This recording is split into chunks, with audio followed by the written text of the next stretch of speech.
Okay, so the first thing we're going to do is learn about what exactly Google Ads is, because it's important to know the very core fundamentals. So let's get started. And what is Google Ads? Google Ads is a method of PPC, or pay per click, which basically is a method of marketing that means you can advertise your products and services online, but you only pay when a person clicks your advert. So instead of traditional advertising like listing in a newspaper or on a billboard or something like that, where you pay for the media that you're spending and then people either interact or don't interact with your ad, kind of similar to TV, you pay for the ad up front. This is different, where you actually pay for the ad only when somebody clicks through to your website. So it's much more efficient, and it's probably a lot better than TV for most businesses. So what is Google Ads specifically? Because of course Google Ads is a subset of PPC advertising. So PPC could mean targeting businesses online through search ads directly on Google. So when you go to Google and type something in that's got commercial intent, like you're looking for a product or service, then these are going to show adverts. These types of searches will show adverts on Google, and Google Ads is the system that runs these adverts. And we're going to learn how to use these adverts for your business. So basically, we want to walk through search campaigns in this training. We're going to understand how you can get adverts on Google in front of people searching for your products and services. So Google has a number of products that cover all types of things, like video, like display, like shopping ads. But we're looking at specifically search campaigns on this course.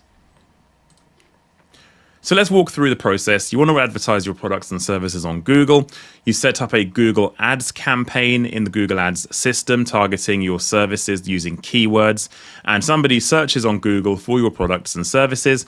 They click your advert, and then you only pay when they click your advert. They go through to the website, and hopefully they convert into a paid customer. So Google Ads, the way it works is an auction. So of course, as I mentioned, you pay when somebody clicks, but the cost of what you pay is determined by an auction, because remember, you're not the only person bidding on a keyword. You've got competitors in your industry selling similar products and services to you, and they want a piece of the action too. So the auction is essentially a way of Google organizing all of these advertisers bidding on the same keywords to decide who shows highest and who shows lower down the page. So you bid on keywords for people trying to find your products and services. Your bid is the most you're willing to pay for that click. So if you have an advertiser over here who says, I want to spend a maximum of £2 per click, and you advertise and you say, I want to spend a maximum of £1.50 per click, you've actually got a lower chance of getting high up in the search results because of that auction process, because you lost out on the auction. Every single time a user searches on Google, an auction is triggered. Now, remember when I say this, the auction, as I explained it there, where it's a case of just the monetary value you're willing to pay for a click, that is only a very small part of it. We're going to go on to something in a moment that will show you how much more interesting the auction is and how you can take advantage of it as well. So here's an example search results page. You can see here you've got the listing at the top, which are local services ads at the very, very top, with the plumbing services along the top. Again, we're not going to be running local services ads. We're going to be running the search results for Google search, which you can see further down. You've got Plumbing Force, you've got Plumber, Rightio, and some other websites there as well. So this is what a Google search result looks like for a plumber in London, at the point of this screenshot anyway. So those ads you saw are all managed through Google Ads. This is the Google Ads interface. We are going to look at Google Ads in a lot more detail. You're going to be walking through the interface with me as you build your campaigns and optimize performance.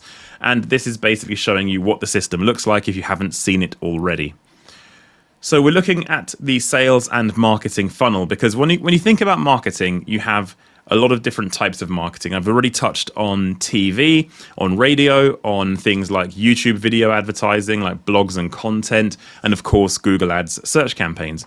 So each of those different types of advertising have different levels of awareness in the buying funnel. So you have awareness, consideration, and conversion. Awareness is things like where you're pushing out a message, where you're pushing out advertising like TV advertising and things like that, where the person doesn't have to be in market looking right now for what it is. You can watch TV adverts during a commercial break between a program, and only a handful of those adverts will even be relevant to you in your situation right now, because you're pushing awareness. And when you do become somebody who wants to use one of those services that's not relevant now, you may consider that company in the future because you're aware they exist. Google Ads is not for that. Google Ads is very much, if you look down here, right at the bottom for conversion. So your film, TV, banners, outdoor advertising as awareness. Consideration is I'm in market but not quite ready to buy yet. So things like YouTube advertising could be good for this. Creating content and in line with what you're selling or promoting is going to be really interesting for consideration, to get people to think, you know what, when I'm ready to buy, I may use this company. And of course, if you're looking on Google right now for a plumber in London, you're going to be using PPC, and that is going to be all about conversion. So this kind of shows you the breakdown as to why Google Ads is so important. So advantages of this, of course, you can be in front of your customer at the very point they're looking for your products and services. It's highly targeted. It's measurable, meaning you can actually see how many people have gone to your website. You can pretty much measure all of your conversions and leads and sales coming through. You can see what your return on ad spend is compared with other advertising methods. And what you're going to find is PPC on Google Ads has a higher return on ad spend versus traditional advertising methods. Of course, there are limitations, though, which is interesting because Google Ads is very much bottom of funnel, looking at targeting people looking to buy right now. But there are shortcomings with that. For example, the advantage is the same as the disadvantage. You can only target people looking for you directly right now. So if you think about an entire market that your business could serve, the market is massive. But how many people are searching for your products and services right this second? Very, very few compared to the potential millions of customers, or depending on if you're local or national, how many people could want your services. So that is a limitation. You're only in front of people when they're looking now, but that's also an advantage. But it's a limitation because you can't communicate to all the people who may use you in the future that you exist, because Google Ads search campaigns are not for that. The other issue you've got with Google Ads is you can only promote things that people are actively looking for. If you have a new concept or a new product or a new idea that's not necessarily in market right now, people aren't going to be looking for it because they don't know it exists. So Google Ads can't really be the right channel for promoting that kind of products and service, which is a new concept.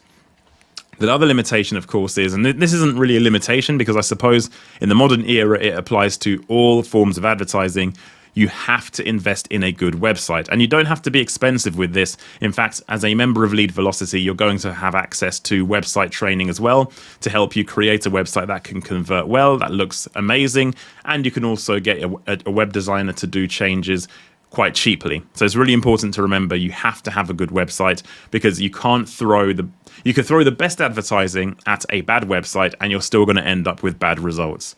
Don't forget that. So in summary, Google Ads is a PPC or pay-per-click marketing product. It allows for highly targeted and measurable marketing campaigns. It has a high conversion rate because you're in front of your key audience at the very moment they're looking for your products and services. But it's not great for branding. You're not going to be in front of lots of people at scale who could be a product or service user in the future. You're marketing to those looking right now, which is both an advantage and in some cases for fast growth businesses who need to be in front of a lot of people, running search alone is going to be a disadvantage as well. So it's important to remember the balance between those two positions. We're going to move on to some of the more complex areas of Google Ads as we move forward. This was just a very clear understanding as to what Google Ads actually is, and I hope that all made sense. Okay, so now you know what Google Ads actually is, we're now going to learn how Google Ads works and what the mechanisms are behind how the system ranks ads successfully. So how does Google decide who's on top of the search results? Well, you know Google shows adverts from various competitors, including your own ads themselves. They have to make a decision as to who shows in the highest positions and who shows further down the page. Whenever somebody goes to Google and performs a search that triggers your ad and your competitors' ads, Google ranks the results for that individual user. And when you look at the search results page, you're going to see 4 ads at the top positions above the organic results and 4 ads in the lower positions on the page, beneath the top 10 organic results. So you have 8 ads on page 1 of Google in total. So how does Google decide who's in position 1 and who is in position 8? The ranking order of ads depends mostly, at this stage of the training anyway, based on how much an advertiser is willing to pay for a click. So this is known as your max CPC bid limit, because of course if you're choosing how much you're willing to pay for a click, then you are deciding what your bid is. That's ultimately your bid. So let's explore an example. Say, for example, I have a plumbing business and decide to bid on the keyword boiler repairs. Say I decide that I'll be willing to pay a maximum of £3 a click for that keyword, and I'm willing to pay, that's my ceiling, £3 maximum for that click to my website. I do this by setting a max CPC bid limit of £3, meaning the system can't bid any more than that for the click to my website.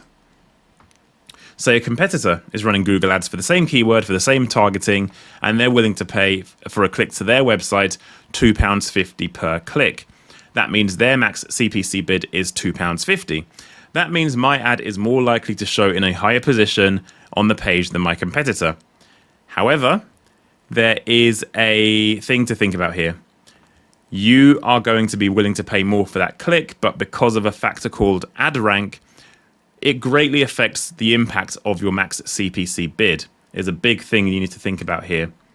Because most advertisers on Google do not set their own bids. They use automated bidding. So even though I explained that if you bid higher, you can show higher, there's another factor that comes into that called ad rank, which we'll go on to, which is a really important factor that decides who shows in the highest positions and who doesn't on top of your CPC bid. But the other thing as well to mention is pretty much nobody is using manual CPC bid setting. Not many advertisers, very few, are setting bids very manually in their account to say, I'm willing to pay X amount per click for this particular keyword. Most advertisers getting good results on Google Ads are now using automated bidding. This basically means Google sets the bids for you for every single person searching. It changes dynamically based on your objective. So say, for example, your objective is to get as many conversions on your website in terms of the actions you want people to complete. Maybe it's a form submission, maybe it's a phone call.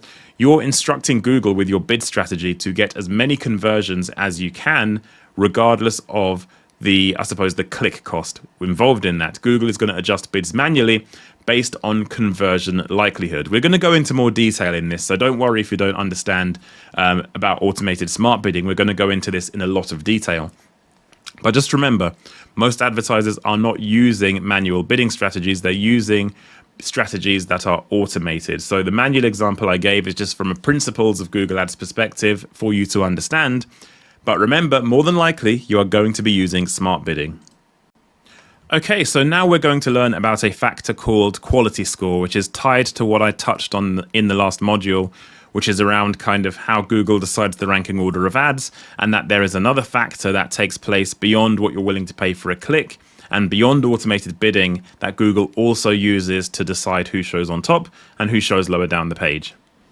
So all keywords in Google Ads will be assigned a quality score if they get enough visibility. Quality score is measured from 1 to 10, with 10 being the highest, a good score, and 1 being the lowest, a bad score. Quality score is determined by relevance factors and user experience on your website. The higher a quality score, the better Google Ads thinks that your campaign is relevant to the user and expected to perform, and Google rewards that relevance with cheaper click costs and less effort needed to win the bids in the auction. There are a number of factors that affect quality score, and there are 3. The 3 factors that Google uses to determine whether to give a keyword a 10 quality score or a 1 quality score is going to be these factors. So the first one is expected click-through rate. So your click-through rate is basically a percentage based on how many people click your ad versus how many times your ad has been shown. The higher your click-through rate, the more enticing your ad is and the more people want to click through to your ad. The more enticing and the more relevant you can make your ad, the higher your click-through rate is going to be. Google uses this as one of the factors to determine your keyword quality score. Now, they predict this as well because it's called expected click-through rate, which means they're looking at your existing click-through rate, but also what they expect it to be based on historical performance and what they know of the keywords you're targeting and your competitors as well. So that's number one. Number two is going to be your ad relevance. How relevant is your ad to the keywords you are targeting? So if your ad is very much focused around exactly what you're targeting with your keywords, you're going to be very good in terms of the relevance. Say for argument's sake, you're advertising boiler installation and your keywords are boiler installation. Your ad says boiler installation and really hammers home that service. Then you're going to be in a good position from a relevance perspective. However, if your ad is targeting boiler repair and your keywords are targeting boiler service, then there's a bit of a mismatch there and your ad relevance isn't going to be quite there because the ad won't be as relevant to the keyword, which is going to cause issues. So that's another thing to be aware of. Then finally, the last one is all about user experience. What is the expected user experience of the website? So the user goes to the website and they look around, they browse, they use the system in order to find what they're looking for and hopefully become a customer. Now, if your website is awful, doesn't work very well on mobile devices, it's slow, it's laggy, it's buggy, it's very difficult to use, Google is going to be looking at your website and understanding whether or not it's offering a good user experience. They do this by using what's called the Ads bot. The Ads bot is a bot that's powered by Google Ads that crawls through your website content, crawls through all of your website code, and comes to that conclusion. It's not the same as a user, of course. They can't see a website like a user would, but they're going to use their best indications and references as a result of that scan of your website to determine a good or bad user experience. So your landing page experience is another factor of quality score you need to be aware of. So expected click-through rate, as I say, is a measure of how frequently users click your ads over the ads of your competitors. If your ads are appealing, they'll get a larger slice of the clicks, a larger share of the pie, meaning that you get a high click-through rate, which is a positive towards your quality score. Google will estimate the click-through rate of your keywords when you start a new campaign. So it doesn't have any data at this point. It basically just says, okay, based on how we can see things are set up, based on the data we have in the campaigns you have and competitor campaigns in the system, we're going to estimate your click-through rate might be about X percentage. And they make that estimation based on your ad content as well. So when you start getting real click-through rate data through the campaign, Google can start to see what the actual click-through rate is, and that has a positive impact on your expected number, because if you're feeding in good data of a very high click-through rate, then Google can start estimating that your future click-through rate for future auctions will be high as well. So you can positively impact your click-through rate, you can positively impact your quality score as a result of improving your click-through rate. Ad relevance. Google rewards ads that are relevant to the user. The reason they do this is, of course, they want to provide a good user experience to users of ads. The more people who have a positive experience clicking an ad, the more they will click ads in the future. The more people have a negative experience with ads, the less they will click in future. So it is in Google's interests to make sure advertisers are promoting a highly relevant user journey.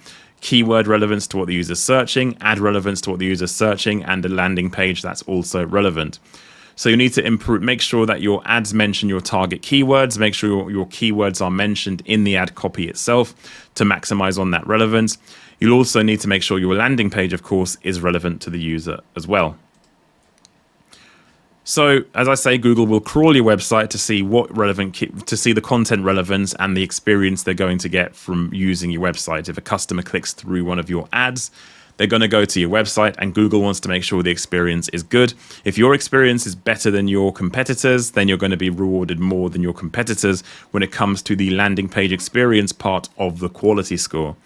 So, ensure your website works on all devices. And I can't believe I'm saying this in, post 2015. And to be honest with you, I think this is one of the factors a lot of people forget. But unfortunately, it should be something that should be done as a default with pretty much any web designer you work with. If you use a website builder like Wix or like Squarespace, this is done by default. In pretty much all website builders, it's default. So you really hope this is something that's done correctly. But from time to time, I still see websites that are not mobile optimized, which is insanity. You need to have a very clear navigation menu where users can go to different pages very easily. If you don't have a good navigation, people can't find what they're looking for when they're trying to find maybe subsets of your services and browse and find what they're looking for. That discovery of content is important, and the main navigation and discoverability of content is key. You need to make sure your website is fast. Now, I always say this.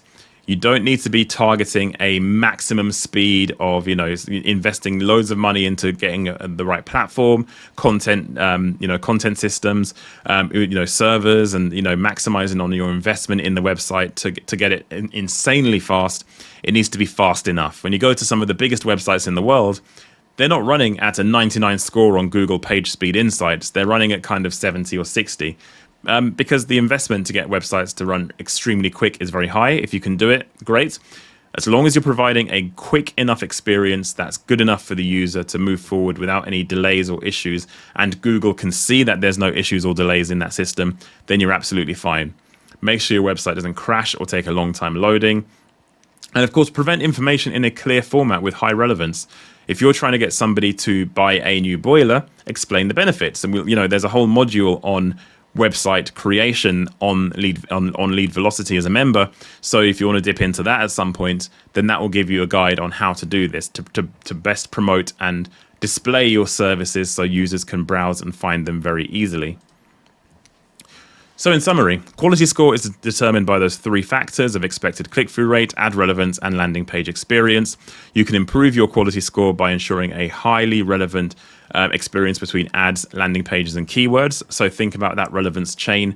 Ad, relevant to what you're promoting. Keyword is relevant to what you're promoting. Landing page they're going to hit is relevant to what you're promoting.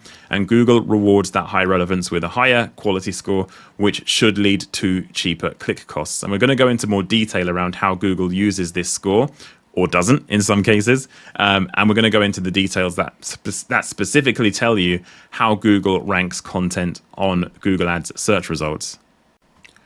Okay, so now we've touched on a few things around quality score and how the Google Ads system works. This is the most important part of understanding how Google Ads ranks ads on the search results.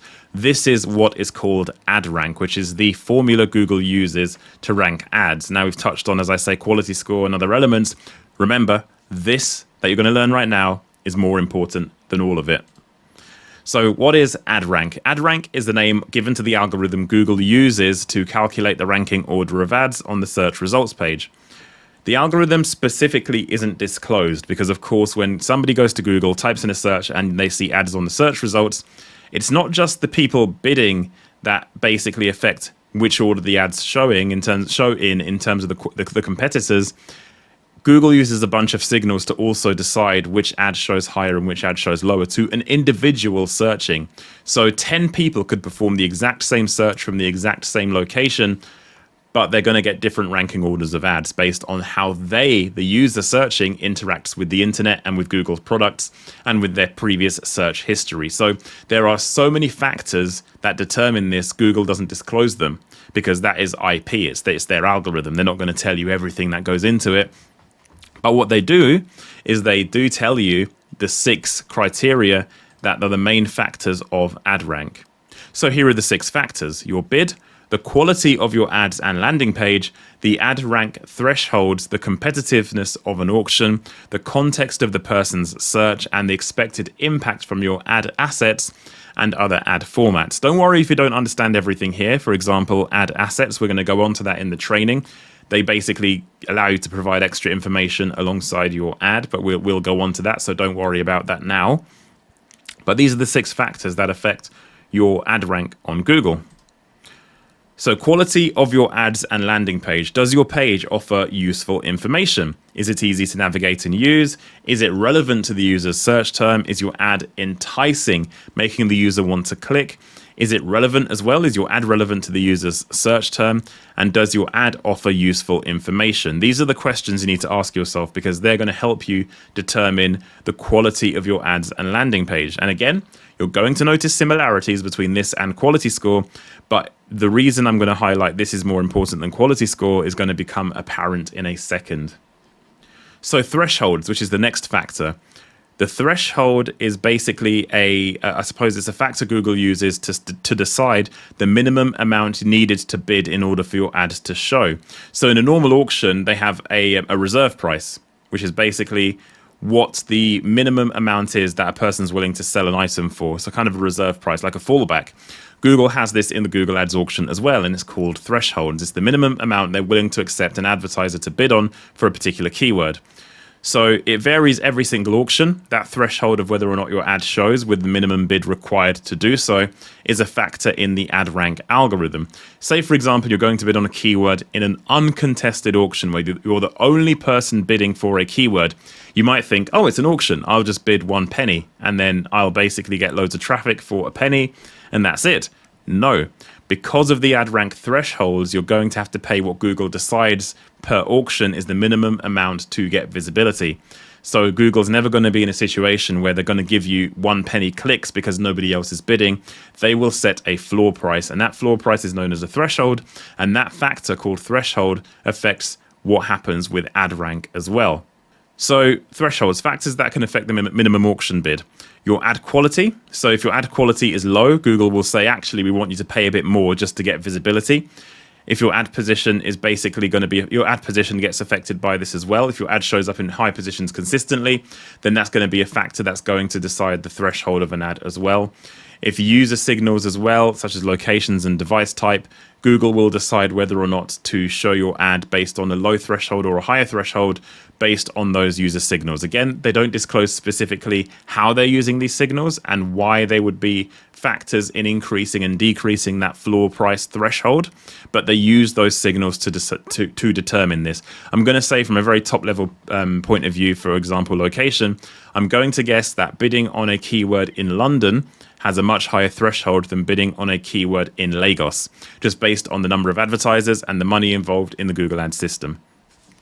The other thing as well is the topic and nature of the search. And I can imagine how Google could use this. If you're bidding on a very kind of high value product and service, but you happen to be bidding on maybe a very long tail term that nobody else is bidding on, Google is still going to charge you a very high threshold because they understand the value of that traffic.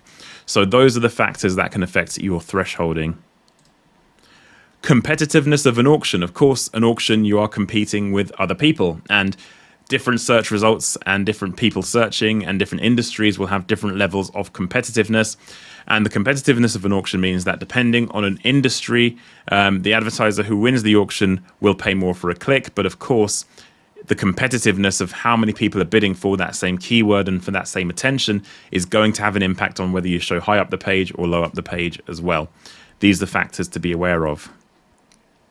Context of a search. So Google will look at the search performed by the user and then compare that search term to a keyword that you're bidding on, and then decide on the context of that search whether and how effectively it matches the keyword.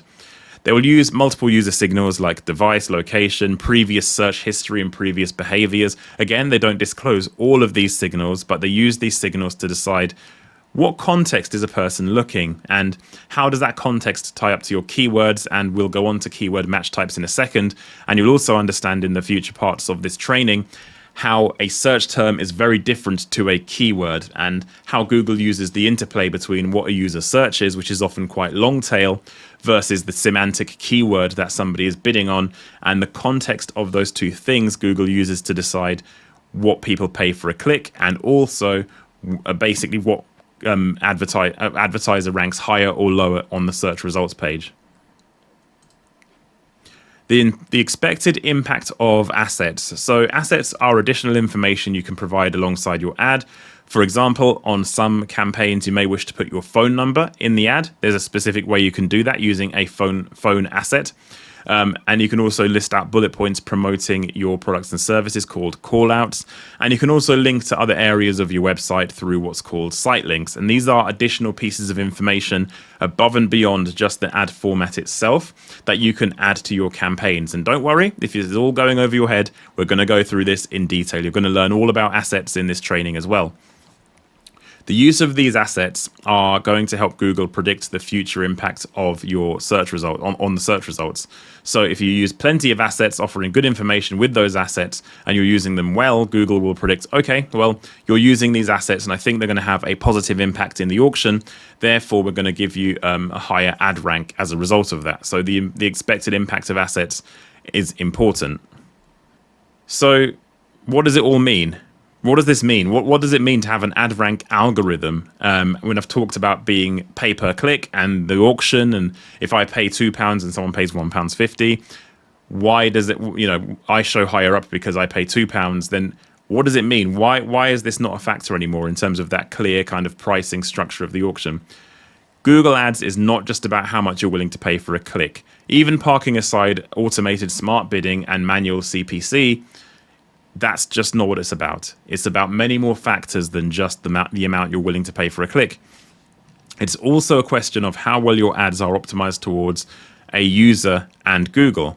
How well are you doing the things Google likes to see from a relevance perspective, and how well are you catering to the user of Google Ads in terms of the person performing the search, the ad they see, the website they land on? All of those factors are really, really important.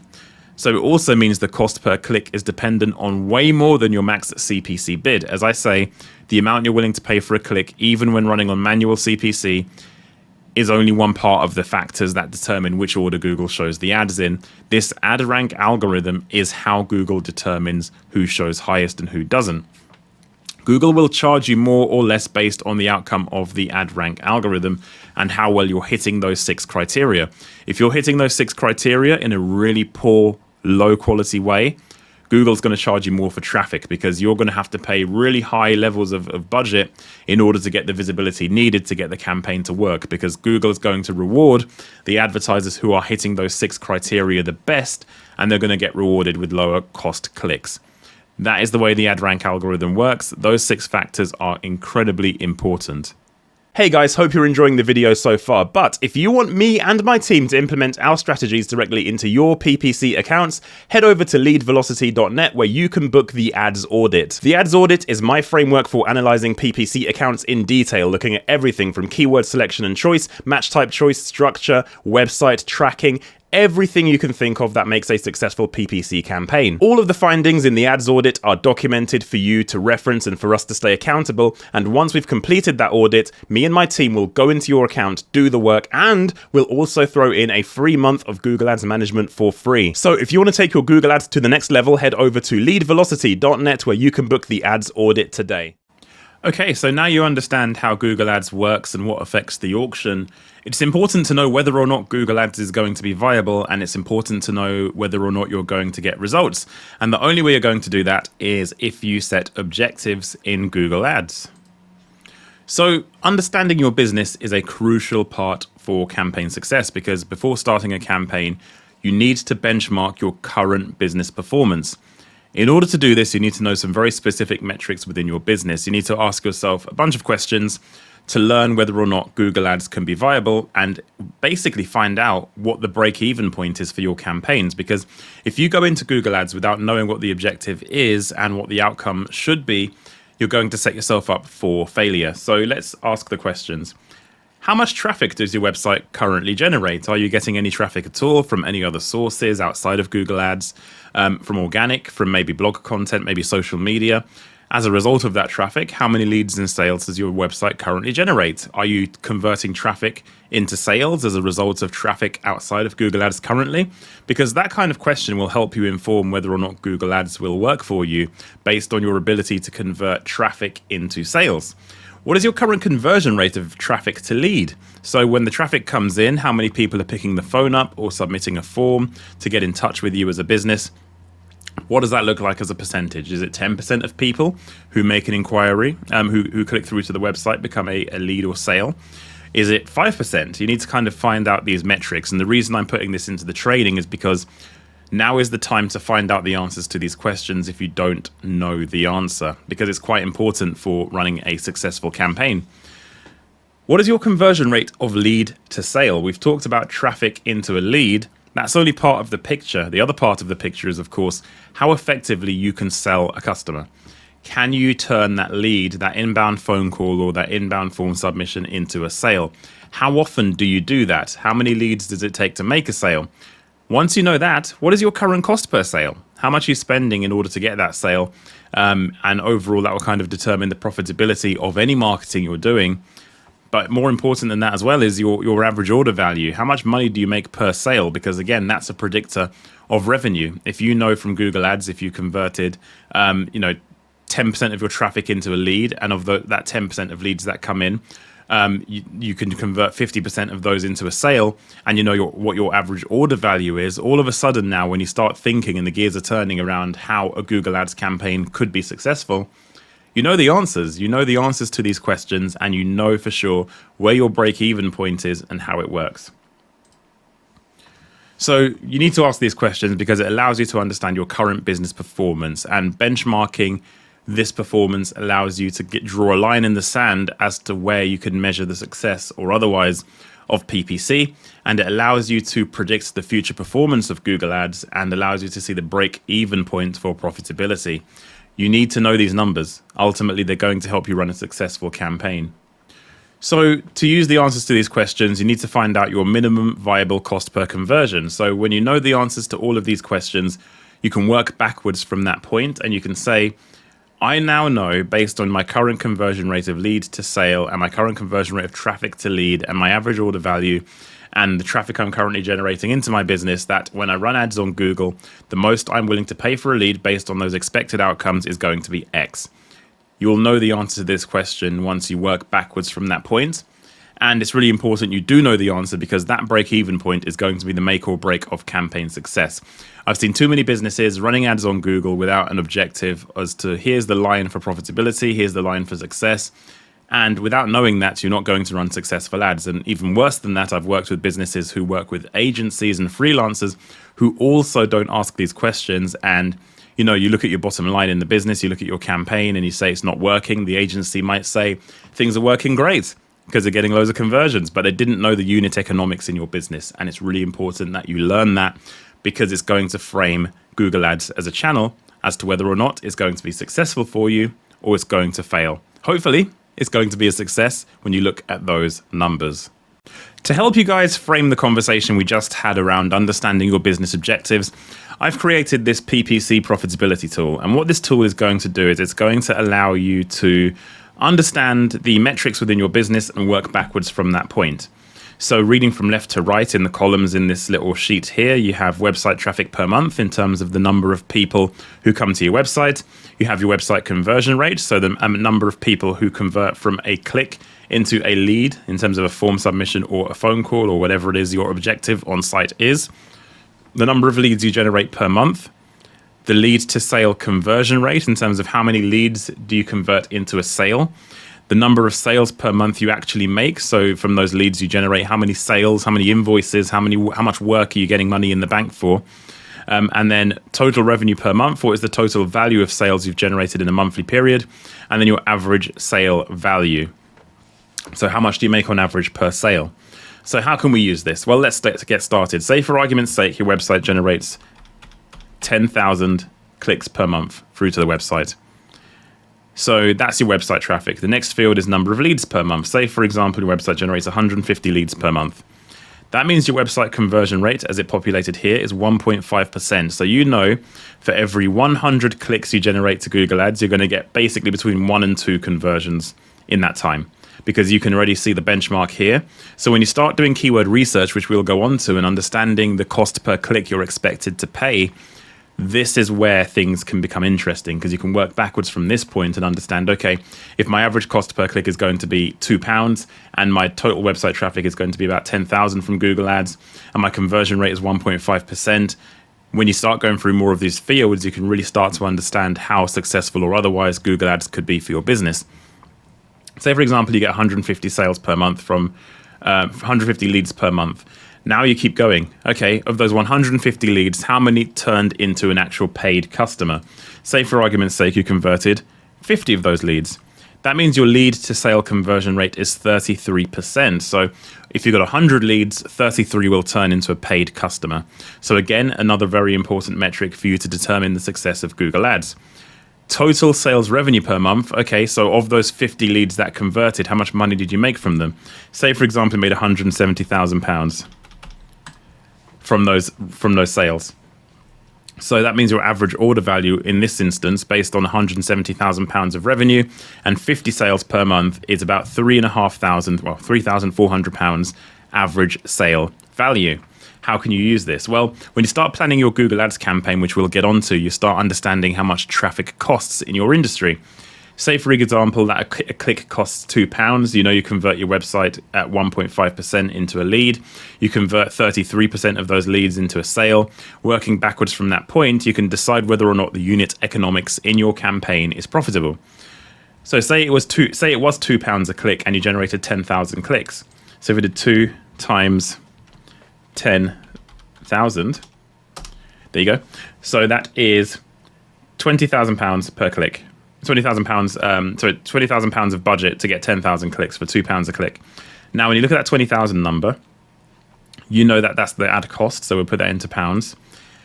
And then after you've gone through that point, you can say, okay, of those from this ad spend, I'm expected to generate 150 leads. Of those 150 leads, 33 expected to turn into a sale, and 50 of those, 33% is expected to turn into a sale, and 50 of those leads will become the amount that sell. And of the revenue you get is £170,000, average order value of 3,400. Looking at this, £20,000 ad spend to make £170,000. That sounds good to me. That sounds very good to me. So you can start understanding, okay, cost of traffic. How much am I expected to spend on Google Ads for my traffic? Look at my lead to sale conversion rate, and then understand if I was to achieve the traffic levels I'm hoping for from Google Ads, then how much is it ultimately going to cost me when you do the keyword research, which we'll go on to, and how much am I going to make at the end of this, looking at my conversion rates within my business. Okay, so let's take a look at the Google Ads account structure, because it's really important to get to terms with the terminology we use when talking about Google Ads in terms of campaigns, ad groups, keywords, account. These are the phrases you're going to hear throughout this training and throughout using Google Ads, and it's important to know the hierarchy of the system. So when you go into a Google Ads account, all accounts have a structure that contains all of the elements that makes up a campaign. When somebody goes to Google, types something in to trigger your ads, and they see your advert, all they see is an ad, but behind that is an entire account and campaign and system that feeds into Google Ads as a system. So let's take a look at the elements. You have your Google Ads account, you have campaigns, ad groups, keywords, and ads. These are the core elements. There are others as well that we'll go on to in terms of assets, but we'll talk about that when the time is right. These are the core elements that are mandatory for running a search campaign on Google. So let's take a look at the structure. So we have at the very top the Google Ads account. Like any software system, this is where you'd expect to manage your billing, the account currency, top-level reporting, tools, preferences, user management, that kind of thing. So any kind of thing you'd expect to do in a software system to manage an account, that is your Google Ads account. Within an account, you can have as many campaigns, ad groups, keywords, and ads as you want. Well, technically there's a limit, but nobody hits the limit because it's thousands and thousands of campaigns. So campaign. This is where you set an individual objective for targeting a specific product or service. So your location targeting in terms of where in the country or geography you want to target, the budget in terms of the amount you want to spend per day, your bidding strategy, your default bids, your language targeting, your ad extensions or assets as they're known now. These are the areas of a campaign that you can manage. Within a campaign, you have what are called ad groups.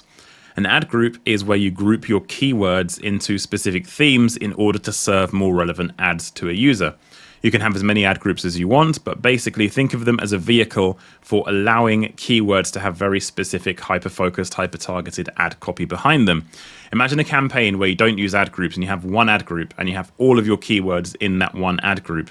And say, for argument's sake, like the example we're going to use throughout this training, you're advertising boiler service, boiler repair, general plumbing work, and you have all of those keywords in one ad group.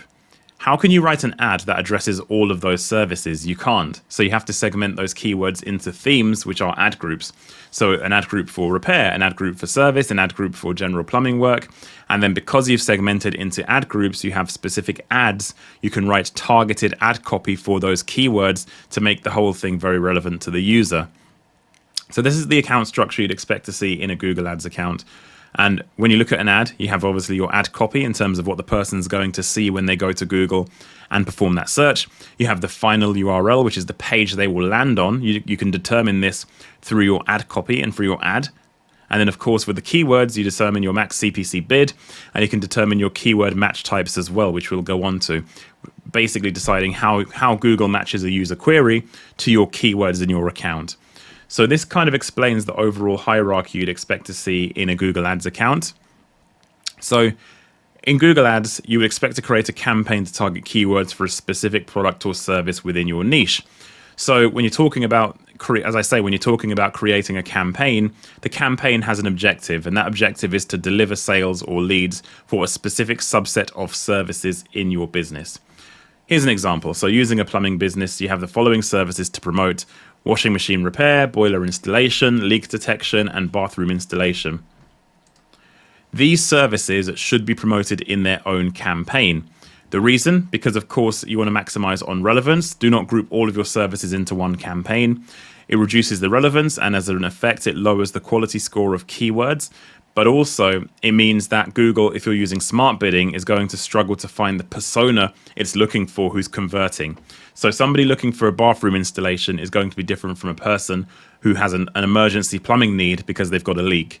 They're different user profiles, and if Google's bidding towards your conversion goals, that persona and series of user behaviors is a factor. So by confusing the system, by putting them all into one campaign, you're going to make it struggle. So it's more important to segment your services into specific campaigns targeting those services. Now, you can be too niche with this. If you've got two services that are very similar, then you can put them into the same campaign because the user's going to be pretty much the same kind of person.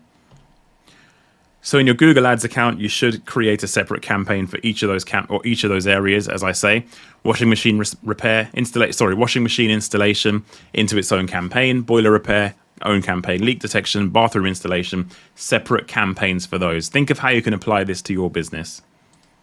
So now you know you need to create separate campaigns. Let's walk through an example for boiler repair in terms of how to set things up. So ad groups, as I say, allow you to break your campaign focus into more niche categories. As I said, washing machine repair, boiler repair are going to be different campaign types because there's completely different services. But within each of those different campaigns, you're still going to have sub-niches within that. And ad groups allow you to break your campaign keywords into those sub-niches because it allows you to serve more targeted ads to those categories because you can create an ad specific to each of those keyword groupings. So let's follow the boiler repair example. Below are examples of ad groups you could create for a boiler repair campaign. Now notice the top level subject matter is still boiler repair, but ad groups allow us to segment things a bit more to write ad copy that's much more relevant because these are all different types of ways people search for it. And these kinds of searches are going to be different because they're very different services, but they're all under the umbrella of boiler repair. So you have a generic ad group just targeting generic keywords like boiler repair. You can target people typing in breakdown. You can type in people looking for commercial boilers, people in businesses who have a boiler. You have emergency boiler repair. You have 24-hour boiler repair. You have oil boilers. So there's different subsets within that top level category of boiler repair. But note, when we go back to the hierarchy, we're not targeting boiler repair and washing machine repair in the same campaign. They are separate campaigns. Within the boiler repair campaign, you have your sub-niches of subjects that come under the banner of boiler repair. But by using ad groups, you can cover all of those different niches within that subject matter and deliver ads that are focused on each of those areas. And that is the best way to structure your campaigns. So now within each of those ad groups, we obviously want to write ads that are relevant to each of those services. So let's take a look at an example of what I mean when I say this. These could be ads that serve on Google right now for these different services. And you can see why we've broken them into different ad groups because it allows us to serve ads that are specific to each of these areas. Generic has a generic ad copy. Boiler breakdown mentions boiler breakdown. Commercial talks about commercial. And it talks about the specific business need because, of course, commercial is business. So the ad copy says business. Each of these ads, as an example, are going to show you the reason why we break things into ad groups. Could you imagine putting them all into one campaign and trying to cover, one ad group and trying to cover all of these keywords and all of these different areas with just one ad? It won't be possible. And as a result of doing that, if you did do that, you're going to get way, way worse ad rank because your relevance factors will be diminished because you can't advertise 24-hour boiler repair in an ad alongside commercial boiler repair. It's just not possible to do. Next, we have keywords, of course, because we segmented the campaign into themed ad groups with ad copy tailored to each theme. We group the keywords under each theme as well, because ad groups are a way of grouping keywords. So let's see what that looks like in an illustration as well. As you can see here, these are some sample sets of keywords for each of the different areas. Commercial repair, boiler oil boilers, 24 hours, boiler repair, generic campaign, 24 hours. So these are the kinds of breakdown you'd expect to see for ad groups for these specific types of subservice within boiler repair. Again, as you can see, somebody searching for boiler breakdown cover and commercial will be very different people. Having an ad to serve each of those needs is important, and the only way that can be done is through ad group segmentation. Okay, so we're going to talk about keywords now to understand kind of the driving force behind Google Ads and how people interact with Google itself. So let's get into it. So what is a keyword? Well, when we talk about a keyword, what it essentially is a shortened extraction of words that trigger results on Google's search results page based on the user's search term. So here's an example of a keyword: leak detection London. Clearly an intent of somebody looking to get a leak fixed in their home or business, and they want somebody to come and find it. And that is an example of a keyword. Now, when I say a keyword, it's very different to a search term. Keywords are not the same thing as a search term. Sometimes people use them interchangeably, but they are not the same. A user of Google doesn't type in a keyword, they type in a search term. As an advertiser on Google, you bid on keywords. So trying to use them interchangeably is wrong. So what is a search term? A search term is the real world query that a user actually types into Google word for word. So a search term is often longer form and a bit less accurate than a keyword. So for example, if I'm a user of Google and I go to get my leak issue in my home sorted, I go to Google and I type in a search term. An example of a search term you may see is best leak detection company in Southwest London. That's a legit search term. That is something that somebody would type into Google to find the best leak detection company in their area. But the keyword in your account, if you were bidding on that location that the user's in and they have the ability to see your ad, the keyword leak detection in London could show for that search term. So you can see how they're very different. You can't have a keyword best leak detection company in Southwest London because Google would deem it too long. It would be too niche and too long tail to bid on. Whereas your keyword leak detection in London matches to that user's search term. So how does it match to the search term? Well, Google decides that based on your match type. So in Google Ads, you can give a match type to a keyword. So a match type is basically a way of deciding how accurately or open Google matches a user's search term to your keywords. So by adding special characters around the keywords when you create them in Google Ads, you can give the keywords different behaviors with how they interact with a user's search term. So match types allow you to control more closely when your ads show or when they don't show. So it's a way to improve traffic quality, a way of getting eliminating or reducing risk from searches that aren't quite relevant. But actually, converse to that, it's a way of opening your campaign up to find more searches you may have missed as well. So there's two sides to how match types interact with a user's search term, and it depends on your objectives and your niche and many other factors to decide whether or not you should use one of the 4 match types available. Now, these are the keyword match types. I said 4 because technically the last one in the list, negative match, is a match type, but it's a bit different, but we'll go on to that. So broad match is a match type, phrase match, exact match. These are the 3 match types you can use for your keywords in your campaign.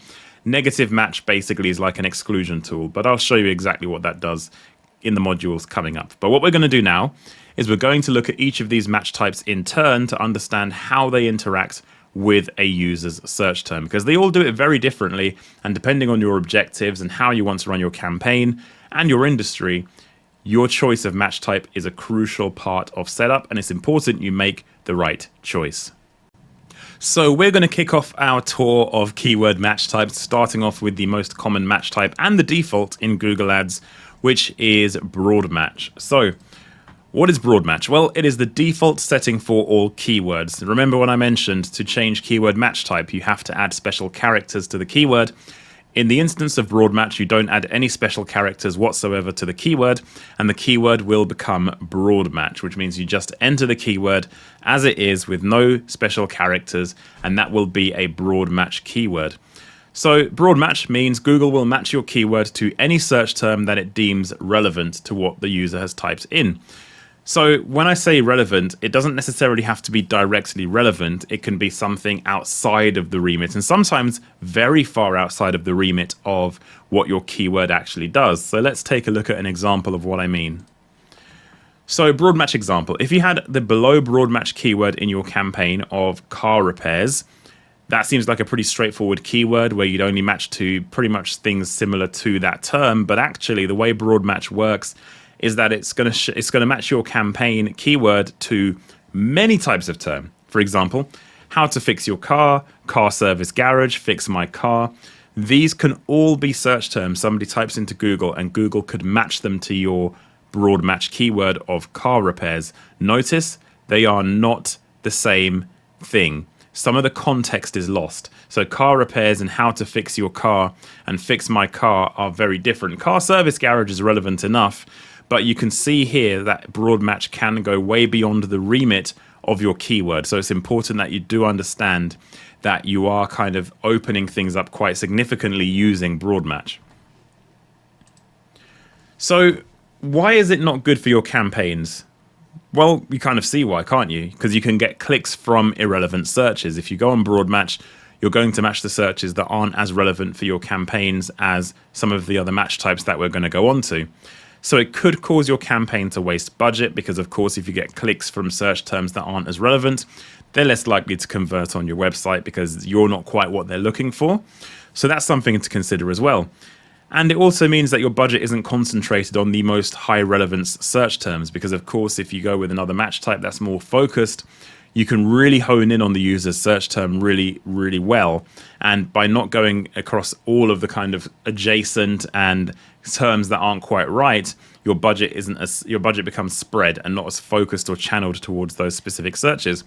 So you may be asking yourself, why use broad match? Why would I use this match type if it's not going to deliver accurate traffic? Well, it can be useful because broad match has a superpower. Broad match is the only keyword match type that uses enhanced user behavioral signals to inform your bids during the auction.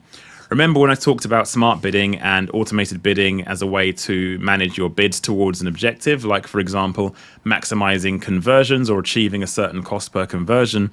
Google is adjusting your bids per auction, every auction, in order to meet those objectives. Now, Google is using signals of the user searching in terms of their behavior to know whether or not somebody is more likely or less likely to convert. The more likely you are to convert, Google can push the bids up to get very visible to those who are likely to convert. The less likely somebody is to convert based on Google's predictive algorithm, Google pushes the bids down. This is how automated bidding works. The way broad match comes in is that it uses enhanced signals during that process. It uses signals that other match types can't use, which means it's more accurate at bidding and reducing and accurately targeting user intent. It is better at doing that than other match types. So you've got a trade-off here. You've got the trade-off of enhanced bidding signals to go above and beyond where your keywords currently are kind of targeting. So you can go way beyond and outside of that remit, but with enhanced bidding signals. Or you can massively come down from broad match and use something like exact match, which we'll go on to, and massively focus your traffic in the very specific keywords, but lose all of those enhanced bidding signals. So if you have a good level of conversions in your account, so at minimum 20 to 30 within the last 30 days, you're going to get good results potentially from broad match because Google can bid quite effectively. I'm not telling you to use it. I'm saying that you could get results from broad match.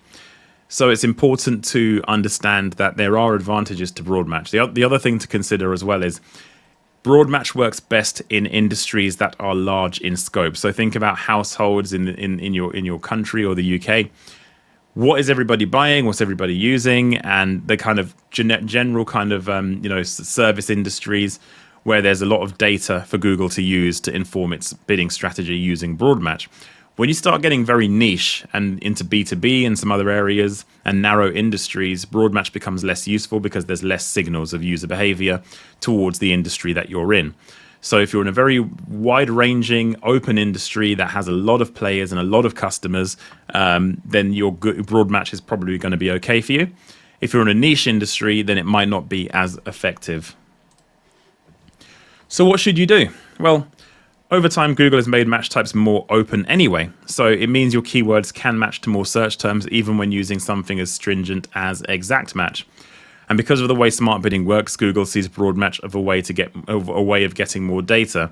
And because Google's automation has improved over the years, if you meet the criteria I mentioned before of being in a largish industry with a decent amount of search volume, having at least 20 to 30 conversions in the last 30 days consistently, then you can test broad matched as part of your long-term scaling plans. Because what's interesting about broad match is, and I'll give you a real example. I was doing some work with a broadband internet comparison site, and they were moving from exact match into broad match. And when that activity took place, we went from bidding on keywords like compare broadband, a broadband comparison site, compare broadband speeds, and very focused search terms, to moving those keywords into broad match. When we moved those keywords into broad match, we were showing for all kinds of searches. People just typing in things like Wi-Fi or internet, literally one-word queries that you think, this is junk traffic. Why would we want to show for these types of searches? But what happened? I can tell you right now what happened is those searches for things like Wi-Fi or internet converted and became the highest volume search terms in the entire account. Why is that? Because Google's smart bidding understood and knows how to bid towards conversion goals with broad match to know whether or not to show or hide ads based on the user's intent. If I was somebody who just wanted to know the definition of Wi-Fi, just generically, I want to know what Wi-Fi is, what does it stand for, how does it work, and my intent is just researching the term Wi-Fi or the term internet. Think of how many searches take place for a term like that over a period. There's tons of searches. But Google knows that somebody searching like I just mentioned isn't valuable, so therefore it doesn't show my ad. If I'm somebody who's been looking at kind of plans from broadband providers, I've been to a few broadband websites, I'm clearly in market for buying a broadband internet deal, Google can then, when I type in Wi-Fi, show my ad because I've shown historical intent based on my behavior. My individual behavior online shows I'm in market for that product. So Google knows when to dip into an auction and pull out of an auction based on that intent. So what ends up happening is a term like Wi-Fi or just internet as a generic term, we're not spending huge amounts on that term compared to the total amount of search volume there is out there for simple terms like that. We're only spending small amounts, but Google knows to dip in and out of that auction based on user intent. And that can only happen with broad match. If I bid on the term Wi-Fi on exact match, it wouldn't be as successful because I'd have less bidding signals and Google won't know as effectively how to step in or step out of that auction. So that's a real example based on real work I'm doing at the moment to kind of show you the power of broad match. But again, use it sparingly and use it carefully and make a considered decision when you do so. Make it a test that should be on your roadmap if you meet the conversion criteria in terms of at least 20 to 30 in the last 30 days consistently. And you're in an industry that's quite wide ranging. If you meet those two criteria, it's worth testing long term. Now we're going to look at phrase match keywords, which is another keyword match type on Google Ads to consider in your Google Ads campaign setup. So phrase match keywords. I talked about adding special characters to keywords in order to change the match type. Phrase match is one of those keywords. If you add double quotes around a keyword, it makes it phrase match. So phrase match means the user's search term must contain the words within your keyword in the same order as it's written or close variants of that phrase. So let's talk about that. What do I mean by that? If I had the phrase match keyword in my account of car repairs, Google could match it to the following user search terms. Repairs car, which is a close variant. Car repairs near me, another close variant. Repair my car, close variant. And then of course, car repairs, which is the phrase match type towards that keyword. So that's interesting, isn't it? You've got 4 different ways that the phrase match keyword could match towards a user search term. Many of them are close variants. In fact, a majority of them in my example are close variants, and only one is an exact phrase match of this term. So let's talk about close variants. So a close variant is Google's way of matching a user's search term matching your keyword to more search terms outside of the remit of the match type. So traditionally speaking, and how phrase match used to work was that it was meant to match the exact term within the double quotes within the user's search term. So that meant if I typed in something like the previous slide, then any search term that comes up should contain that phrase exactly in the order the words are shown within the double quotes in that user's search term. That's no longer the case and has not been the case for years, and Google will expand out into close variants. So Google will look at all of the search terms deemed relevant, even if it's not exactly semantically like I explained, where it's all, the search term has the phrase in the exact order the words are written within the double quotes. That doesn't have to be the case. Google will match it to whatever it deems relevant. So before I talk about the benefits of phrase match, just notice that it's very, very, very similar to broad match. Phrase and broad match in their behaviors are very, very similar. That never used to be the case, and it used to be a case of phrase was much more closed off than broad.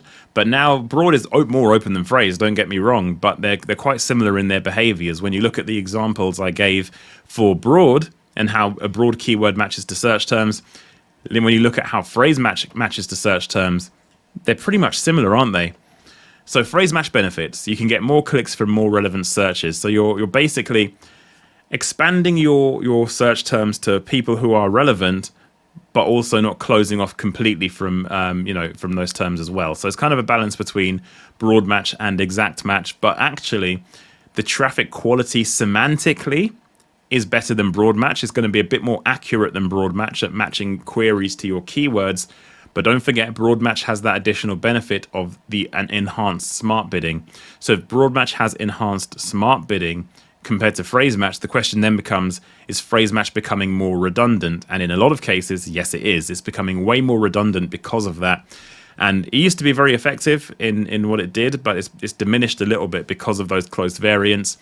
But it's still something to consider if you want to have a match type that's less open than broad, but also not as closed off as exact. So there is some kind of middle issue. So phrase match issues, you want to keep an eye on your search terms to make sure you're driving the right quality traffic, because as I say, broad match has an enhanced level of user signals used for bidding. Phrase match does not.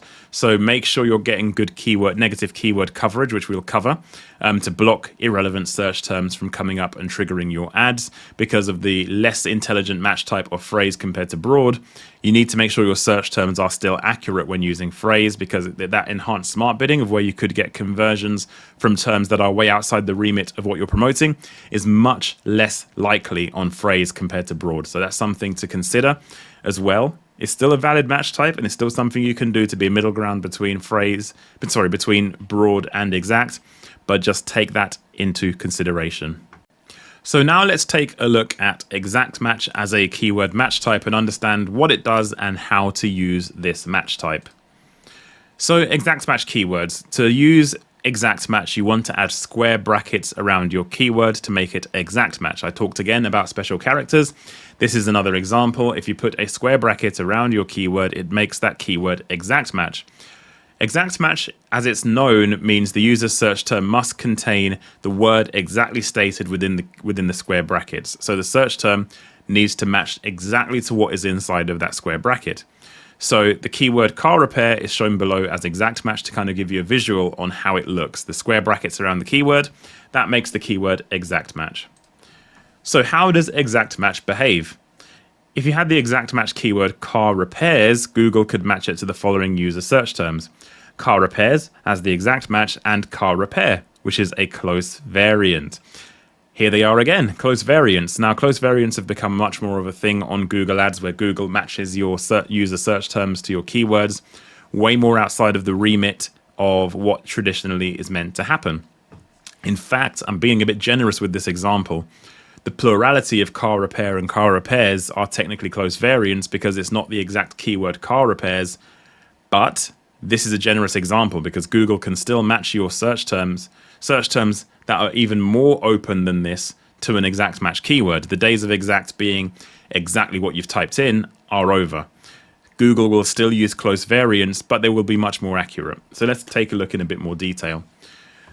So Google made the change back in 2015 that people who extensively use exact match don't miss out on relevant traffic. So in a way, it's kind of meant to help the advertiser. I'm not personally convinced, but ultimately, this is a decision Google made, more than 10 years ago. So remember, when using exact match, you're not going to match exactly to the search term. Google will include those close variants, but one thing to consider, those close variants will not be as open as the close variants you get with phrase match. They won't be. Phrase match close variants are going to be massively open compared to what you'd expect on exact. Exact match is still the most restrictive and accurate match type in Google Ads. It still gives you the best traffic quality from a semantic point of view in terms of the keyword to search term accuracy and relevance. User signals is another question, but ultimately this will provide you with the most accurate traffic to your campaigns. So let's take a look and understand the advantages. As I say, higher quality traffic than standard broad match and phrase match. Now, of course, as I say, traffic quality is only one part of the equation, because, as I say, user signals and user behavior is another part of that. But if you're running a campaign on a tight ship, on a tight budget, this could be a way to reduce the likelihood or effect of going outside of the remit and potentially wasting budget. But here's the disadvantage.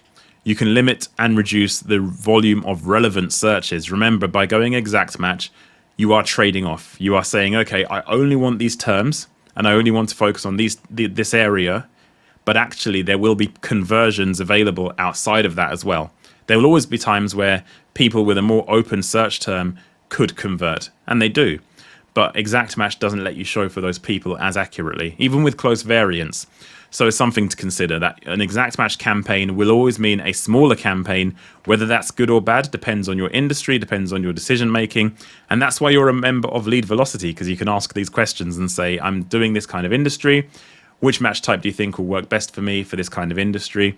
You can ask, so feel free. But that gives you a good breakdown of exact match and how it works and what it does. So let's take a look at negative keywords, which is very different to the normal keyword match types we've discussed already. They do something very, very different, but let's get into it and find out exactly how you can use negative keywords.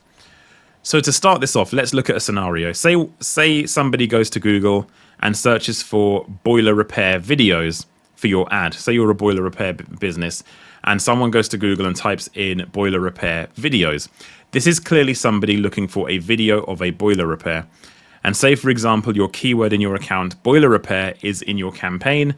Boiler repair videos comes up and it triggers your ads to show on Google. That person is never going to convert because they're looking for a video. And if they land on your website and see that you're a service provider, they're not going to want to get you involved anyway because they're looking for a video. So as a result of that, at that point, you would have just wasted some budget as a result of that. So how can you stop this from happening again in future? That's where negative keywords come in handy, because negative keywords stop your ads from showing for irrelevant searches. If we were to add the term videos as a negative keyword to our campaign, our ads won't trigger for that term again in future. And if we had done that before the campaign went live, then that person searching for boiler repair videos would not have seen our ads and we would have protected our budget. So it's a good thing to have negative keywords. They're pretty much mandatory at this point because they improve the quality of your traffic by blocking irrelevant searches. So how do you add negative keywords and how do you discover them and how do you decide what to add as a negative keyword? Well, there are two distinct ways to find negative keywords. One of them is in what is called the search terms report in Google Ads. The second one is during the keyword research phase of building a campaign, which you're going to be going through with me as part of this training.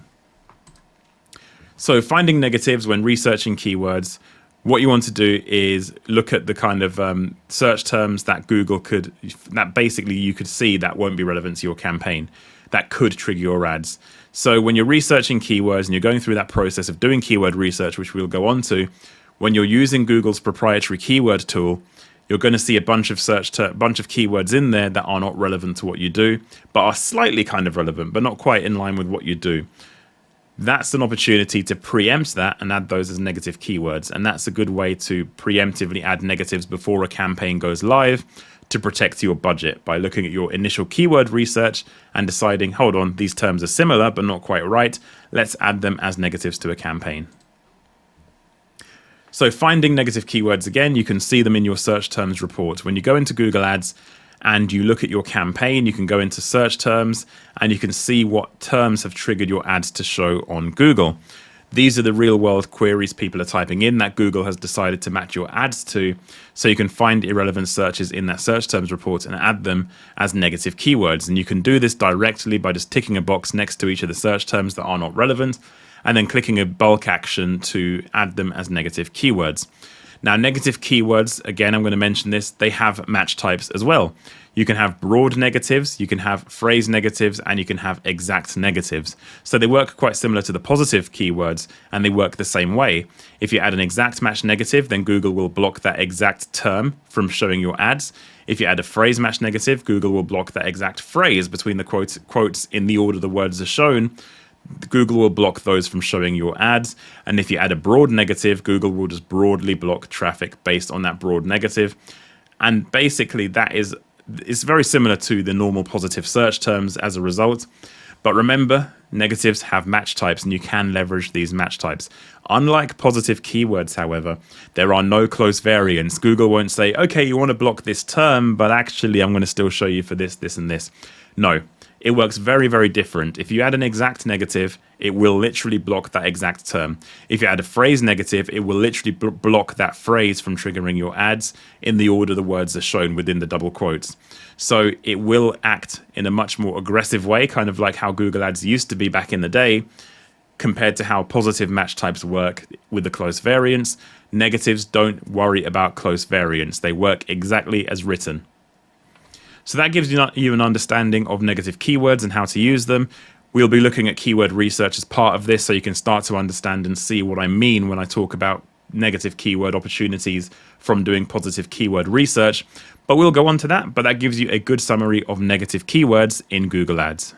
Hey guys, hope you're enjoying the video so far, but if you want me and my team to implement our strategies directly into your PPC accounts, head over to leadvelocity.net where you can book the Ads Audit. The Ads Audit is my framework for analyzing PPC accounts in detail, looking at everything from keyword selection and choice, match type choice, structure, website tracking, everything you can think of that makes a successful PPC campaign. All of the findings in the Ads Audit are documented for you to reference and for us to stay accountable, and once we've completed that audit, me and my team will go into your account, do the work, and we'll also throw in a free month of Google Ads management for free. So if you want to take your Google Ads to the next level, head over to leadvelocity.net where you can book the Ads Audit today. Okay, so now let's take a look at keyword research, which is a very, very crucial part of Google Ads setup and management. So what is keyword research? Well, keyword research is the process of determining which keywords your business should target with your Google Ads campaigns. So it will show you not just which keywords you could target when you do the research process, but it could also show you how many people are searching for those specific keywords you want to target, but also the competition levels as well. It's a very important part, as we discussed at the start of the course, around how much your traffic costs and how much it costs to break even on Google Ads. When we talked about the profitability of a Google Ads campaign and planning, keyword research is going to give you that average CPC or cost per click data that you need in order to determine whether or not Google Ads is going to work well for your business. So to research keywords, you'll first need to understand how people search for your business. You need to ask yourself some very simple questions, first of all. What would I type into Google to find my products and services? What would you type in?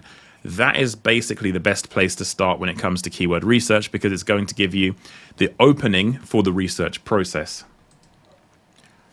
So the difficulty with using that as the method for the only way of doing keyword research, which is to basically guess how people look for your business, the problem with that is you don't actually know. What you think people type into Google may be different to what people actually type into Google when researching your business or looking for your services. There are also variations on how people search to consider as well, which is why you need to do keyword research in a more thorough way, which is why you need to use a tool. The tool is the Google Keyword Planner, which is a tool provided by Google to help you research keywords. It basically allows you to see keywords in your industry and market. It does the research process for you to return a massive list of potential keywords just from generated off from one or two options. And then you can also see the volumes, the costs and competition levels of all of your potential keywords, along with, of course, discovering new keyword opportunities. So it's a very powerful tool and one I massively advocate for when creating a Google Ads campaign. When you go into the Google Ads Keyword Planner, which is what we are going to do on this training, there are two options. The first one is to discover new keywords, and the second one is to get volume and forecasts for a predetermined list of keywords that you have already. Both can be useful. There are ways both tactics can be useful. I tend to like the discovery of new keywords as my first step because it gives you a very big insight into everything. So discovering new keywords, when you go through that process, you can either enter your website URL. Google will scan your website and look for relevant keywords linked to the page that you provide it with. It will use that as the start point for the research. Or you can use a sample set of keywords. You know when I talked about asking yourself how do people search for your business, asking yourself that question, the sample set of keywords you would type in to find the answer for that question, you can use that as the starting point for your keyword research using the discovery method on the Google Keyword Planner. You give it a couple of keywords, maybe 5, maybe 10, maybe even just 4 or 3. It can use that sample set of keywords and from there spin out a list of potential keyword opportunities based on that initial sample set. So the good news with this is that you can do quite in-depth keyword research. You get an understanding of all of the potential keywords that you want to bid on. But then a lot of them that it returns may not be relevant for your business. So it's important to do a bit of sorting as you go through the list because not all of them are going to be relevant. That's something to consider and something to be aware of. Next, you have the opportunity to get search volumes and forecasts. So if you know a list of keywords already, if you have one already, maybe you've done keyword research historically, or maybe you're just quite happy looking at a keyword list yourself just off the top of your head, and you want to get an understanding of the search volumes and competition for those keywords, you can use the get search volumes option to basically put in the keywords you already have and get the data in terms of average CPC and potential competition and search volume from that predetermined list. So you can actually create quite big keyword lists quite quickly by using something called concatenation, which is using a method of adding columns together. So say for argument's sake, you have a system where you have multiple columns where you can put different parts of a keyword. So let's use, for example, boiler service and then location. So boiler service London, boiler service Kent, boiler service Newcastle. You have all of these different locations. What you could do is use a tool that can concatenate those locations so you can build out keyword lists quite rapidly based on using that location as a point to repeat across the keywords. I'll go into this in a bit more detail if it doesn't make any sense to you right now because we're going to look at this method as well. So that gives you an understanding as to use the get search volumes method for keyword research. We're going to go through the process. We're going to go through the keyword research process for the business we are targeting, which is a plumbing business in this example throughout this training course. And we're going to go through that keyword research process so you know how to find and build keyword lists for your business. Okay, so here I am inside of this test account that I use for training purposes. And what we're going to do is we are going to do some keyword research in order to build a keyword list for this plumbing business. So the focus of the campaign we're going to set up is going to be for boiler repair. So what we're going to do is we're going to go in and we're going to do some keyword research using the keyword planner. So I'm going to go to Tools, Planning, and then Keyword Planner. And this is going to bring up the Google Ads Keyword Planner. I'm going to close that. So what we want to do now is we're going to start a keyword plan. So I'm going to go over here to discover new keywords. Remember, we talked about the two options. One, to discover new keywords to kind of see what the search volumes are for keywords in your niche, where Google can just do a massive look through all of its data and pull back keywords that are relevant to what you do, and sometimes irrelevant as well, which you'll see in a second. But also there's the other option here when you have a predetermined keyword list and you want to get the forecast of volumes and click costs for a predetermined list of keywords you already have.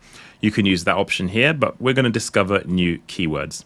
First thing you want to do is make sure your language and location are correct. I'm based in the UK and this campaign we're setting up is for the UK market. So that side of things is okay. Now what we want to do is give Google a sample set of keywords in order to build out the campaign. So I'm going to start typing some of these in. So if I do boiler service, boiler maintenance as 2 options. So I'm going to give it just 2. I'm going to start with just these 2 keywords. And what we're going to do is we're going to do a hit of this button to get search results. Now, remember, when you're doing this for yourself, the question I asked in the last module was, how would people search for your business just off the top of your head? This is where to put those ideas in. So I'm going to hit get results, and we're going to get a bunch of ideas that come up. So as you go down this list, you're going to see loads and loads of different ideas. You're going to see competitor businesses like British Gas, which is an energy provider here in the UK. You're going to see boiler replacement.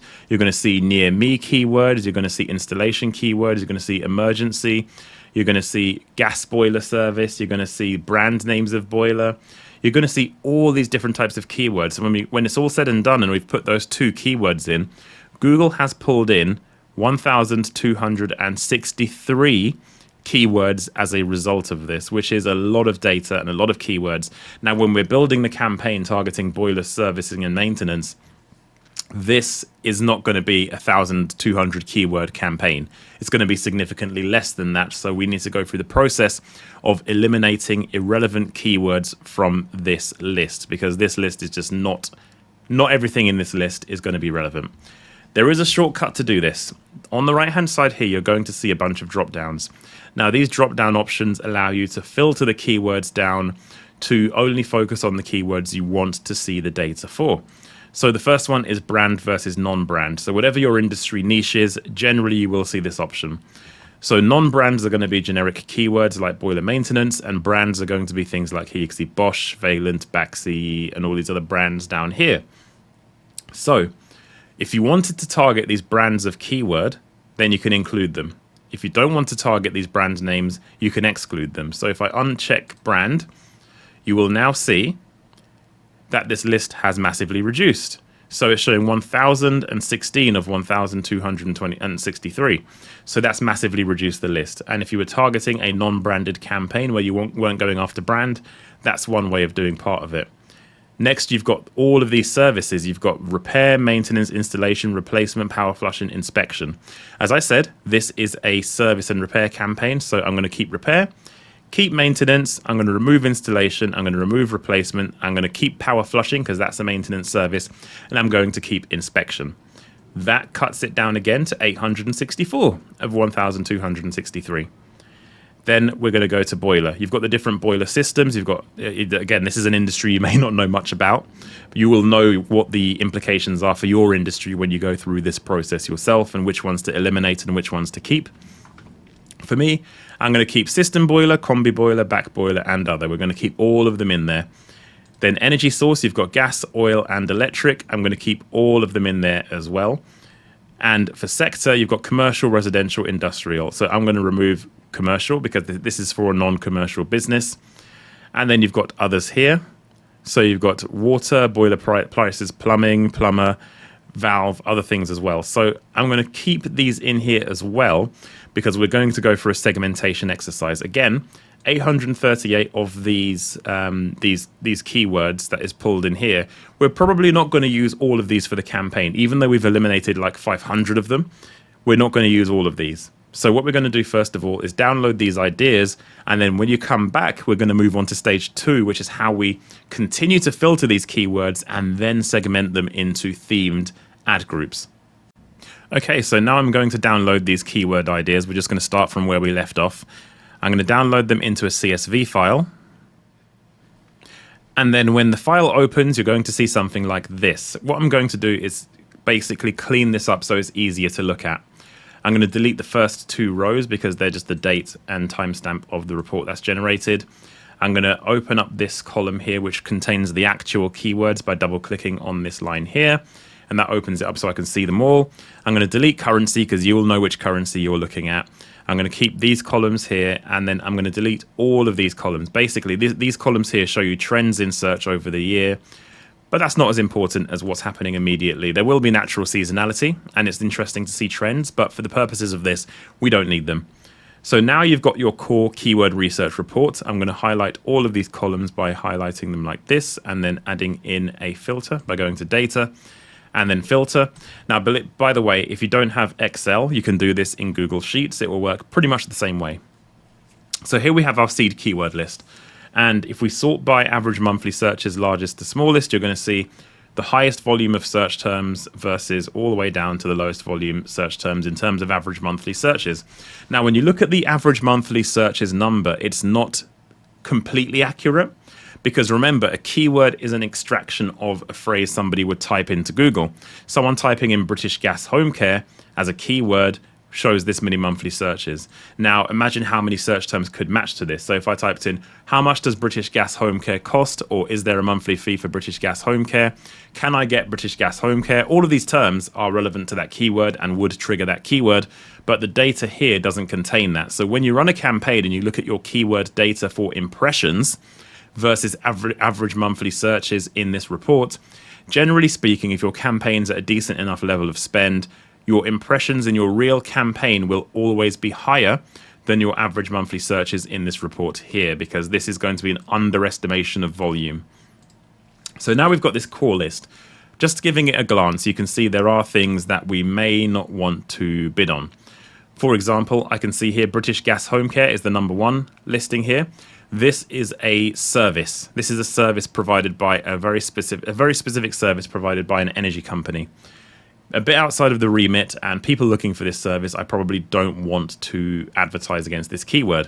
Again, think about your customer and your business and how you would look at these keywords in your business and make a decision as to whether or not you should be bidding or not bidding on those keywords. For me, I'm going to go onto these filters here and mark this as bad. So there's a bit of an exercise here you can see building. I'm looking through this list and seeing what's relevant, not what's not relevant.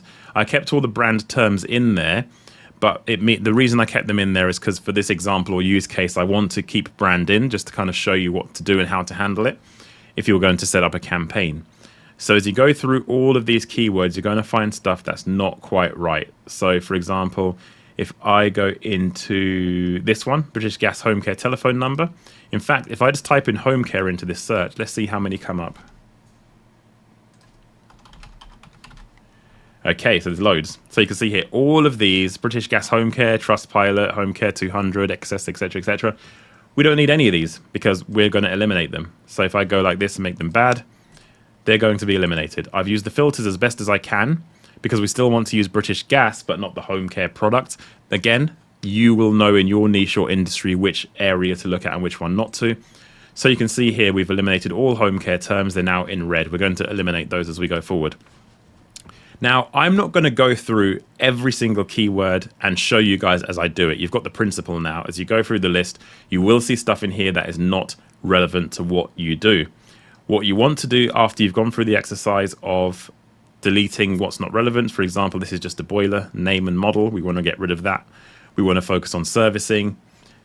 This is going to be a long process, and it seems like a painful process, but in reality, you have to go through this process. You cannot bid on keywords that are not relevant to your business, but furthermore, you also need to maximize on keyword opportunity as well. You don't have to put in hundreds of keywords in a campaign anymore because of close variance, and especially if you're using broad match. But what this list is doing is it's showing you areas you may have neglected had you just decided to write your own keyword list. You've got a whole list here. And what we're going to do now is eliminate all keywords in this list that are not relevant. And when you come back, you're going to see a bunch of red lines across all of the ones that are not relevant because we're going through that process now. Okay, so now you're back. There is a lot more red lines down below in this report than you saw previously. But now here is where things get interesting. Now we have a seed keyword list, and we can basically filter by color, and we can put the no fill at the top. Now we've got our core list of keywords. Now this still needs cutting down a little bit because there's a lot of keywords here and there's no need to bid on this many keywords. You want to keep setups quite simplified in the modern era of Google Ads. So what do we do now? We're going to use a bit of AI in order to get this right.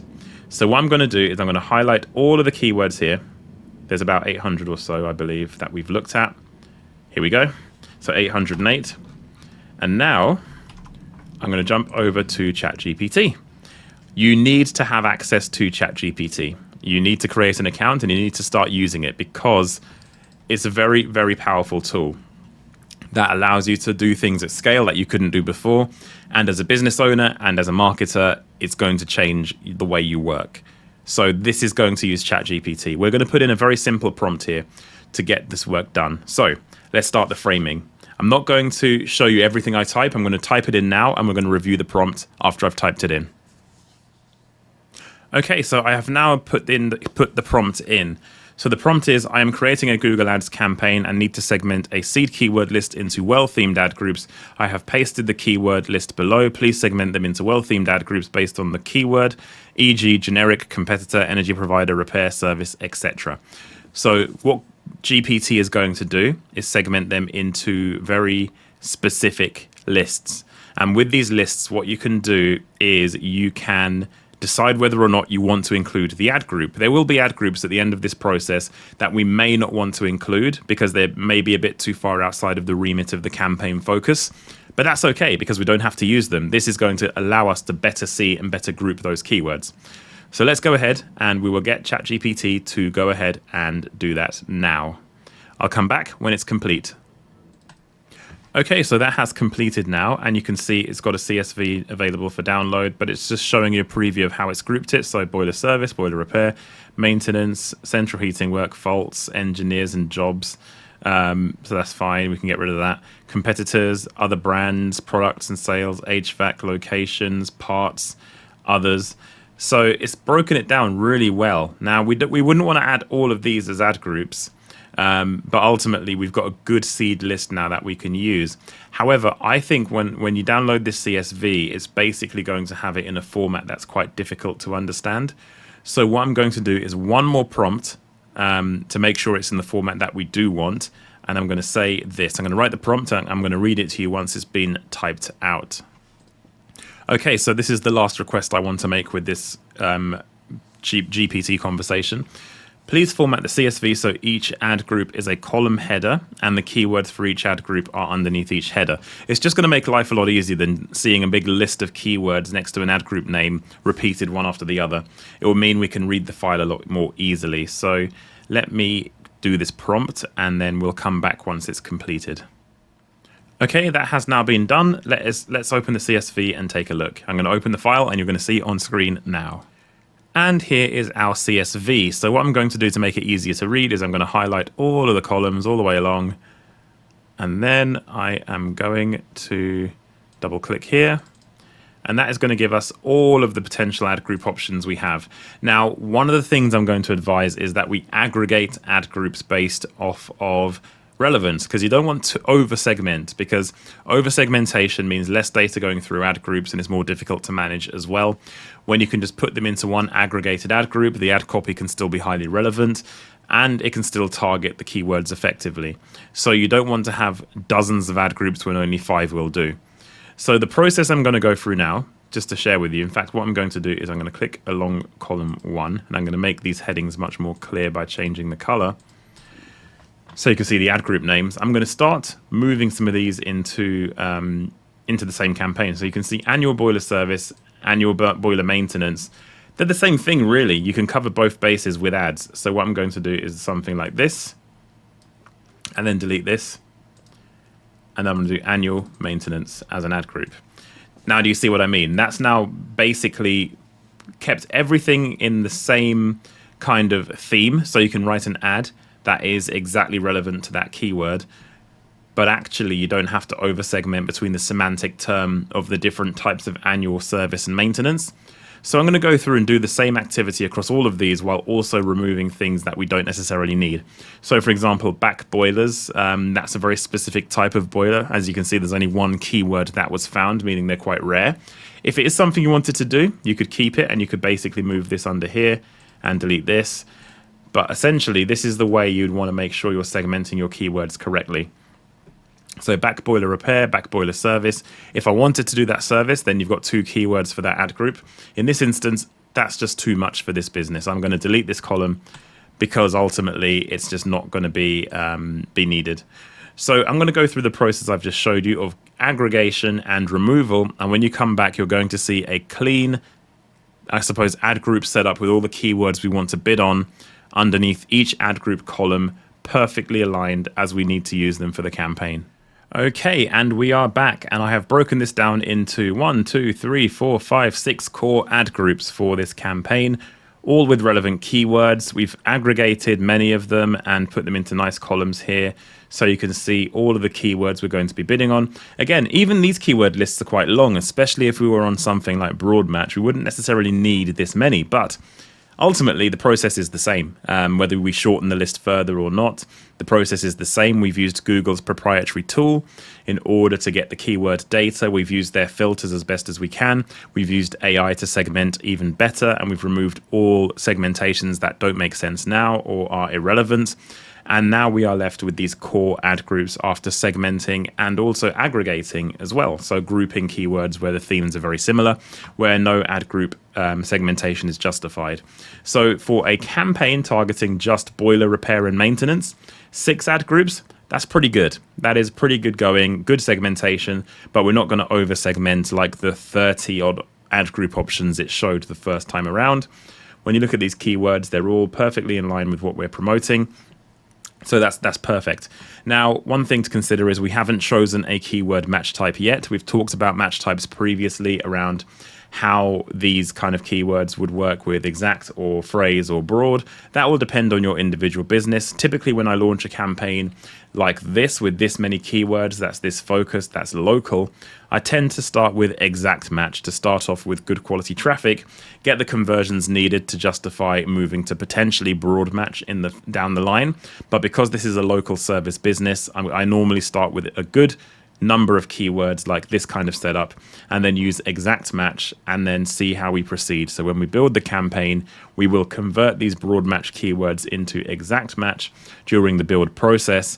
But this is essentially how to perform keyword research using Google's data, using ChatGPT for segmentation, and using your own business knowledge to segment and aggregate keywords. Remember, you might think it sounds like hard work, and in some cases it may be. What I've just done here off screen before sharing with you took me about 15 to 20 minutes of time. And as a business owner, you might not have much time on your hands. And for me, especially being a Google Ads specialist for as long as I have been, it was pretty quick for me, very easy to do.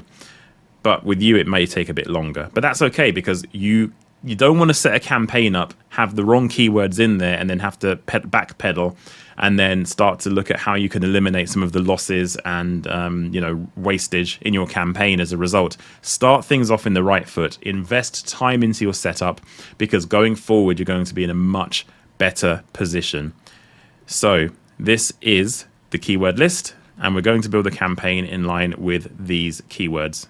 Okay, so we're kind of in a position where we're ready to start building the campaign soon, but before we do that, we need to perform what is called negative keyword research, which is basically to use the opportunity while we're setting a new campaign up to understand the types of search we don't want in the campaign, and we want to make negative keywords. So to do that process, it's kind of similar to the keyword research process, but we're going to do things a little bit differently. So go into your account, go to Tools, and go to Planning, and head over to the Keyword Planner again.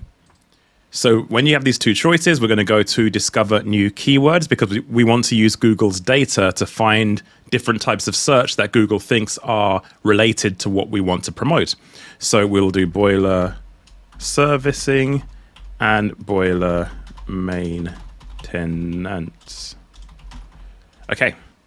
So now we've got those two search terms in there for this keyword research. We'll hit get results. Of course, you want to do this for your business. And as we had last time, we get a full list of everything here that Google thinks is relevant to those two search terms. So now we have this list of all of these different search terms. What you're going to realize is many of these are not going to be relevant. So the first thing to do is start down the side here. Typically, what you'll see at the top of this list on the right-hand side filter when you do this for your business is brand versus non-brand. And one of the easiest things to do if you're a boiler engineer, in this example we're using for this training, if you don't service Bosch boilers, you make Bosch a negative, because you can see here Bosch has 115 keywords in this keyword research document. So you can go through the brands that you don't support and make those negatives. Then you've got all of these different services. You've got power flushing, you've got replacement, installation, repair, maintenance. Of course, this campaign is about repair, maintenance, installation. That's fine. Power flushing might not be something this business does. So Google sees that subject as something relevant to what the business is promoting. So it's a good opportunity to add this to your negative keyword list. And as you go through all of these filters, you can kind of see at the very top level the different types of I guess, subsections of the key services you offer as you start extending these. And for your business, you'll do the same exercise. In this example, if I don't service back boilers, I won't have back boiler as a positive keyword, but on top of that, I'll preemptively make it a negative keyword as well, because that's going to stop any future searchers typing in back boiler when I know I can't service those boilers from hitting the ads and clicking my ad and wasting my budget. So what you want to do is take this whole document. Don't just use the filters. The filters, I'm just using them as an example to show you what Google does and how it groups the keywords when you do keyword research.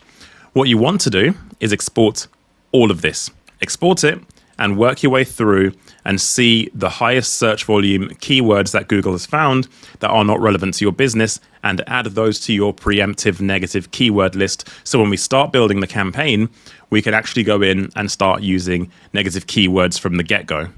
So I'm going to go ahead and export this, and we're going to come back with the document on screen. Okay, so here's the document. What I'm going to do is open up the keywords. I'm going to delete these first two rows because they're not relevant. And I'm going to delete the currency because you'll know your currency. I'm going to delete all of these column headings, and we're just going to focus purely on these fields here. So if you select everything and double click on the between the columns, that expands everything up. And if you go to the top and select all the columns and go to data and then filter, we can sort by average monthly searches, largest to smallest, because this is going to show you the most searched keywords that Google sees in your sector in the Google Ads keyword planner. So for me, as a boiler repair business in this example, and you'll have to do this for your business, I can see straight away British Gas Home Care, which is a plan that is offered by British Gas, which is the biggest energy provider here in the UK. I don't want this to trigger my ads because somebody looking for home care from British Gas is obviously on their plan already, or wants to use their home care plan and maybe pay monthly for a boiler service or boiler repairs or boiler cover. So I'm going to make home care a negative. So straight away, I'm going to use some color coding here. That will be a negative. Again, British Gas. I don't want any British Gas search terms. So if I go through here and I type in British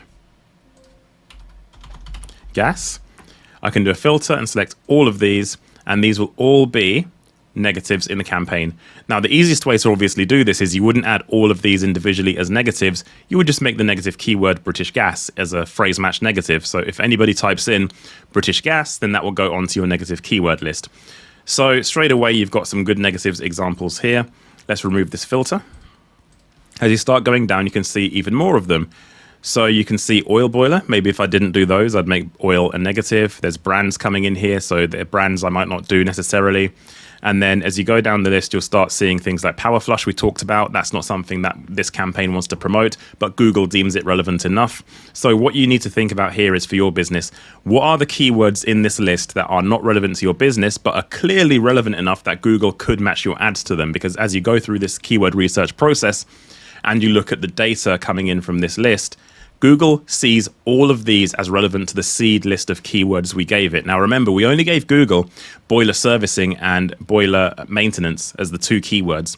Google deems all of these relevant to those two core themes. So go through your list when you do it for your business and have a list of negative keywords ready to go that are basically going to help you eliminate potential bad searches from the get-go. I'm going to go ahead and do it for this list for the campaign we're going to build as part of this training, and I'll come back once I've got my list. Okay, and we're back, and I've found some seed negative keywords. I've not done the whole list, of course, for the purposes of this training session. I've picked out a sample. You'll obviously need to go through very carefully and just make sure all of the search terms, or should I say keywords in this keyword research that are not negative to the business, that are not relevant to the business, are going to be added to this list. So I've picked out some examples just to give you an idea of the thought process. So of course, we've got big brands and big competitors. If you want to go after these competitors, you need a very specific campaign to do so and a specific user journey to do so. So I've added big competitors like British Gas and of course their product of home care. There's also another service provider that offers monthly boiler repair and maintenance cover called HomeServe. So I've got that as a negative. I've got the types of boiler I don't want, for example, a back boiler or electric, because electric boilers are out there too, and this campaign isn't focused on electric boilers. Gas safe engineers is too generic. So here's an example of a generic search term where, yes, the company I'm promoting on this campaign example is a gas safe engineer, which is a accreditation here in the UK, but that search term isn't matched closely enough to the boiler search terms we want for this campaign. If we just want to promote gas engineers and people looking for a gas engineer, we'll need a different campaign and a different journey for that user. Commercial, again, we're not creating a business-to-business campaign. We're not servicing business properties here. It's all home and residential. So again, commercial is going to be a key negative here. D&G is an example of a competitor who's not big, but a small competitor. Again, if you want to go after competitors, big or small, it requires its own campaign to do so. So that requires a different approach to the campaign we're creating now. So again, LPG, another type of boiler we don't want in the campaign. So now we've got a good seed list of negatives. There's also something else you can do to preempt negatives as well. And that is just to think of the obvious areas of how people search for your core service, but that could cross over with a lot of other generic searches. So for example, I'm going to start typing some of these in now. Job, jobs. So, of course, people are looking for jobs as engineers, and a lot of people typing in this type of search can trigger your ad. So jobs, training, that kind of thing. Preempt these, because these can come through as a click on your campaigns when you don't want them to be clicks, because of course you're not promoting employment here, you're promoting your key service. This happens across all sectors, by the way. So I would advise you do this process as well. So obviously jobs, job training, courses, tutorials, videos, demo, free. There's a whole seed list of obvious negatives that we need to add to this campaign. And I'm just showing you this as part of this section here now to kind of show you the thought process. But what I've got as part of this training is a seed list of preemptive negatives that kind of fit this kind of obvious list of things that cross over with your business for all sectors. So you can grab that list as a member of Lead Velocity. So you can grab that as part of this setup. But I wanted to show you an example of the thought process behind it. So now we have our seed list of negative keywords. Of course, we want to extrapolate more from this list and more from the download I've got for you guys. So you'll have a full list of negative keywords ready to go when you build your campaign. Hey guys, hope you're enjoying the video so far, but if you want me and my team to implement our strategies directly into your PPC accounts, head over to leadvelocity.net where you can book the Ads Audit. The Ads Audit is my framework for analyzing PPC accounts in detail, looking at everything from keyword selection and choice, match type choice, structure, website tracking, everything you can think of that makes a successful PPC campaign. All of the findings in the Ads Audit are documented for you to reference and for us to stay accountable. And once we've completed that audit, me and my team will go into your account, do the work, and we'll also throw in a free month of Google Ads management for free. So if you want to take your Google Ads to the next level, head over to leadvelocity.net where you can book the Ads Audit today. Okay, so now we're going to talk about the ads themselves, the text ads that people see when they go to Google and type something in to trigger ads to show. These text ads are known as responsive search ads, and they are basically the main component of an advert on Google Ads search campaigns. So what is a text ad or a responsive search ad? Well, text ads are the adverts users see on the search results page, and they're known as responsive search ads for reasons that will become apparent in a moment. So they contain a clickable link that takes users to your website, which is of course your final URL, which is where people will land after they click the ad on that blue text that you see within the ad. And responsive search ads are the default ad format for Google search campaigns. So when you go in to create a campaign, which we will do shortly, when you create an ad, it's generally going to be a responsive search ad. There are some others as well, like dynamic ads, but we'll go on to that soon enough. A responsive search ad allows you to have multiple variations of headlines and descriptions. So you have a lot of content opportunities when creating this ad, and it's something we're going to look at in a second. And Google will basically serve the content of the ad based on the opportunities of headlines and descriptions you give it, based on what is the most relevant to the user, what Google predicts will improve performance for that individual user. And it will optimize based on those factors. So we're going to take a look at some ads now, just so you can see what they look like. I'm sure you've seen them many times before, but here we go. So that blue clickable link at the top, where it says free delivery across the UK, direct radiators, free returns, they are examples of headlines. And in this particular ad, you can see 3 headlines, and the one beneath it as well, that you can see 3 headlines in the ad beneath it. And then underneath that, you've got the grey text that has what's called the description. So stylish, efficient, and high quality heating solutions, that part there, that is one of the descriptions they've opted to use for this ad.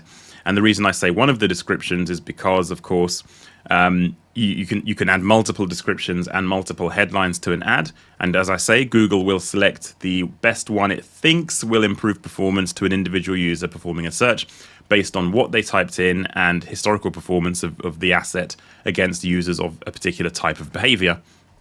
So now you understand the format of the ad. Let's talk about what actually makes a good ad. So think of call to action. So when you think of an ad when you're looking at an ad on Google, what really makes sense is if you also say within the ad what the user is expected to do next, whether that's make a phone call, whether that's apply, whether it is to submit an inquiry, whether it's to start a chat. It's good to kind of give a nudge to the user as to what they want to do or need to do on the next page. So examples of call to action is get a quote, book a test drive, book an appointment, call today, buy online or shop now, or what do you want the user to do when they hit your website? Mention that in the ad because it can be quite a helpful prompt to the user for them to know what to do next on the website. So that's an important one. Headlines. They need to be strong and relevant. And when I say strong and relevant, there's two sides to this because relevance is very important in Google Ads. We talked about ad rank earlier on and how relevance of ads to keywords and ads keywords to your website. Having relevance in your ads is crucial. So you need to make sure you're mentioning variations of your keywords within your ad copy. Now, if you have headlines in your Google Ads account and you just make them all basically keyword relevant headlines, that's not good enough. You've ticked the box for relevance, great, but you haven't actually sold what you're doing. You haven't given any unique selling points. You haven't actually kind of helped people make a decision. So remember, relevance is only one part of it, but it's an important part, and you need to make sure your headlines are relevant to your keywords and your offering and your website. This is more important quite often than the relevance in some cases. Relevance is there for, first of all, of course, the user to see an ad that's relevant to what they're looking for. Secondly, for Google to improve your ad rank. But really and truly, these are the things that get people to click. You highlight your unique selling points and benefits. You have to sit down and look at them in your business. If you can't reel off to me right now off the top of your head, here is why my business should be picked over a competitor and why you should choose me over them, and give a bunch of reasons, then you need to sit back and think about it before you set up a Google Ads campaign, because you don't want a generic ad that doesn't say why people should use you over your competitors. You need to make sure that you are highlighting your selling points. So for example, free delivery, 10% off if you're running a sale, third item free, we match any genuine quote, rated 5 stars. All of these different things are examples of benefits and selling points. Now, this is very generic because I made this list completely agnostic to industry. It doesn't matter what industry you're in, you could potentially have these offers if you had them. You may have offers that are more specific to your industry that people in the know who are shopping for your product or service will understand, and then you could potentially put that into your ad as a selling point or benefit to the user and help you get a better click-through rate. And again, click-through rate is tied to your overall ad rank. Google predicts your click-through rate. It looks at your current click-through rate to predict the future one, and that's a criteria it looks at, is predicted click-through rate. So you can put these things into your ad to improve your click-through rate, which will improve your ad rank, meaning you get cheaper traffic because people are choosing your ad over your competitors. That's really important. So as I say, you have to balance relevance with keywords. So when you look at an ad in Google, you have to also make it read well. So when you look at descriptions, for example, or headlines, it's all well and good getting keywords and unique selling points in there, but you also have to write well. If you write an ad that's very hard to read, doesn't have punchy, hard-hitting content that gets people to click, then it's difficult to get it to work. You're not going to get a good click-through rate. So it's important to kind of think, how can I write this ad well? And this is a challenge. A lot of businesses have this as a challenge because your day-to-day is your job. My day-to-day is running Google Ads campaigns, and writing creatively and well to convince people, sales copywriting, is not a skill everybody has in their locker. It just isn't. So we have AI. It can help us with the right kinds of prompts, which you're going to learn on this training. You can write really good ads, really good ads with the right prompting, giving it the right information. You can take that mental load of thinking of how to write ads, hand it off to AI to help you. Now, the problem is if you prompt AI in the wrong way, you're going to get boring generic ads. If you know how to write the prompt and how to position things and how to set things up in the right way, then you're going to be in a good position. So I will show you exactly how to do that on this training.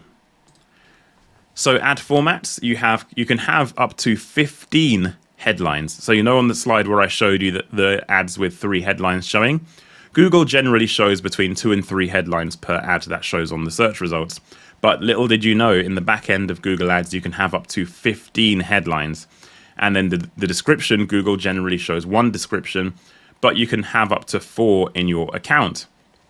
So when you think about it, you can have 15 headlines and 4 descriptions. That is a lot of content. That is a lot of opportunities to write headlines and descriptions for your business.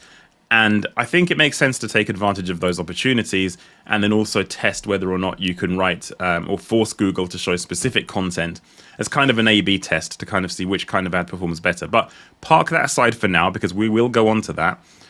But I think this just highlights the format of the ads for you to understand exactly what Google is looking for when you're writing your ads. There are limitations in character count, as you can see.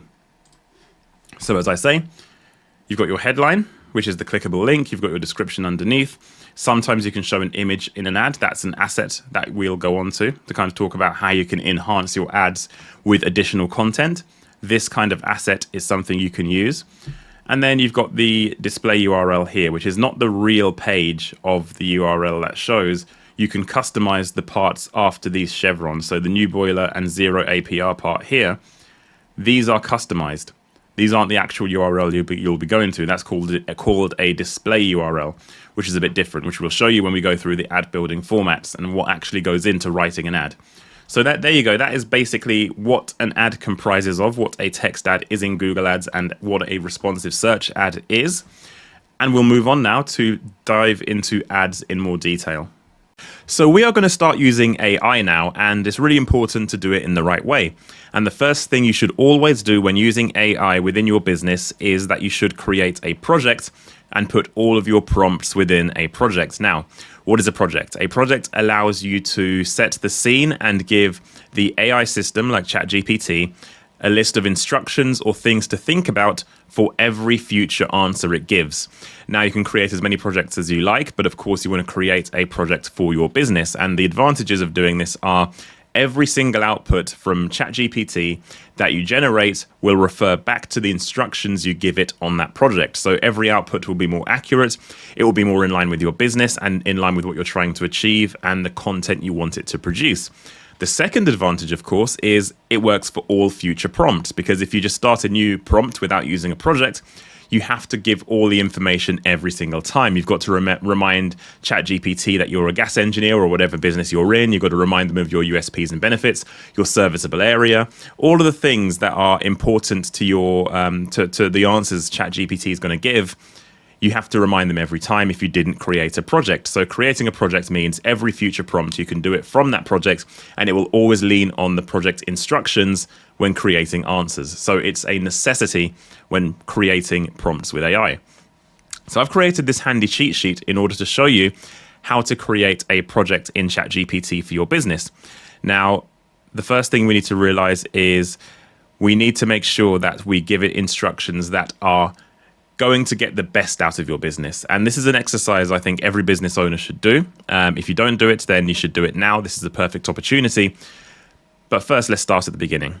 First of all, I'm going to say, I'm writing the content for my website, and I need you to act as a website content writer that knows how to write compelling sales copy.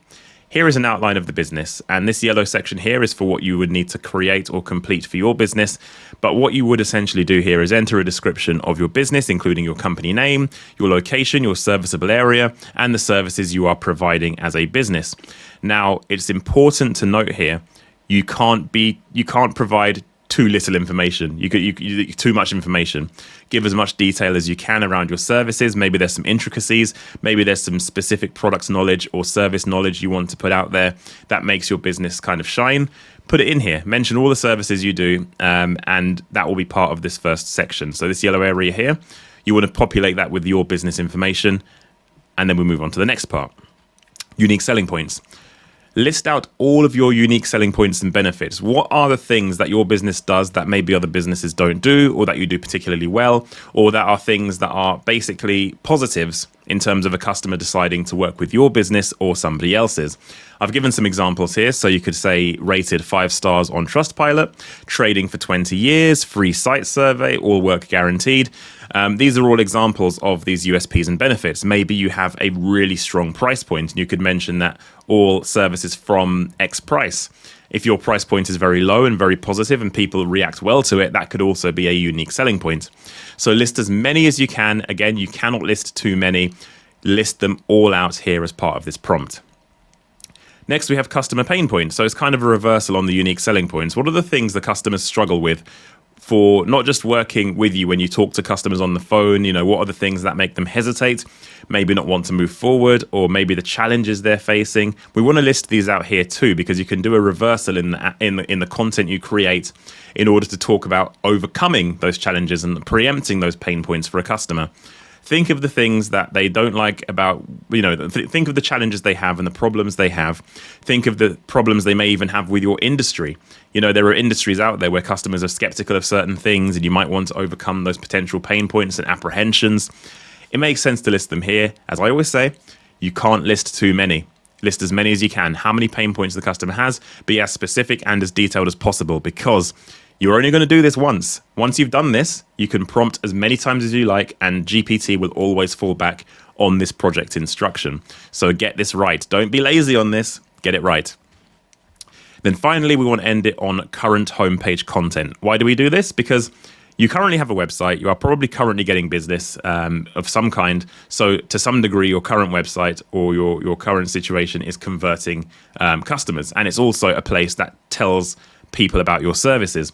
Now, I've made a specific note in this prompt that, please note, I don't think this content is actually good. It's just to give you more of a context and feel as to what our current offering is and what we do. So what I mean by this is, if you copy and paste your homepage content into this project brief, GPT is going to see it and think, okay, I've got a good understanding now of what their offering is, even if the content isn't liked by the business owner. I'm not going to use it as something that's positive, as the content being good or well written. What I'm going to do is look at the raw material within that content. What are the things being said, and use that as framing the overall offering of the business. So you're kind of covering all bases. You're giving your USPs and benefits, customer pain points. You've explicitly told GPT at the very first part of the prompt what it is that you do, but also using your current homepage content also has the benefit of, maybe you forgot something in this prompt and it's on your homepage, even if it's a small detail. Just doing a copy and paste of your homepage content into this prompt will mean GPT gets a full kind of 360 view of everything, and that will set you up perfectly for all future outputs. Now, I've mentioned here as well, it doesn't matter if the formatting's weird. Of course, if you copy and paste a whole homepage content, it's going to be a bit weird, but it's okay. GPT is smart enough to understand what it is you're copying and pasting and how to read that content. So don't worry if the formatting goes weird. Don't spend time going through and trying to realign paragraphs and settings and removing image JPEG directives in the content. Don't worry about any of that. Just copy and paste it. It will work. GPT will understand it. So that's it in a nutshell. These are your project instructions. Get it right first time. Put some effort into it, because it really does pay off in the long run, as you're going to see as you start taking this training. Okay, so let's check back in with a completed sheet so you can see the kind of thing I'm looking for. So prompt instruction as stays the same. Let's go straight to an outline of the business. We're a gas engineer and plumbing business located in London, UK. We serve customers throughout London and provide boiler repair, boiler servicing, boiler maintenance, new boilers, gas safety certificates, leak detection, and bathroom installation. So that's kind of an overview of the business we're using in this training. So that gives you a good understanding. Unique selling points. All work is guaranteed, 5-star rated, free site survey visit with no call-out fee, gas safe registered, available within 24 to 48 hours to carry out work. So these are all the USPs and benefits, and then the customer pain points and worries the customer may have. Worry about reliability of the engineer, worry about hidden fees and charges, worry about poor workmanship, worry about whether the engineer will actually turn up on time or at all, and peace of mind about whether the boiler is safe. So again, apply these to your industry. What are the pain points of the customer? This gives you a good understanding and example of the kind of thing that we're looking for here. Current homepage content. So again, see the current homepage content below. I don't think it's actually good. It's just been shared to give you more of a feel for what we do in our current offering. So here's the thing. This copy and paste is going to look ugly. You're going to see it here. All of this is literally copied and pasted from the website. And it's going to look ugly. There's going to be images here. There's going to be text broken up by images and things like that. GPT only understands text, so the images won't actually become uploaded. So you can literally copy and paste this in, and it will basically give a framework for GPT to understand the business and basically prompt the right things in the future. One thing I've just forgotten, actually, that I've actually forgotten while I'm doing this, and I'm going to add it right now in real time, is the business name. The business is called Darren the Plumber. So that is the business we're using in this tutorial.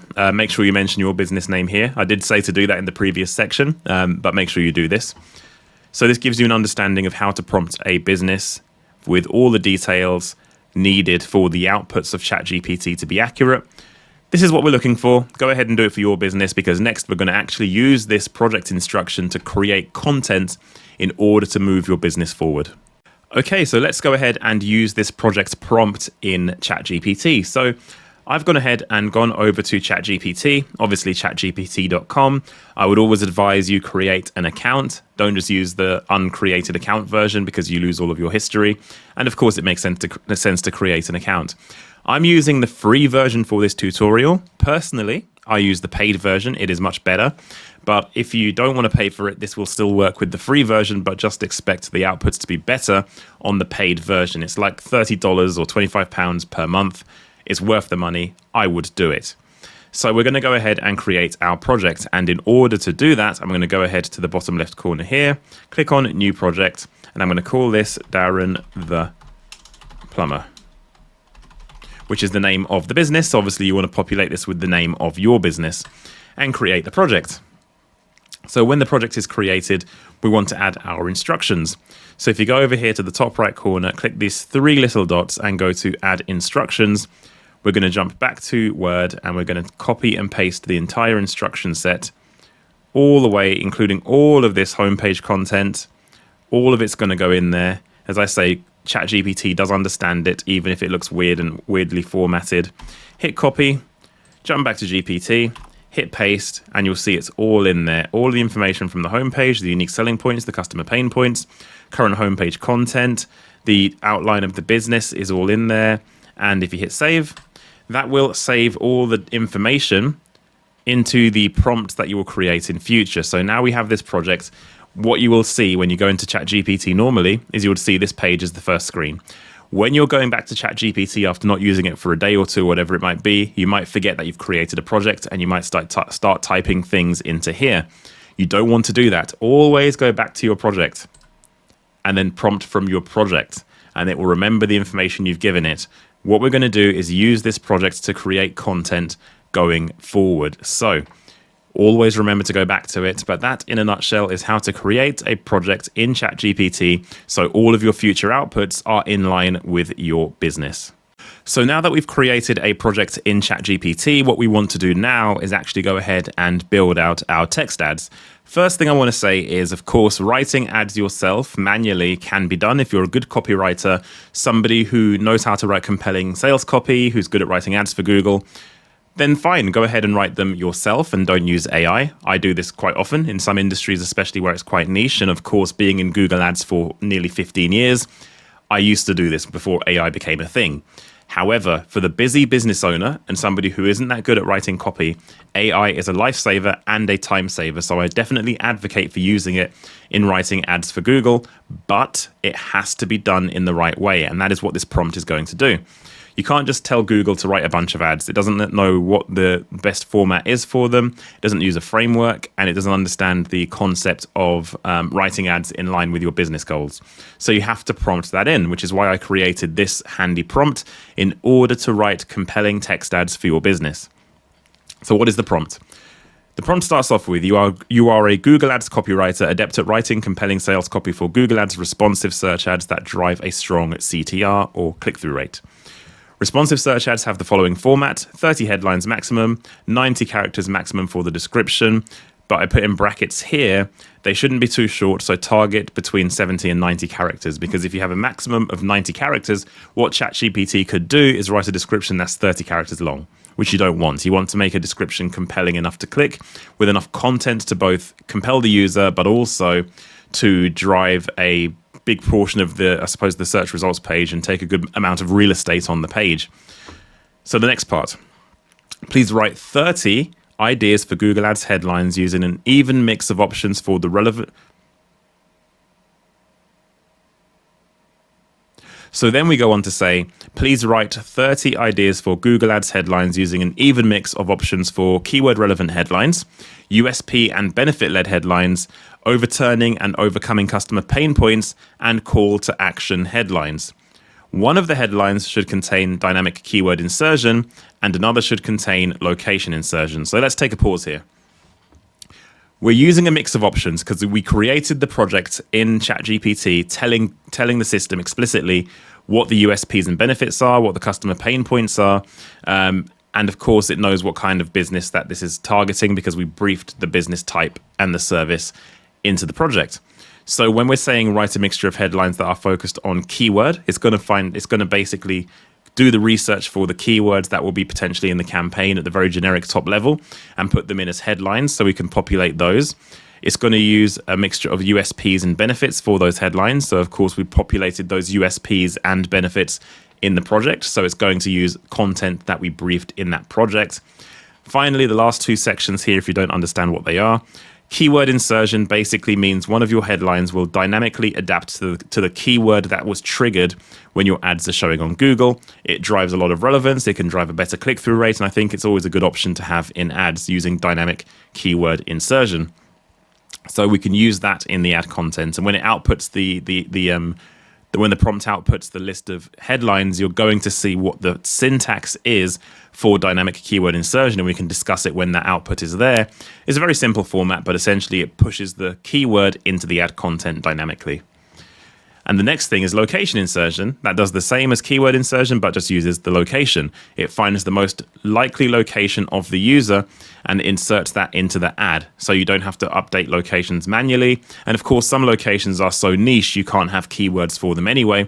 So what this dynamic location insertion is doing is it's pushing the location into the content of the ad dynamically based on where the user is. So for example, if I wanted to say something like, boiler repair London, it can insert London, but more than that, if I was in a very specific area of London, like Balham, for example, it could force into the ad boiler repair Balham, and that could be showing in the ad.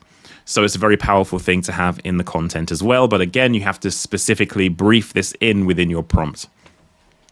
Again, if you don't have a location-based business and your services are national, or you don't really want to insert a location in your ad, then you don't have to use it. So as I say here, only use this part if you have a location-focused business. If not, do not use this section. So that's fine. Then we want to look at descriptions. Then it says, please write 10 ideas for Google Ads descriptions, taking into account all provided USPs and benefits and overturning and overcoming customer pain points. Use a variety of both in your options, make the descriptions punchy and compelling in order to drive a strong click-through rate and include a call to action at the end of all options. Very self-explanatory. We want really sharp descriptions leaning into the USPs, benefits, and overturning customer pain points. And of course, a call to action. All very good components of a description. Then the final part is quite important. Finally, we don't use emoji, special characters, or EM or EN dashes. So let's just rewind there for a second. ChatGPT sometimes uses emoji. We don't want it to use emoji because it's obviously not acceptable in a Google ad. Special characters, again, aren't acceptable in a Google ad, so we don't want special characters. And EM or EN dashes They can be used, but ultimately ChatGPT uses them too much. They use it basically in pretty much every output unless you tell them not to. So we firstly don't want to use them because they're overused. So grammatically speaking, they probably use it way too often. It becomes quite samey. But the second part of that is, of course, we don't necessarily want people to know it's been written by AI, and the EM dash is a telltale sign that you've written content using AI.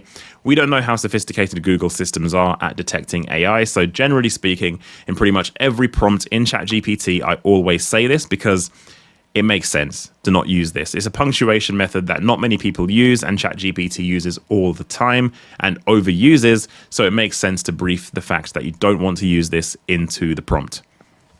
And finally, we say we don't want to use hyperbole. For those who don't know the meaning of the word hyperbole, it means overhyping what you're offering. So if, for example, it's this plumbing and maintenance business and we're promoting boiler repair, we're not going to say something like, these are the most amazing, the best boilers in the entire world, period. You know, that's hyperbole. You're talking things up too much. And then we don't want to put phone numbers in the ad because, of course, the system, ChatGPT, knows the phone number of the business because we've put that into the copy and paste of the homepage when creating the project. We don't want it to use the phone number because putting phone numbers in the ad content is against Google's rules. Phone numbers need to be shown as a core asset on ads. It can't be put into the content of the ad itself. So we're going to try and steer ChatGPT away from doing that. Then the final part, of course, is important because you don't want the content to sound samey or the same as other people or kind of ChatGPT-like. If you've used ChatGPT enough, you'll understand there's a very specific tone it tends to use. So we want to override that. So we want to choose a tone of voice specifically in line with your business. Now, it depends on your business. It depends on you. It depends on the messaging within your company. But I've put together a preset list here you can select from as your tone of voice, depending on your business. I tend to go for things that are warm and welcoming or friendly or informative. Your business might be quite funny. You know, you might have quite funny kind of lines in your business and the way you communicate is funny. You might want to be boring or authoritative. You might want to be inspirational. So you can kind of choose a tone of voice that suits the ad content itself. So this prompt will basically allow you to not just create an ad that's the right format, the right syntax, using some of the key insertions and your USPs and benefits, but also the tone of voice is not going to be boring because you're going to define it yourself. So you're going through a whole prompt here in order to write your text ad ideas. And the reason we ask for 30 headlines and more descriptions, and, you know, I think we said how many descriptions? 10 descriptions, is because we want options. We don't want to just let ChatGPT write the entire ad for us and then we copy and paste it in. We want to select the best of the best options from what it puts out. So by asking for 30 headlines when there's a maximum of 15 and asking for 10 descriptions when there's a maximum of 4, it kind of makes sense to do it that way so you can choose the best options available from the prompt, and there's plenty of options and opportunities to choose.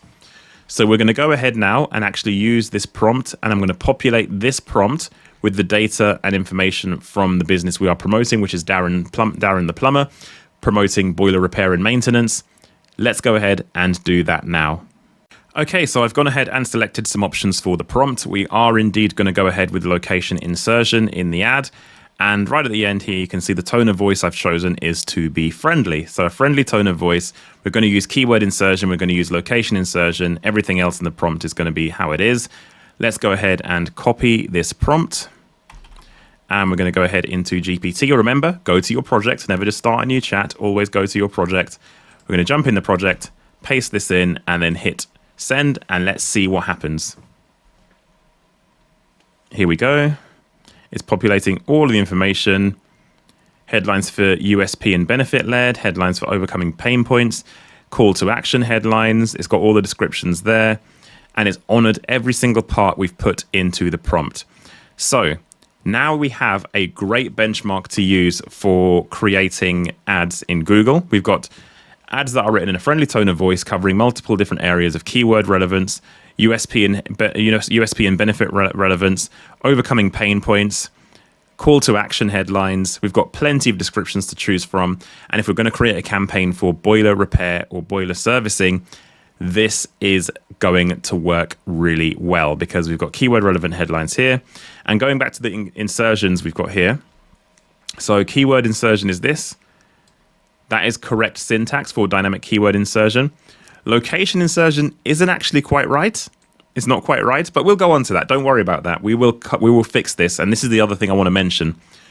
ChatGPT's outputs aren't final. You need to check them. You need to make sure it's all in line with what you wanted to prompt, that it meets the kinds of instructions you gave it, but also things like this, where keyword insertion, the syntax for creating this in ads is completely right. Location insertion is incorrect, and we will fix that when we go ahead and I show you how to build out the campaign. We'll fix this. Don't worry about that at all. So we've got a good selection to use here. We can see trusted gas safe engineers with no hidden fees. Contact us to book. Keep your boiler safe and efficient with our reliable servicing. Call that. These are good descriptions. These are good headlines, and we have a lot of content to go ahead and use. This is why I'm an advocate for ChatGPT, because we've got a ton of options here. How long would it have taken me to sit down and work out how to give headlines that are keyword relevant, USP relevant, overcoming pain points, call to actions? I'd be sitting there for a long time writing these out and testing them, checking the headlines are the right length, trying to get within the character count, rewriting, writing again. This has saved a bunch of time. So what we're going to do now is we're not going to go ahead and build the campaign just yet. We want to do one more thing, because we've done the keyword research. We've segmented the keywords into ad groups. We now have compelling ad copies we can use within building the campaign. What we're going to do is plan everything into a spreadsheet before going ahead and building. And we do that for two reasons. Number one is it gives us a good visual of the campaign, so we know exactly what we're building and how it looks and what we're covering. And number two, you might not necessarily be the person who is building the campaign or signing off on the campaign. So it's a good way to share the plan for the campaign with other stakeholders in your business or other partners you might be working with. It's a good idea just to have this to hand so you can all get on the same hymn sheet, sing from the same hymn sheet, and basically have the same idea. So we're going to go ahead and do that now. Let's jump into this campaign planning spreadsheet. Okay, so this is my campaign planning spreadsheet, and this will basically form the framework for creating the campaign in Google Ads. Now, this isn't something you upload to Google Ads, but it's something that's going to help you save time and paralysis when you go in and build your campaign. And I'll show you exactly what I mean when we build the campaign on this training. But this gives you a place you can put all of your assets, all of your keywords, all of your negatives, and it means you can kind of picture the structure of the campaign before you go ahead and build it. The other good thing about this is, of course, if you work within a business as well as being a business owner, you can share this with your team, you can share this with stakeholders, and they can see the plan for the campaign before it goes live. So if you needed some kind of specialist commentary, maybe there's a kind of business you want to promote that is very niche and you need some expert to kind of comment on the keyword structure or maybe the keywords in the campaign as to whether or not they're relevant because of their specialist knowledge, you can create this and share it with them, and it makes life a lot easier. So obviously we have our ad content goes in here. You've got 15 headline opportunities. You've got 4 descriptions. You've got your ad group keywords. If you wanted to add ad group level negatives, we're not on this training. You can do. But if you want to add, obviously, campaign level negatives, you can do that as well on this column here. And those campaign level negatives will be added. So let's go ahead and start using this. We've obviously got all of the things we need. We have from the previous modules our keyword research, which is here. So we're good to go there. We also have, of course, from our ChatGPT ad content creation, we have our headlines and we have our descriptions for our first ad group. So we're going to go ahead and build that in this campaign for our generic ad. So let's go ahead and start populating this document. So what I'm going to do is I'm going to pick my favorite headlines and descriptions from this output from ChatGPT, which is, of course, what you should be doing as well. And we're going to populate our spreadsheet and come back when it's populated so you can understand what's been done and what needs to be done next to make sure you're planning your campaigns in the right way, because planning is so important. It makes sense to do this process. So let's go ahead and do it. Okay, so let's talk through the completed document. So what I've done is I've put a couple of ad groups in here from our setup that we did from the keyword research to give you an idea of what we're doing on this spreadsheet. So first of all, we have 2 ad groups populated, which are the boiler service ad group. And if we go all the way down, you'll see the next ad group for boiler repair. Now, if you were going to use this sheet for your campaigns, all you need to do if you're going to add more ad groups to the sheet, all you need to do is select this whole area and literally just copy and paste it like this. And that will create another option for more ad groups, but we're going to delete that because we don't need it. So that just gives you an understanding of what to do with more ad groups if you want to add more to the sheet. So we have our boiler service ad group, and what happens with this sheet is we have the character limits showing on all of the boxes. So if you go over the character limit, the box turns red. Now, the box I've got here that's turned red is of no concern because Google, these two boxes here are using dynamic keyword insertion, which means you insert the keyword the user has triggered into the ad automatically, which can improve relevance. I always advise that's done, which is why we briefed it into the ad creation process. And then we have location insertion here, which will insert the nearest town or city directly into the ad. Now, you might think if you're targeting a campaign like London, that this will always say London. That's incorrect. What it will do is it will treat all of the local areas within London, for example, as cities. For whatever reason that is, it does it. So, for example, this would say Boiler Service Balham or Boiler Service wherever that you're targeting, where the user's nearest location is. It will put it into the ad. So it's much more relevant to the user. But Google doesn't count the location insertion as full text, so the syntax of the brackets and the squiggly brackets. So we're under the character count in reality, but it will show us over on this, but that's okay. So we have all of our headlines, all meeting the character counts. We have the keyword relevant headlines. We have the overturning pain points and USP based headlines. And we have our call to action based headlines as well. So we've covered all three of those key areas of an ad. We've got some great descriptions as well, kind of hitting home with the service, with the USPs, benefits, call to action, really positive. Then we have our keywords all here. All the keywords we're going to use in this ad group are here, copied and pasted from the original work we did. Then our negative keywords based on the research we did together in the keyword research phase, but also the preemptive universal negatives that I've provided you with as a download. I've added this to here as well. So the negatives go all the way down past the second ad group as well, and you have them all here ready to go into the campaign as negatives.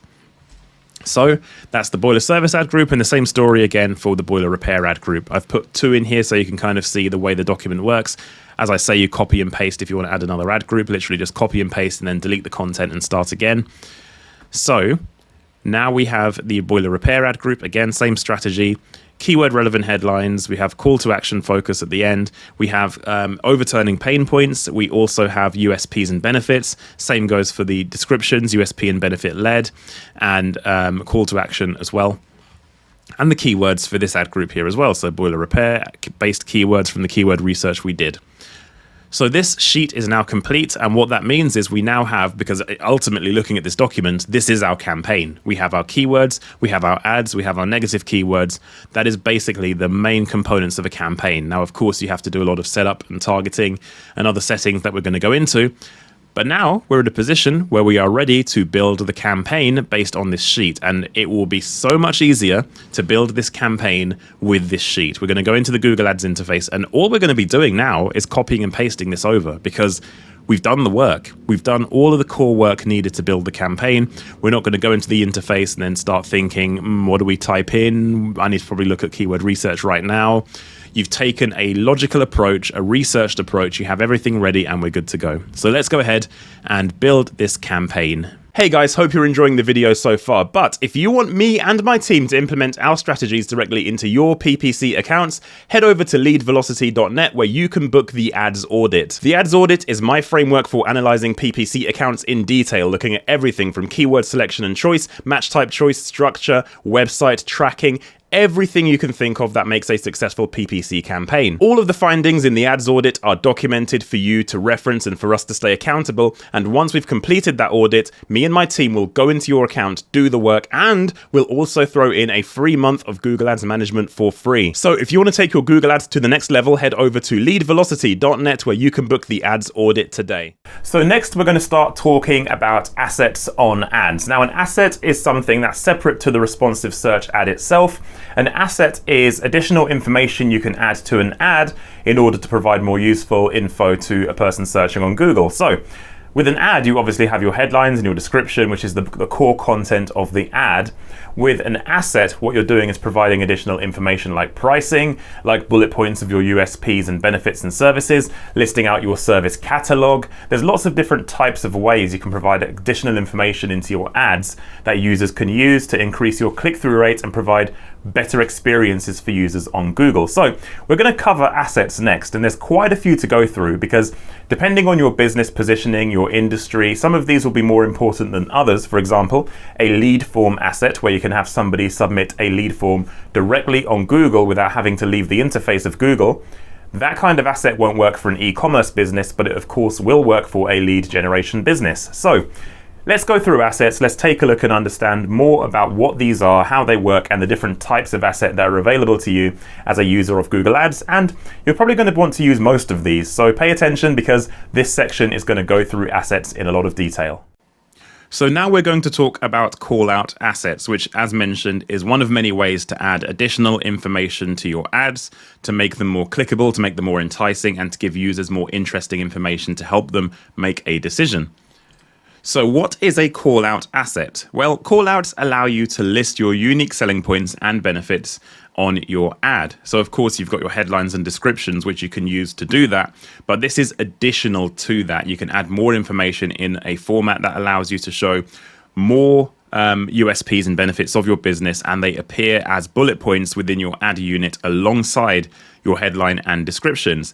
They're not clickable, so they are basically there for informational purposes only. The headline and site links, which we'll go on to, remain the only two clickable parts of a text ad, but these give the opportunity to provide extra information to users to help them make a decision to make your ads more appealing. Here is an example of a callout. So you can see you've got your main ad headline up here, then you've got your description underneath. You can see that description here, and then these bullet points here: faster time to market, trusted by top brands, 10 times greater efficiency. These are the callouts. Now you can see here they're very strong, very powerful, and they also make the ad overall much bigger. So these are basically, for me, a mandatory kind of asset to use in your ads because they're going to make your click-through rate much stronger and you have much more promotional opportunity. The format. So the format of a callout is going to be, ideally you want 4 minimum. You can add more, and Google will juggle them around based on expected performance impact. But 4 is the minimum, and each of your callouts need to be a maximum of 25 characters in length. So not many characters to play with, so you have to be quite short and succinct when you're writing these, but ultimately it's workable. You can definitely get some good content in there for your ads within the character limit. So why use callout assets? Well, of course, as I say, provides a crucial additional information to customers. It's an opportunity to add keyword relevance because, again, you can add relevance in your headlines and your descriptions. There's no reason why you wouldn't take the opportunity to use a callout to add further relevance where you can. It takes up more space on the search results page to make your ad more prominent. Now, remember, if you're running an ad and a competitor isn't using these assets and you are, there's a good chance that your ad, first of all, is more appealing on the search results page because it takes up more space. But remember, we talked about ad rank and that 6 criteria. The expected impact of your assets is one of the criteria of ad rank. So by using assets like this, you have more of a chance to improve your overall ad rank. Of course, taking up more space and providing more information can give you a better click-through rate, which again ties back to that ad rank algorithm. And also just generally, click-through rate is powerful because it allows you to scale your campaign without paying more for traffic, because ultimately you're going to be more visible, and of the people searching, you just get a bigger slice of the pie. What can be bad about that? So definitely worthwhile optimizing click-through rate. And as I say, improves the quality of your ad. It's tied to ad rank because the expected impact of those assets that you use in your account can improve your ad rank. So again, it's a really powerful way to do that and move your campaigns forward. So what makes a good call out? Of course, as I say, it's all about USPs and benefits. When we look to the example I just showed you on screen, you could see all of those call outs were massively hammering home unique selling points and benefits to businesses. Mention key features of your product and service. So for example, if there are subsectors of things within your service or products that you want to mention, maybe things that people are going to be looking for subconsciously, then put them into your call outs as well. So mention the key features of your products and services within the call out. Again, make them relevant. So you could have a geography relevance in some of them. You can have a product relevance, service relevance, and they all tie back to keyword relevance in the end. So by doing this as well, you can also add a bit more prominence if you're a local service business and you're advertising in a local area. You can also use this as an additional opportunity to get more visibility, not visibility, but more prominence around your area. So people searching have the comfort of knowing you can service their area. They're within your serviceable area. So that's all about callouts, and a very simple asset, but very, very useful, and one I would say is completely mandatory for all campaigns. You have to be creating these when you build a campaign. Okay, so let's move on to site links, which is another type of asset within Google Ads campaigns to run alongside your main text ads. So what is a site link? Site links allow you to add links to other relevant key pages of your website. So you have your main URL that you create for your ad, where you want people to land when they click your ad. This is in addition to that. They allow you to add more links to your ad that go to different areas of your website that are more in line with potentially what the person would be looking for. It gives them options and opportunities to find more content.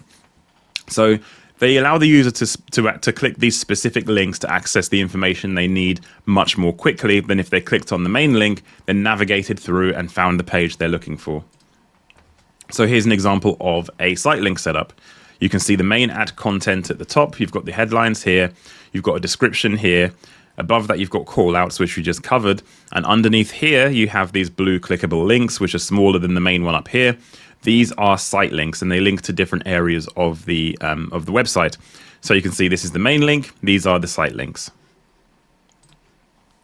So what is the site link format? Well, you can have I suppose the best thing to think about is ideally you want at least 4 site links in your account. You can have more, you can have less, but I've found that generally speaking, if you have less, Google serves them less often. And if you add more, you can. That's fine, and I think there's no harm in that. But recommended, I think 4 minimum is kind of the lowest level I would go to. And if you want to go higher than 4, that's fine. That works as well. You just need to make sure that you prioritize the main links you want to go to.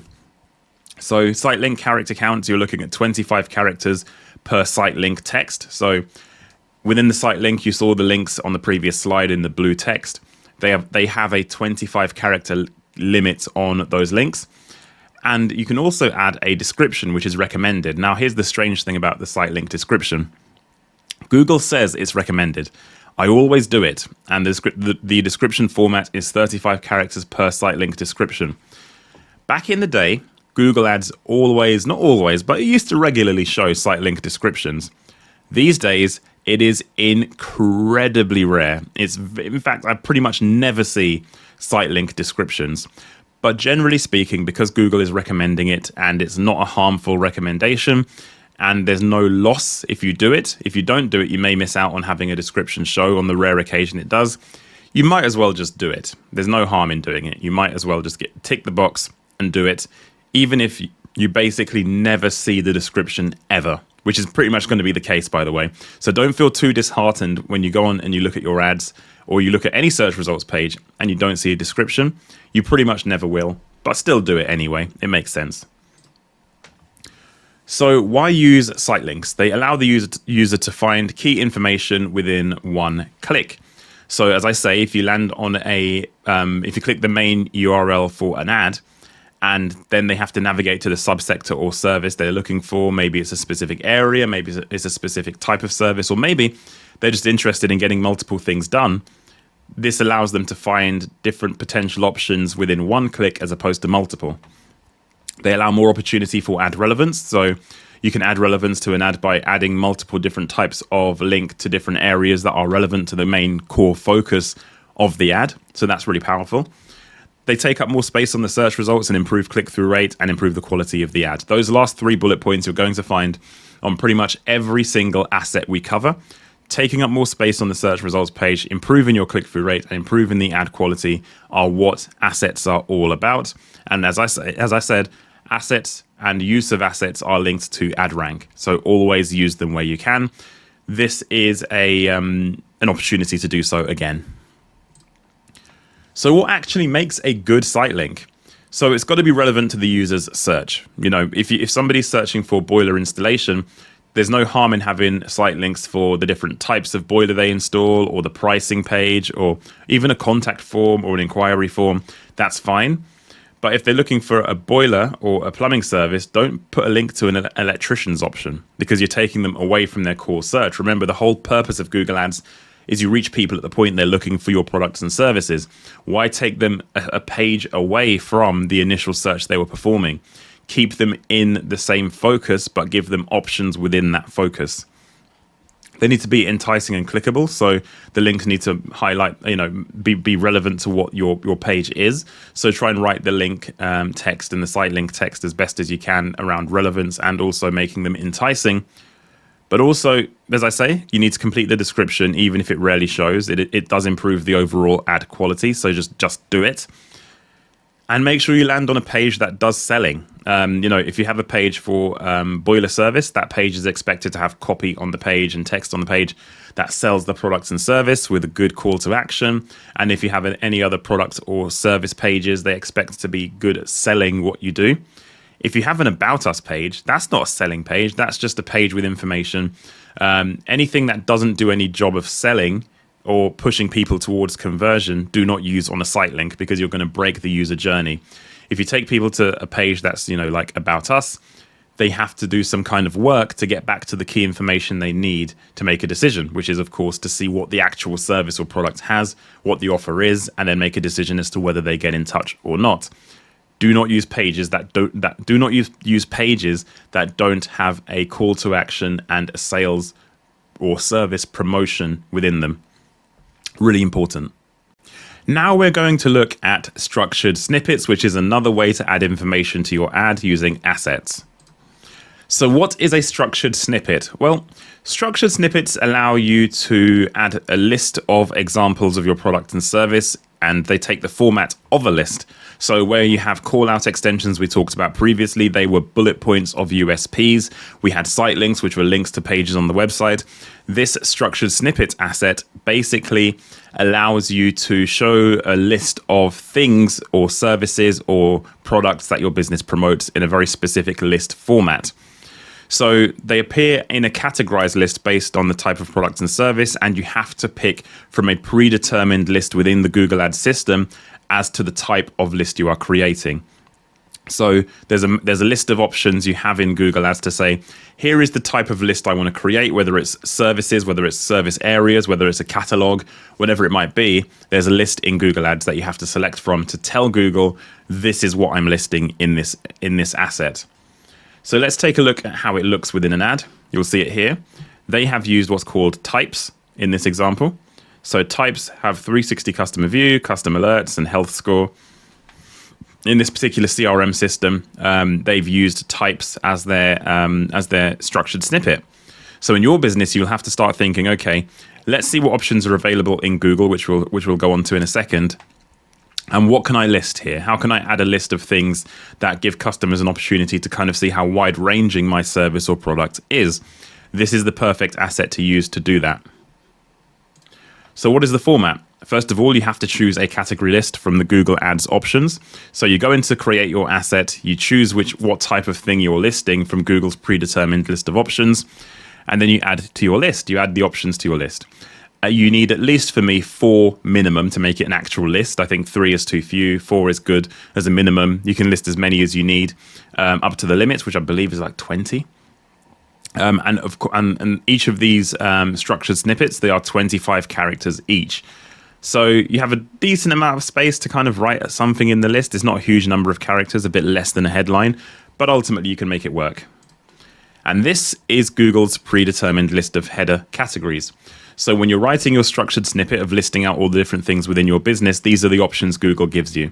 So say, for argument's sake, you are going back to the example that's standing true for the whole training, a gas and boiler installation company. When you look at these options, you think, okay, what can I use? I can't use amenities because I'm not a cafe or a building. Brands, I'm not a fashion house listing brands. I'm not a training business with courses and degree programs. I'm not in travel for hotels and destinations. You go all the way through and you end up at the bottom, which is types. You're going to find that most businesses will be using types because the structured snippet list of headline categories, they're very specific. They're very, very specific. You could use service catalog if you're doing something more top level in your ad. So say I was doing a generic gas engineer ad where I could do boiler installation, I can do boiler repair, I can do maintenance, I can do gas safety checks and certificates and things like that.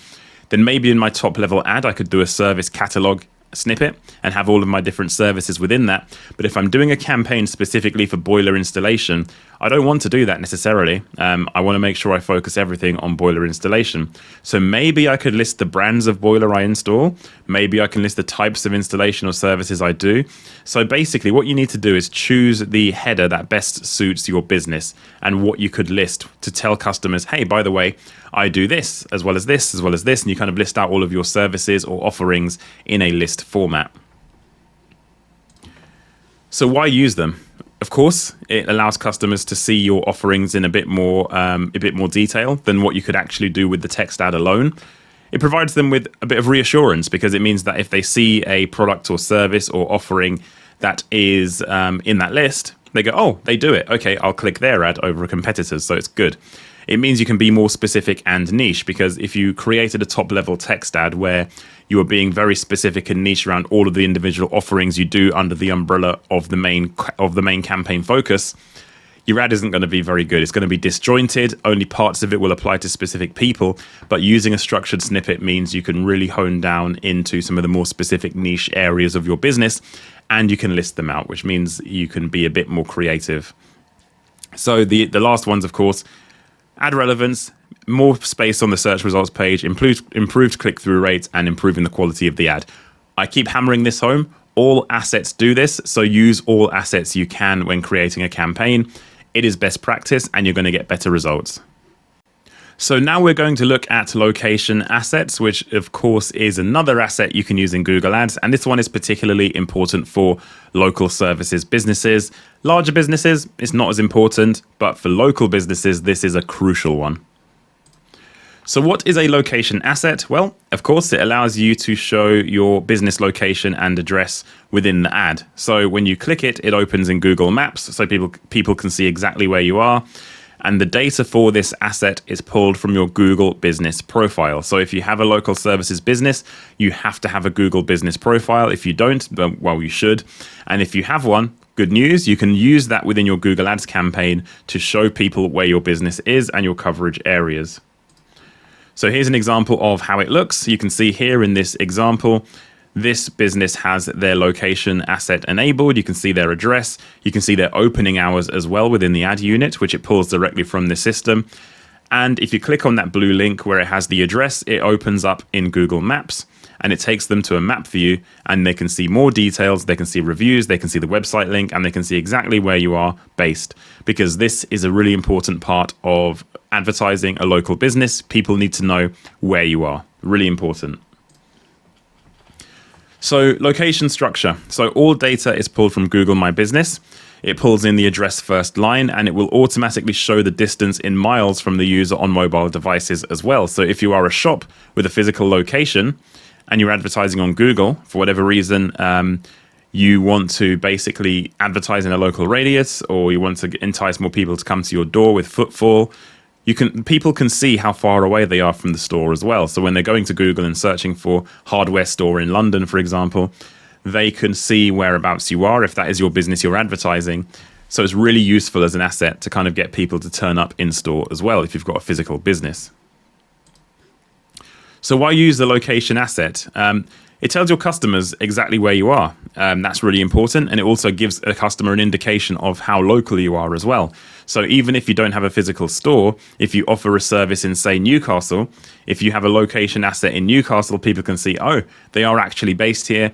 It's a business that's in my serviceable area. It adds a bit more information to the ad, and it gives customers more location-based relevance. If you have a location-based service, to me, this is a mandatory extension to use in your campaigns. So on a mobile device, especially when they can see the distance to where you're based, that is a huge advantage as well if you want people to come in store. So there's plenty of good reasons to use this asset. However, there are also, in this case, reasons not to use it, which is, of course, your business doesn't rely on location. So if you're a national or global business and you are enticing online sales or online inquiry and you don't have local branches, you're not really going to be adding to the user journey by telling people you're in London when inquiries are coming from, the Northeast or the Northwest or Scotland or wherever it may be in the UK, or if you're in the US. If you're based in Texas and you're getting inquiries from New York, does it matter if the customer in New York knows you're in Dallas? Probably not. So you don't need to use these if you're doing national businesses that don't rely on location relevance. They're not a necessary asset for everybody, and they're good for location-based businesses. But if you're not location-focused, you don't have to use it. In this occasion, it's not a question of ad quality and use of assets. You've got to look at your business overall. Why would you want to entice a click to a map listing when you want people to go to your website for a national business? If you're a local business, a click to your map is still a valuable click because it shows people that you're serviceable in the serviceable area. If you're not a local business, that click to the map is going to be potentially wasted. So that's something to consider as well. So now we move on to image assets, which is a really important one because it massively boosts your click-through rate and makes what is basically a boring search result look a bit more interesting. So let's take a look. So what is an image asset? Well, image assets allow you to add images to your text ads. So as I say, on a Google Ads search results page, everything is in text. But adding an image can massively improve your performance and make the ads more interesting. So to me, this is again a mandatory asset to use in all of your advertising because images can provide extra content and visual engagement to better promote your products and services. So a crucial extension to use in your ads. So here's an example. So this is an example from a broadband business, and you can see the image is there clearly shown. And it's of their brand mascot. So if you have a brand mascot, it could be an opportunity to use that. If you're doing multiple touchpoint advertising across TV and things like that, that can be quite helpful. If you're doing just normal business, local businesses or smaller businesses, then you can use engaging images of the team, of your vans, if you're doing service businesses, of your products, if you're an e-com business. You can really make use of this area really well. And this is basically a way to make the ad a lot more engaging than it otherwise would be. So the formats, this is the format of an image asset. So you can see you can have a square image or a landscape image. The square one is mandatory and the landscape one is optional. So it's important to remember that you need a 1:1 ratio, which is exactly a square image, as your main image. And you can use a landscape one as an additional or an uplift on what you're doing with the square image. Resolution, you need minimum of 300 by 300 for the square image and a minimum of 600 by 314 for the landscape. But Google recommends bigger, so 1200 by 1200 or 1200 by 628 for the images, and the maximum file size is 5,120 kilobits. So these are the things to consider. I think pretty much it's very easy to hit these benchmarks, even if you're a little bit bigger on the images or some size in between the minimum and recommended. They're going to look good. They're going to be shown very small on the search results page. So as long as you hit the benchmarks within the parameters that's shown on this screen, you'll be fine. And the other recommended image safe area point here is put the most important content in the center, 80% of the image. And what that means is basically Google can crop these images with the way they put them on the search results page. So if the edges are going to be cropped and you're missing key information from the image by cropping it, then you're going to miss out on having the best opportunity to show the image in its entirety. So make sure you make the image fit within that remit of leaving a safe area that's 20% of the width around the whole image, so you get the main content to show within the image. So one thing to consider is not all advertisers have access to use image assets, because I suppose the reason Google does this is, first of all, to make people more likely to comply with their policies anyway. So passing verification and other things like that, and being a good advertiser. But also there's a risk on Google's part allowing people to advertise with images. You can imagine the risk that could be posed if somebody was a spammer or scammer or promoting illicit material using images. Then that breaks the user experience of Google Ads for a user, and Google wants people to have a good experience. So therefore, they only let trusted advertisers use image assets. So you need a good history of policy compliance. That's the first thing you need to remember. And a Google Ads account has to be in an illegible vertical or sub-vertical. So subsections or verticals that are not illegible are gambling, alcohol, healthcare, sexual content, things like that cannot be using image assets. Google will disapprove them and also not even allow you to use them. The Google Ads account has to be open for more than 90 days. Again, another big thing for trust. Google knows that if an advertiser is going to scam, usually they'll do it pretty quickly. They won't run a normal business and then decide to scam later on down the line. They want to churn and burn accounts. So in that 90-day period, you need to be running an account in good standing with a good history of policy compliance. And you have to have active campaigns running so that you can use image assets as well. So there's a lot more policy criteria here than a typical asset you need to be aware of. So if you're a new account that's not been running for long enough, you can't use this asset yet, but time will tick along and you'll be fine. And eventually you will have access to this really powerful asset. So just follow the rules. Hopefully you have a good level of compliance in your account. You've passed verification, you've been open for more than 90 days on Google Ads, and you've got an active campaign running. If you meet that criteria, you're fine. You can run an account with image assets. So why use them? Why use an image asset? Of course, it provides more context to your products and services. People can get a visual representation of them.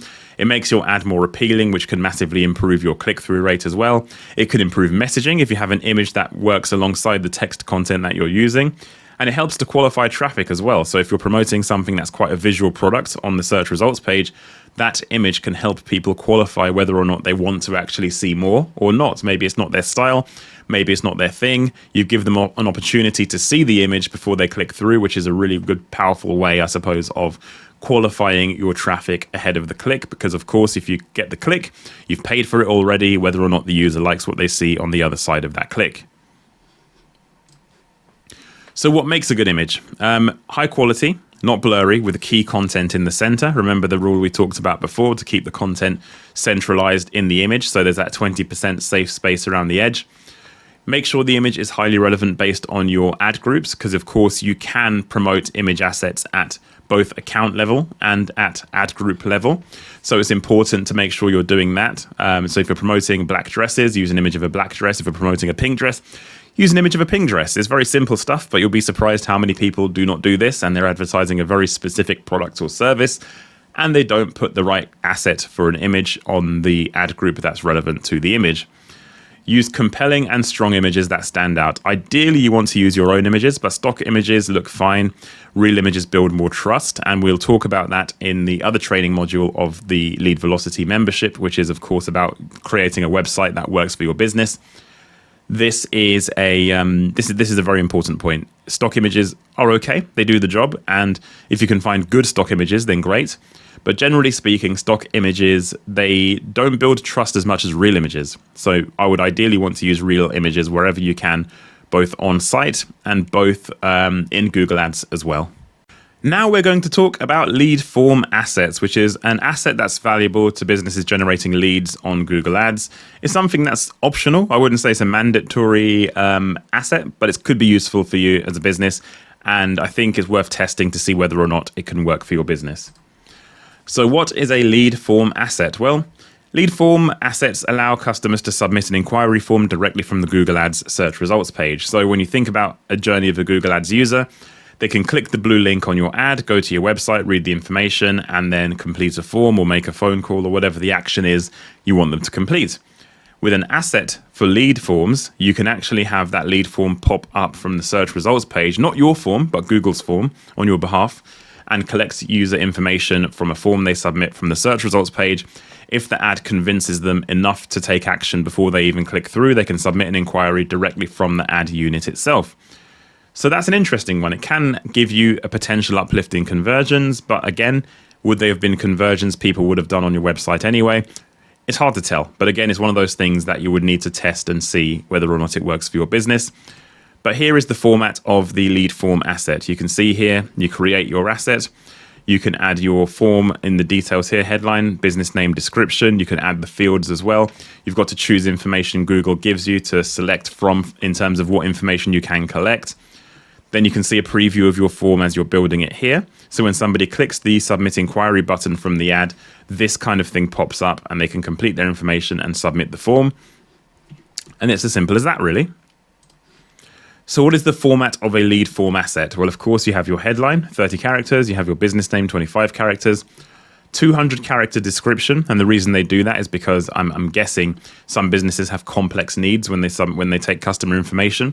So it gives them more characters to play with in order to make sure they convey what they're looking for and how they help, or any kind of legislative or legal elements as well. Then, of course, you have your questions. You can choose from a list that Google has. There's a ton of things you can choose from. Here's an example. You've got name, email, postcode, phone number. There's loads on there you can choose from. And then, of course, you have your qualifying questions. Google has a list of questions you can choose from as well. So, what is your job role currently or whatever it might be? You can choose from a list of qualifying questions as well from that Google list of options. Then you have your privacy policy link.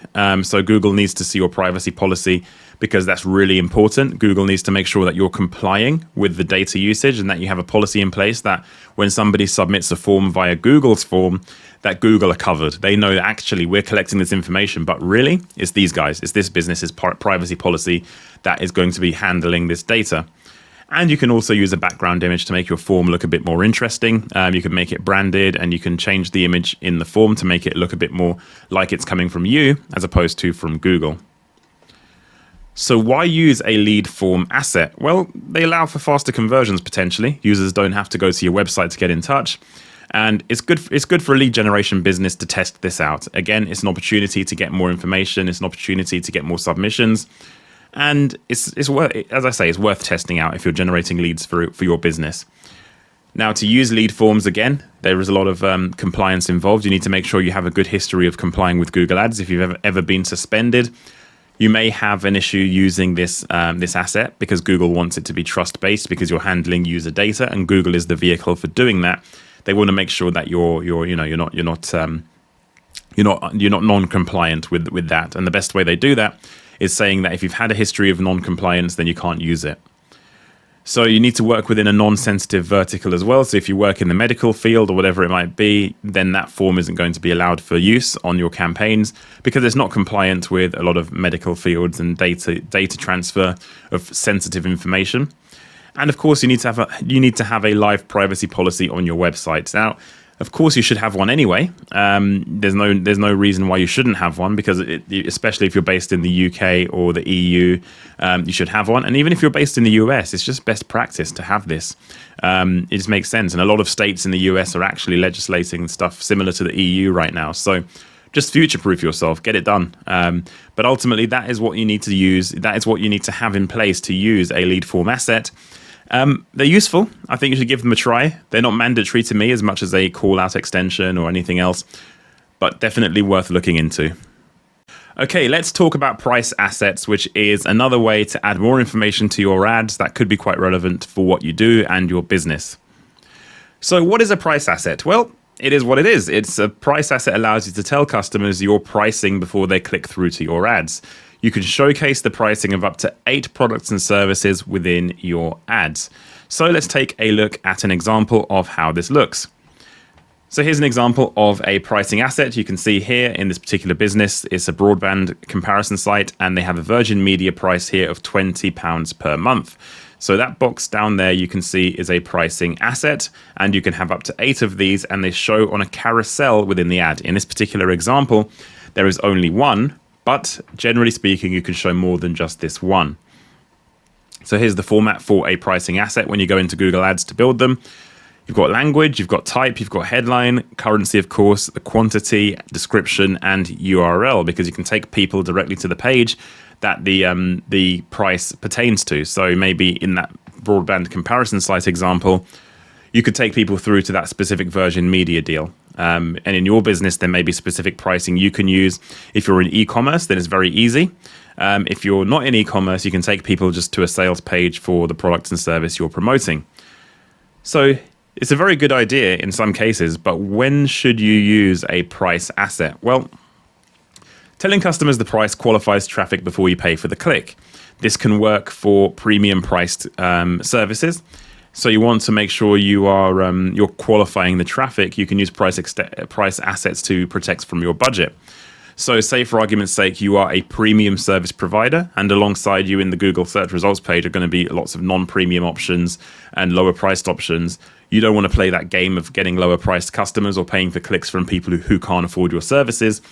By showing your pricing on the ad with that pricing, with that price asset, then that will allow you to qualify the traffic, because if I have a budget of £100 and the ad is explicitly saying from £500, I'm not going to click. I might do, because some people on Google Ads aren't very smart for some reason, but it does have an impact. It does make people less likely to click. So it's very worthwhile using this asset if you have very premium pricing. Or conversely, if you've got very, very low pricing, you can encourage the click to say, hey, we're doing a great deal right now. You can come through and click through to us because our pricing, we know we're confident that the pricing is low. So if you're at the bottom end of pricing and you know you can undercut your competitors and you have very cheap pricing, then this is a great asset to use. And again, as I say, with premium pricing, again, it's great because it deters people from clicking through who may not have the budget. If you're mid-market priced, then it's okay. The impact's lost a little bit because, ultimately, if your pricing is in the middle of the market, then, and it's pretty much average, then people aren't going to be enticed or detracted from that asset. So then you have to ask yourself, what's the point of it? If it's not attracting traffic or rejecting traffic, then to me, it doesn't make sense to use this asset. So only use it if your pricing is premium or if your pricing is low, because that's the sweet spot for this asset for me. If it's in the middle, doesn't really add anything to the ad. Take that into consideration. Okay, let's talk a bit about promotion assets, because again, it's another asset you can use in your Google Ads campaigns that might be of interest. So what is a promotion asset? Well, simply put, promotion assets allow you to showcase your deals and discounts in your ads. If you're running a promotion, if you're running a sale, or you've got a discount code or something like that, you can promote it within the ad. So you can promote both monetary discounts as well as percentage discounts as well. So if you have like $5 off or $10 discount or 10% off, then you can use both discounts from a monetary or percentage perspective, but also automatic discounts or promotional codes as well. So you've got quite a few options to use within ads to promote your sales and your sales periods. So here's an example of a promotion asset. You can see here, autumn sale, £20 off Virgin Media on this particular ad. You can see there's like a ticket icon with the pricing discount. So there's the format of the promotion. So it's quite a useful asset to, when advertising your services on Google Ads, because if you're running a promotion and your competitors aren't, this looks pretty enticing. People love a deal. And if you're promoting one in your business, why not also use Google Ads tools to promote that as well? So the format, you can see here, a screenshot of the format. You've got language, you've got the occasion. You have to choose the occasion from a predetermined list, whether that's a summer sale, winter sale, religious holiday, or whatever it might be. It looks like you might be limited when you look at the occasion for the sale, but there's a catch-all for everything. If you have no reason for the sale and you're in the winter, you can do a winter sale. If you're in the summer, you can do a summer sale. There's always a fallback option to choose from. So they're quite useful. Currency, of course, promotion type in terms of whether it's money off or a percentage discount. There's the price, the item, the URL of the deal, the promotion details, and the schedule for the promotion. Of course, most businesses aren't running sales 24 hours a day, 7 days a week, 365 days a year.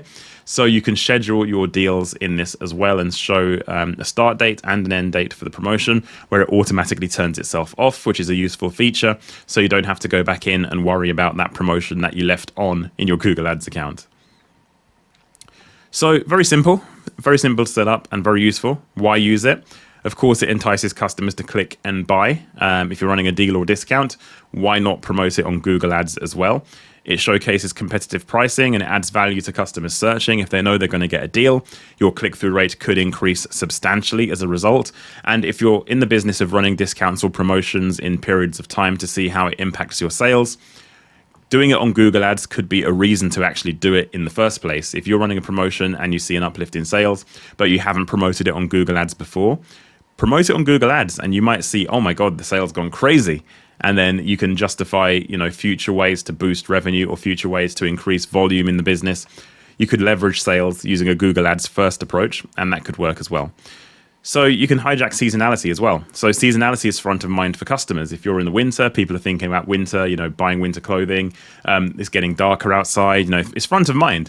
If you're approaching a religious holiday like Christmas or something like that, then that's going to be front of mind as well. So having a sale during those periods, or Black Friday even, having that you're hijacking seasonality to be front of mind of the customer. It can also improve your click-through rate from that perspective as well. So it's a good asset to use if you're running a promotion. To me, it's a no-brainer. You should be using this if you are promoting sales and discounts.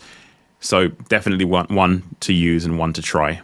Hey guys, hope you're enjoying the video so far, but if you want me and my team to implement our strategies directly into your PPC accounts, head over to leadvelocity.net where you can book the ads audit. The ads audit is my framework for analyzing PPC accounts in detail, looking at everything from keyword selection and choice, match type choice, structure, website tracking, everything you can think of that makes a successful PPC campaign. All of the findings in the ads audit are documented for you to reference and for us to stay accountable, and once we've completed that audit, me and my team will go into your account, do the work, and we'll also throw in a free month of Google Ads management for free. So if you want to take your Google Ads to the next level, head over to leadvelocity.net where you can book the ads audit today. Okay, so now we're going to talk about bidding strategy, and it's a really important part of this training because the wrong decision on bidding strategy can make or break your campaigns. Making the right choice and choosing the right strategy will set you up for success. So this is a really important component. So what is a bidding strategy? Well, bidding strategies are basically the way you'd like Google to interact with the auction. So as I say, the Google Ads auction is based on bidding, and in a typical manual CPC setup, you tell Google, okay, I want to bid a maximum of X amount, say for argument's sake, £3 for a click to my ads across all of my keywords. You can set the maximum amount you're willing to pay for a click at keyword level. So in a manual CPC setup and the traditional way Google Ads used to work, this was what was done. You chose your CPC bids at keyword level, and you said to Google, don't spend any more than this amount per click. However, most advertisers, and in the modern era of Google Ads, this is unadvisable.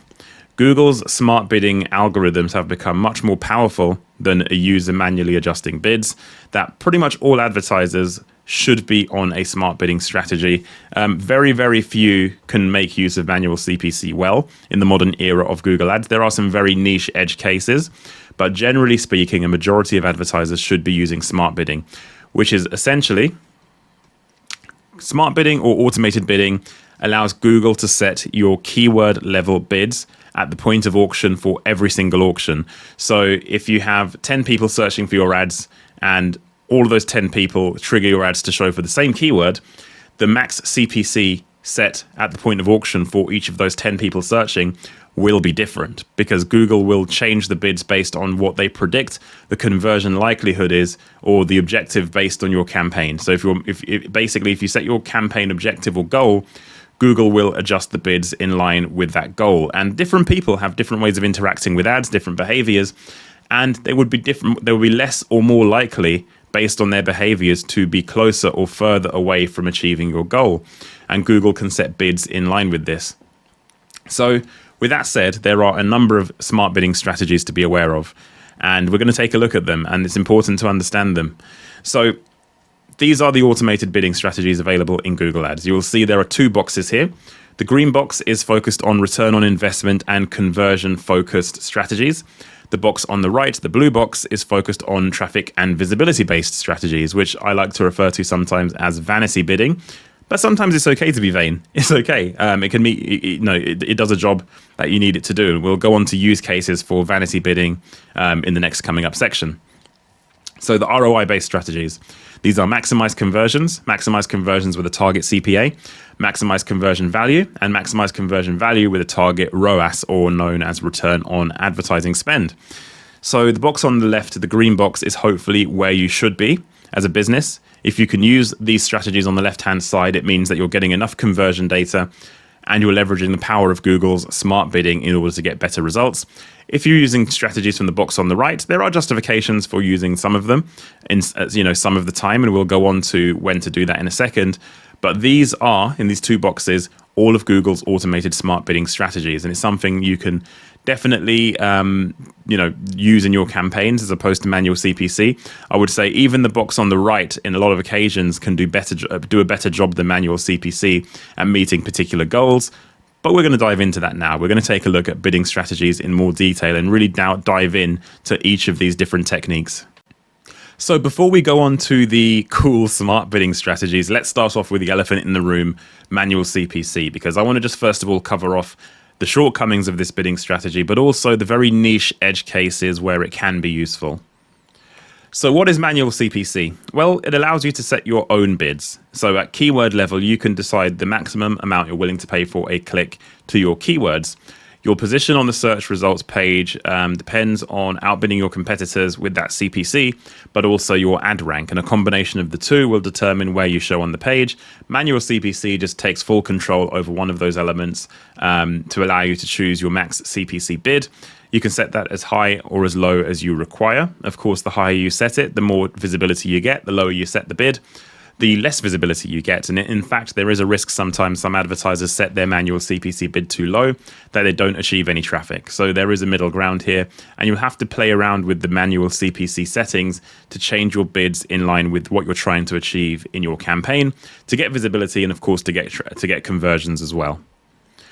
So what are the advantages of manual CPC bidding? Well, the main advantage is of course control. Whether or not that's a good or bad thing will depend on your account. We're going to talk about smart bidding after this, so you will quickly find out that actually normally for most advertisers is potentially a bad thing, but we'll go on to that. It also helps manage spend, so it can help overspending in your campaign. There are occasions when smart bidding is used and it doesn't have the correct guardrails, where you can see your CPCs skyrocket a little bit, and you can there are ways to control it and rein it in, and we'll talk about all of that. But ultimately, manual CPC gives you the most control you're going to get in a Google Ads campaign, and it gives you predictable traffic. So you can predict kind of what you're going to get for your budget. If you have a max CPC of X and your budget is Y, you can pretty much bake in the minimum amount of traffic you're going to get in your campaign. So it makes things a little bit more predictable in some cases. Disadvantages. Now, this is important. Manual CPC bids on keywords regardless of the intent of the user.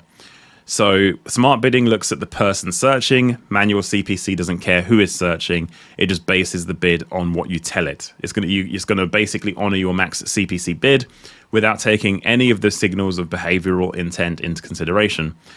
It also requires manual adjustment at regular intervals. So if you have a large account with a number of keywords, this is a very, very big task, like an unbelievably large task, to the point where back in the day where manual CPC was a thing, a major thing, there were software companies created that actually did bid management for accounts. So you could use bid management software to automatically change your manual CPC bids, because if you have an account with thousands of keywords in, you can't really go in and update CPCs. It's just not viable. So back then, when manual CPC was the main strategy, there was software out there that helps you adjust bids. But here's the thing. The biggest one of those software companies, called Marin Software, has just gone out of business. So that tells you how bad manual CPC is these days, when the software company that provides software for managing manual bidding is out of business. It kind of tells you how far Google's smart bidding has come. It's made them redundant. So it's extensive work. There's no longer really many software solutions to help you. So the question is, should you even use manual CPC? The answer is generally no. There is pretty much, if you have enough conversion data in your account, at least 30 conversions in 30 days, that kind of level, maybe even sometimes less. I've seen manual CPC work worse than smart bidding. Then you shouldn't really be using it. There are some edge cases, which I'll give you now. So running a new campaign in a new account with very little conversion data, you can start off with manual CPC to give yourself some control, to gauge traffic quality while you're getting your negatives in and looking at the search terms reports. That's okay. You can use manual CPC for that purpose. If you're running an account with a very narrow scope, so some niche B2B businesses I've worked with in the past, they offer a very niche offering with very little search volume on Google, with very little keyword diversity. They're literally bidding on like 5 keywords. You don't need smart bidding for that, because basically you want maximum visibility across all of those people searching, but you also want to control your max CPC within that as well.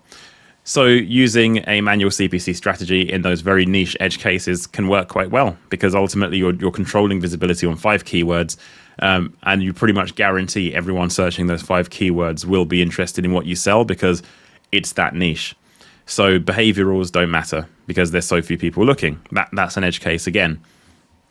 If you're running an account with a very, very low budget, and you want to, and basically you want to grow your business as a starting point, as a temporary measure. So this is a temporary measure. You can use manual CPC as a temporary measure to manage costs. So again, you're at a disadvantage. So maybe the question is, okay, if you haven't got enough budget to advertise with smart bidding on Google Ads, could that budget be better used elsewhere? Would it be better you doing outreach to sell your services? Would it be better to do social media advertising? You know, there's questions outside of Google Ads if you can't afford a decent enough budget to run a campaign. But if you really are adamant you want to use Google Ads to get clicks to your website and try and run a business with a very small amount of traffic and budget, manual CPC can help you keep on top of those costs and keep things, keep things consistent. But ultimately, you're playing the game of 2010 and 2015 as opposed to 2025 and beyond. So yeah, it's going to be one of those things where you don't really want to be in that position. Make it temporary. As you start getting conversions and growing your account, you want to move away from manual CPC. It's not a good position to be in. But these are the edge cases. I would say you can use manual CPC, but the takeaway from this module is pretty much for most businesses, most of the time, you don't want to be using manual CPC. Okay, so let's talk about what I termed as the vanity bidding strategies for automated bidding. Maximize clicks and target impression share. As I say, it's not a bad thing to be vain. Sometimes it works. So let's take a look at these strategies. So maximize clicks. So let's start here. So maximize clicks is an automated smart bidding strategy that allows Google to focus on getting as many clicks as it can for the budget that you give it. So when you think about a campaign, you give it a budget and you say for argument's sake, it's £100 per day. Within that £100 per day, Google's automated bidding will optimize for achieving as many clicks as possible to your website with that budget. So you don't have to set the bids yourself. So you don't if you set bids yourself, you could potentially overpay for clicks on occasion when a cheaper click could be had, because you can't automatically lower and increase the bids based on achieving that goal of getting as many clicks as possible. This automated strategy is focused on doing exactly that, getting as many clicks as possible for the budget that you have. So why is it good? You can drive a lot of traffic with this strategy. It can do what it says on the tin, which is maximize your clicks. It will do this, and it can do this. So it's worthwhile if you want to generate as much traffic as possible. You can control the max CPC as well as an additional setting if necessary, because it can get a bit crazy.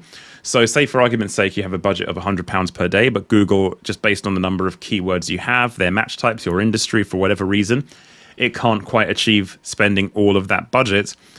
If Google starts to struggle to spend the budget on a maximize clicks campaign, Google will keep upping and upping and upping the bids until eventually you'll end up in a situation where one click might cost you £50.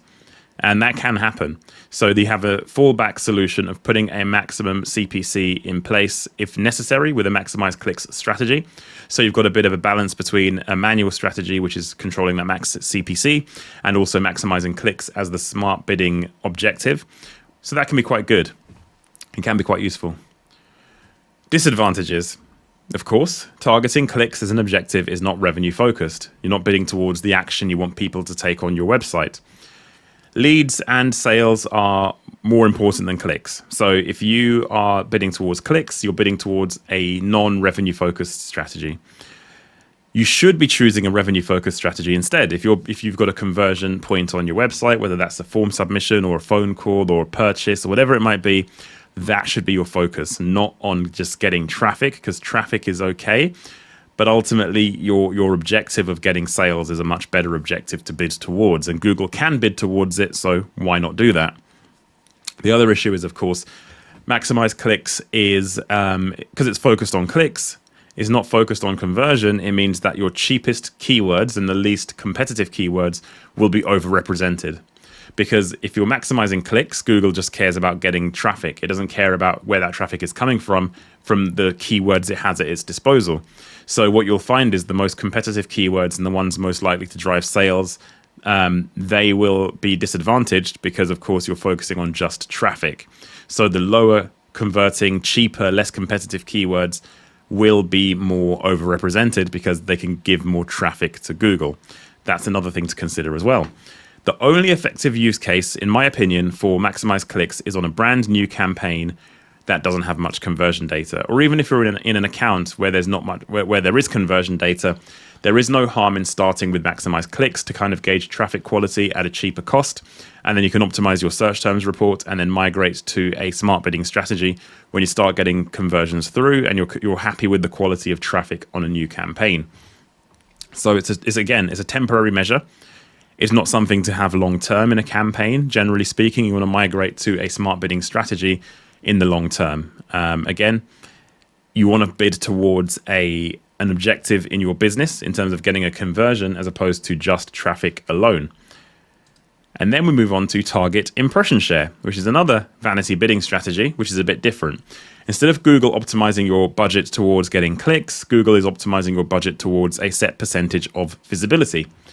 So when Google is bidding on your campaigns and it's going into the auction and setting bids at keyword level automatically, the objective you give it, which is to maximize to a target impression share, it's going to do that. So say for argument's sake, you want to achieve a 50% impression share. And by the way, to explain to you what impression share is, it is the percentage of times your ads show versus the total amount of times it could have shown. If you had unlimited budget and unlimited bid, then Google would show your ads 100% of the time, more than likely.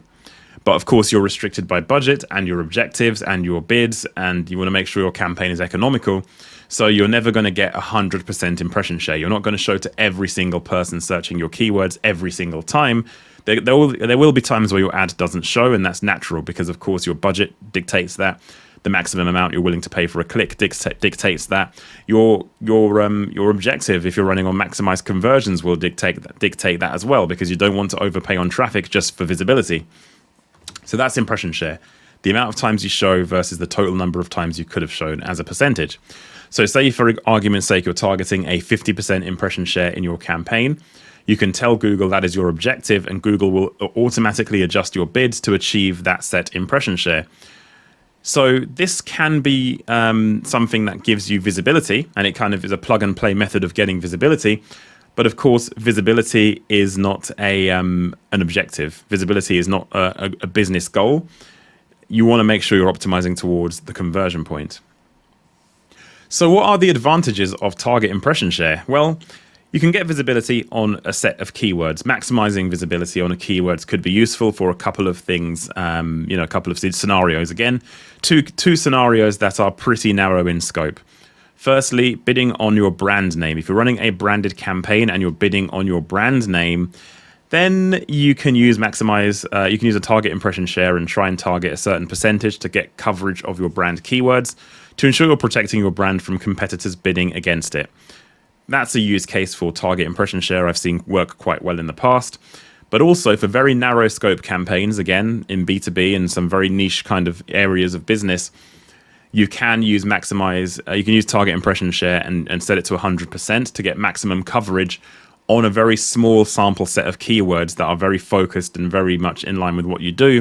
But because they're so niche and there's so little search volume, you don't necessarily need to maximize conversions or use a conversion focused strategy, because every click in a very niche number of keywords is going to be valuable to you in some way, because it's a very narrow scope campaign.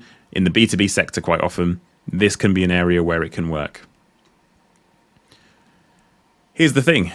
It doesn't focus on revenue, it doesn't focus on leads, it focuses on visibility, and showing visibility on Google Ads does not guarantee sales and conversions.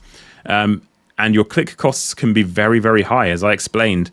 If you don't limit your campaigns in any way with the budget or the bids that you're setting, and you maximize your impression share by going to 100% impression share with this strategy, for Google to achieve that, if you give it enough budget, sometimes it will have to set your CPCs astronomically high to achieve that.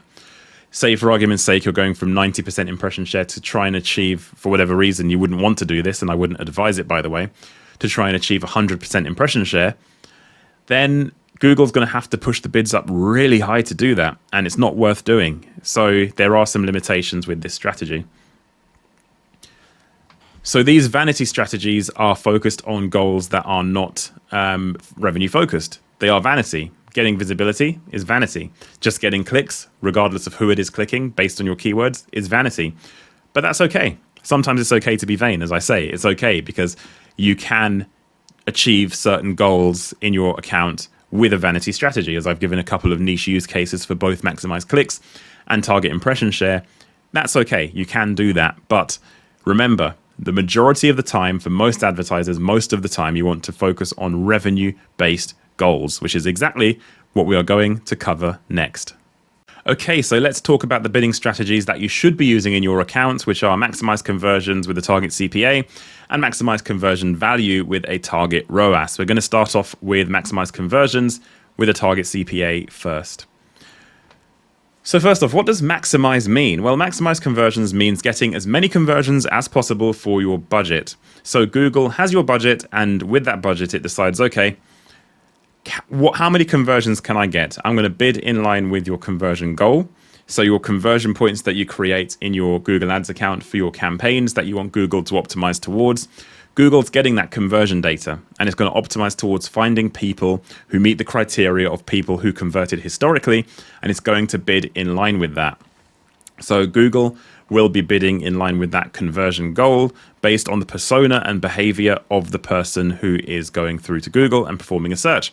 You might think everybody who searches on keywords behaves exactly the same way. That is far from the truth. There are signals and behaviors that people who are buyers do that are very different to people who are just tire kickers and people who aren't that bothered. There are different conversion likelihoods and different behaviors or likelihoods of conversion of users based on their behaviors online. And Google has enough of those behavioral signals based on historical conversions in your account to know mostly who those people are and how to bid for them. So it gives Google free rein to do so.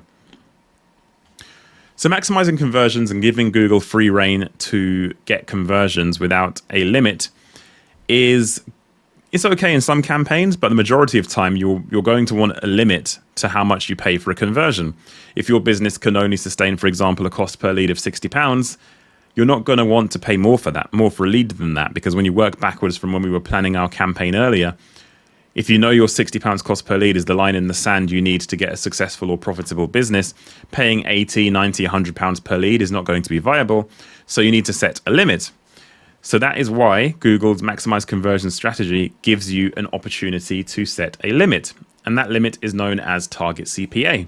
So Google will still bid in line with maximizing conversions and trying to get as many conversions for your budget as possible, but it will also bid in line with capping the cost of conversion at the level you set it. So Google will try and achieve your designated cost per acquisition target, and Google will bid in line with doing that. But the thing is, you have to remember, it's not a magical setting. You're not just going to set a £30 CPA when you've been achieving £150 and just magically get a successful campaign. It doesn't work like that. It's got to be based on a realistic target. So you have to set your CPA target in line with real world data, and hopefully, you want to bring down your cost per conversion, and you may want to squeeze that target a little bit, but you don't want to be too aggressive with it. So again, another example, if you're getting conversions at £50 a go and you set your target at £10, you're probably going to get a campaign that will stall. If you set your CPA target too low, Google will be scared of bidding because it will basically think it can't achieve your target. So if you set it too low, Google just won't bid. You'll get no visibility, your budget won't spend, and Google will not move forward. So you have to set a realistic target. And there are methods you can use to lower your CPA target around optimizing your website conversion rate, improving optimizing your campaigns. And eventually you can set a CPA target that's lower as a result of that. And there are times to force your CPA target down as well. But we'll talk about that in some of the other modules of the training. But ultimately, you want to make sure this number that you give is realistic. And that, in a nutshell, is target CPA. Maximize conversion value with a target ROAS is very, very similar. Just works off a slightly different metric. So maximize conversion value is working in a similar way to maximize conversions. However, instead of bidding to achieve as many conversions as possible, it's going to bid towards as much revenue as possible, aka conversion value. So this strategy only works if you're tracking revenue in your Google Ads account. So in your Google Ads setup, when you're tracking conversions, you can track both the conversion event itself, and you can also track the value of that conversion. You can assign value to conversions yourself, or if you're an e-commerce business, the conversion value is going to be the transaction value. So that's an easy thing to import if you're using something like Shopify or whatever it might be. But ultimately, this bid strategy is going to bid towards the value of your conversion.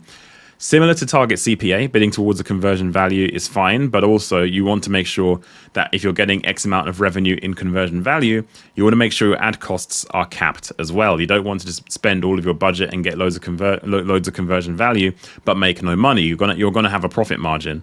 So that is where having a target ROAS, or return on advertising spend, comes in. You can set a target ROAS. So the same way you can bid towards your cost per conversion target with a maximize conversions strategy, you can also bid towards a target ROAS with a maximize conversion value strategy. So in this case, Google is going to bid to get as much revenue as possible into your business, but it's only going to do that within a certain amount of return on investment. So if your return on ad spend as a percentage, if you're having say for example, your business, your return on ad spend minimum value you need is to get a 200% return on ad spend. So every pound you spend, you get £2 back. Say for argument's sake, that's the minimum threshold you need. When you run a target ROAS campaign, you can put that 200% value in as a setting, and Google will bid in line with that. And again, if your target ROAS is 500% and you want to achieve that £5 back from every £1 spent, then Google will bid in line with this. But again, same thing happens. You need to make sure this is a realistic target, otherwise your campaign will not spend. So here's the thing, use case for e-commerce. This is the best bidding strategy for e-commerce businesses. E-commerce is not about the transaction, it's about the transaction value. If you're selling, if you're a homeware shop and you're selling everything from a candle to a sofa, selling 10 candles is nowhere near as good as selling one sofa. So bidding towards just the conversion doesn't make any sense.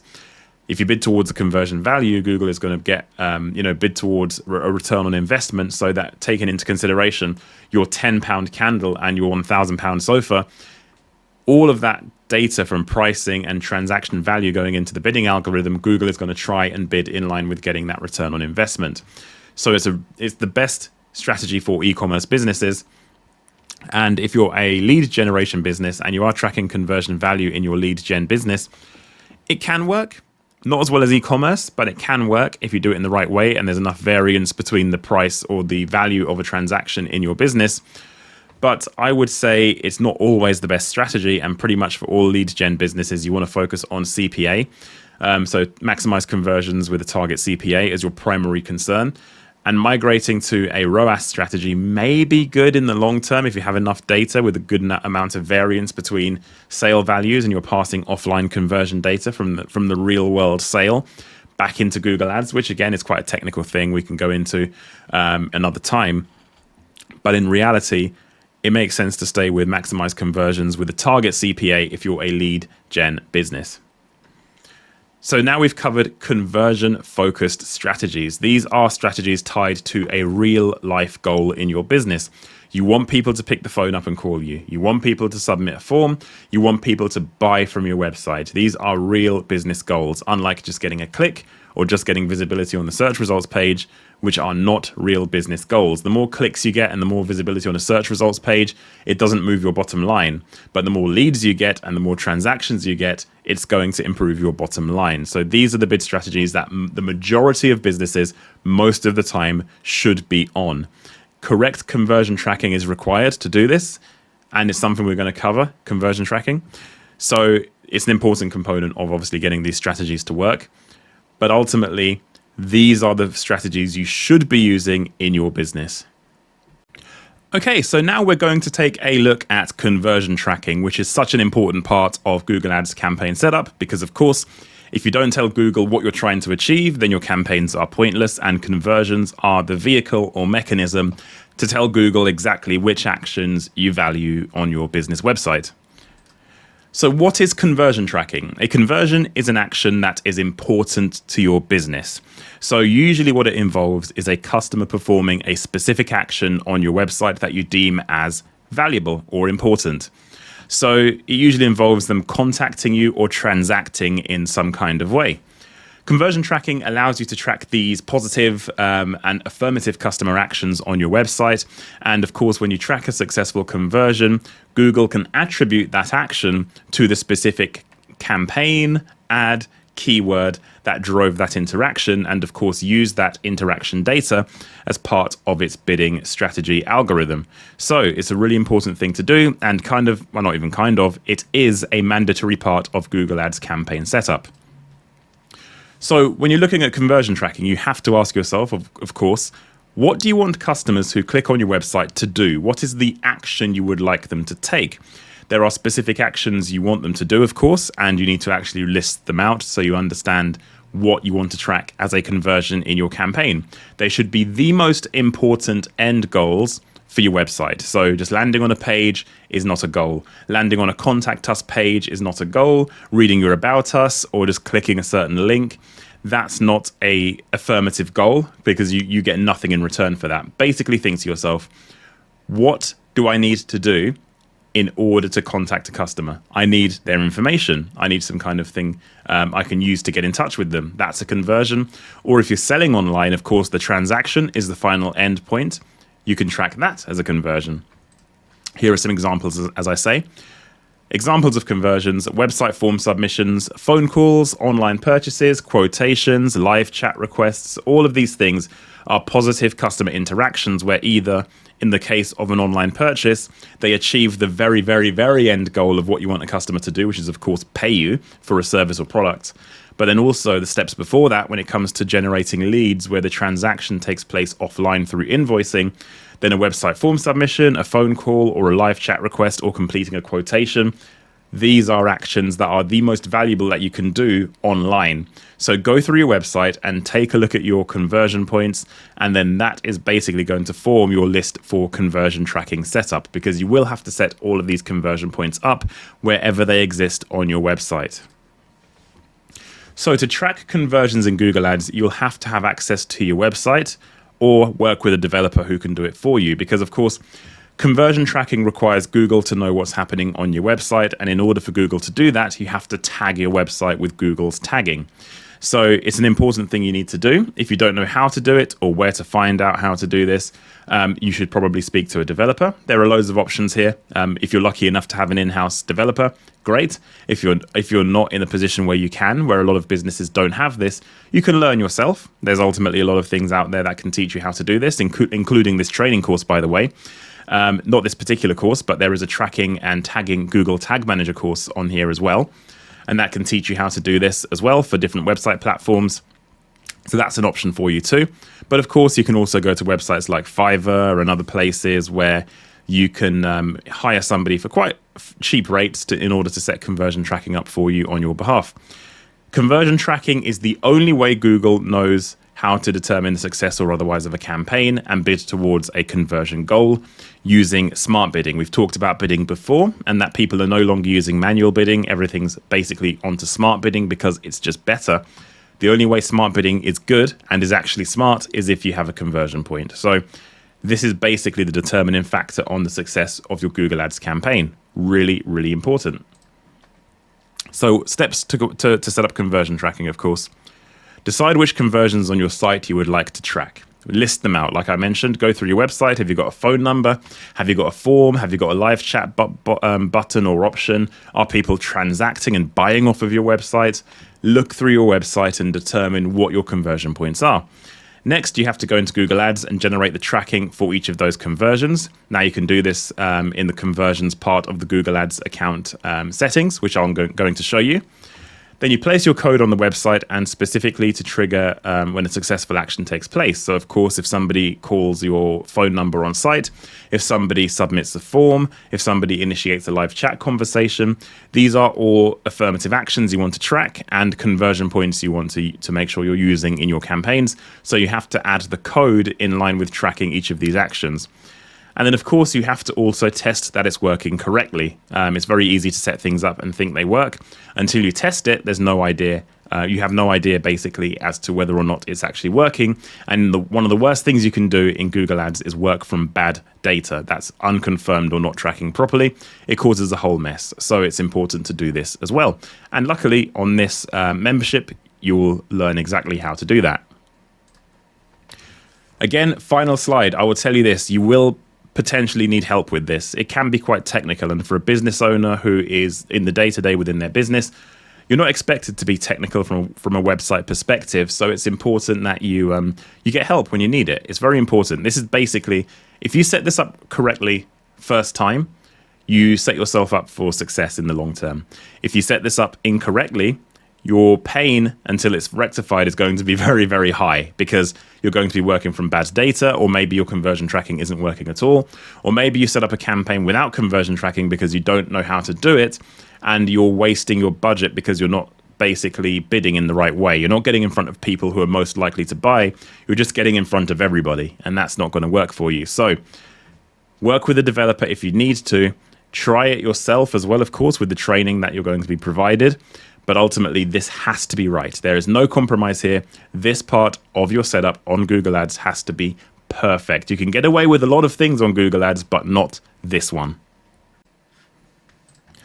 Okay, so what we're going to do today is take a look at the page we will be marketing in this campaign setup on this training, and we're going to see what the conversion points are and how to track them. So first of all, we want to look through the website and find the conversion points. Now, of course, you can see at the top here on this blue bar, we have a phone number. And of course, if you see down here, the same phone number is repeated.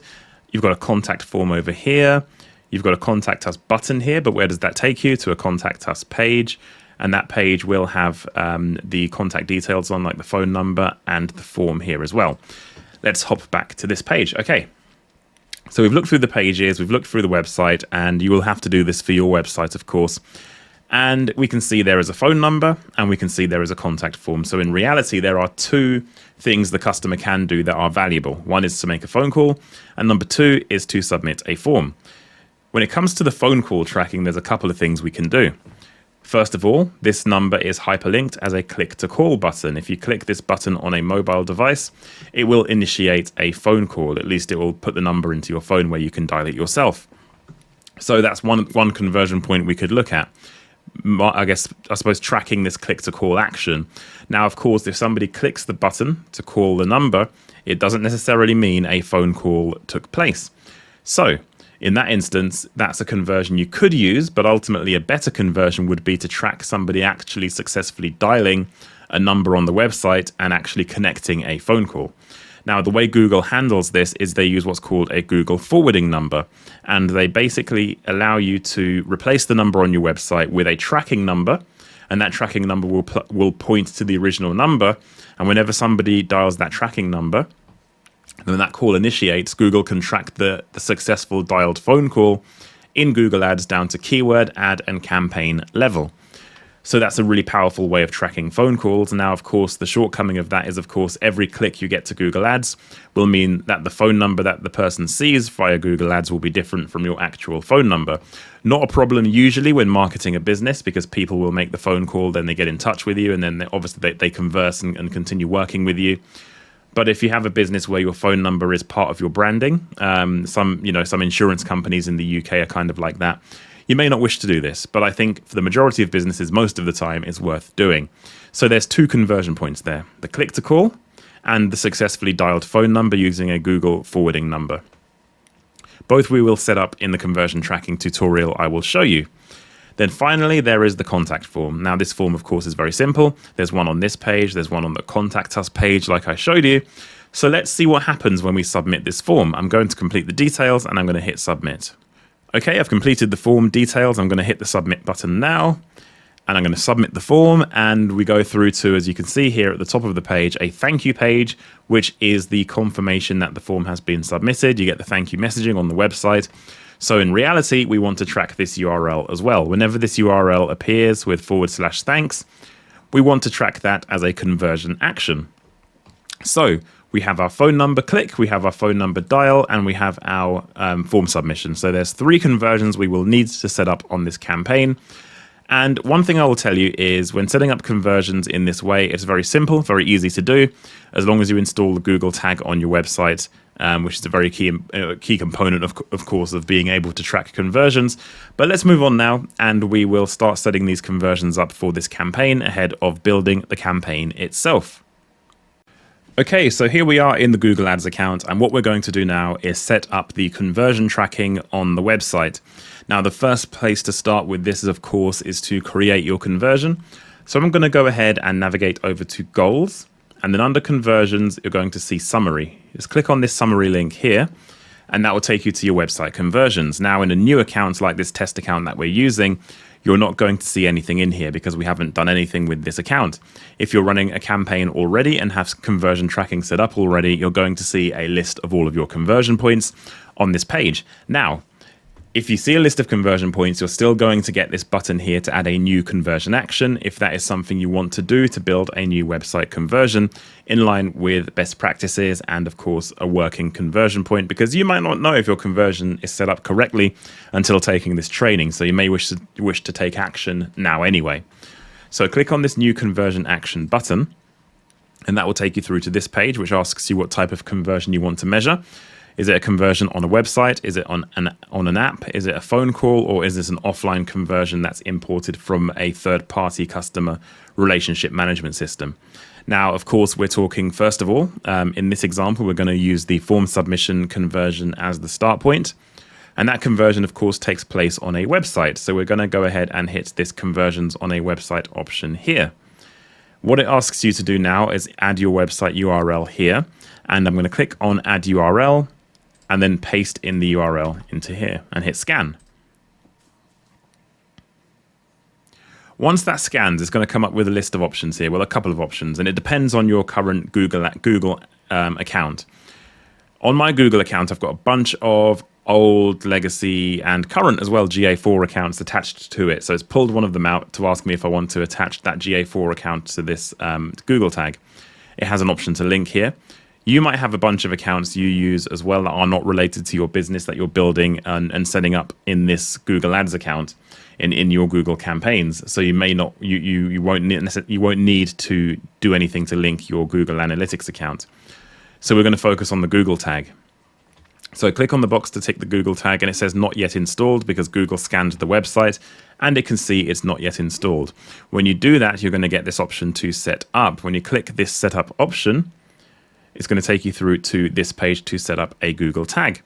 So it scanned my website and it knows I'm using WordPress, and you can also use it manually. So what Google is doing here is trying to see what platform you're currently using in order to install the Google tag.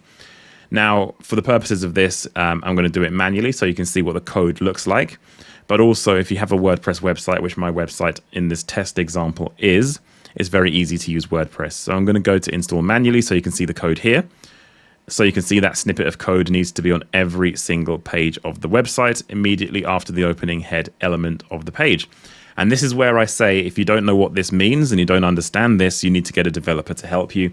Tagging requires help sometimes, and it's okay to get that help, because once this is set up correctly and done, you're fine and you're okay to track everything in your Google Ads account. So don't skimp on the help. So now you see what the code looks like. I'm actually going to go ahead and install this on the website. I'm going to do it via WordPress because that is what my website is built on. So I'm going to go ahead and do that now. When you choose the WordPress option, you're going to come across an instructions list to tell you exactly how to install it. Now, this list of instructions, of course, will change with the different platforms you may use for your website.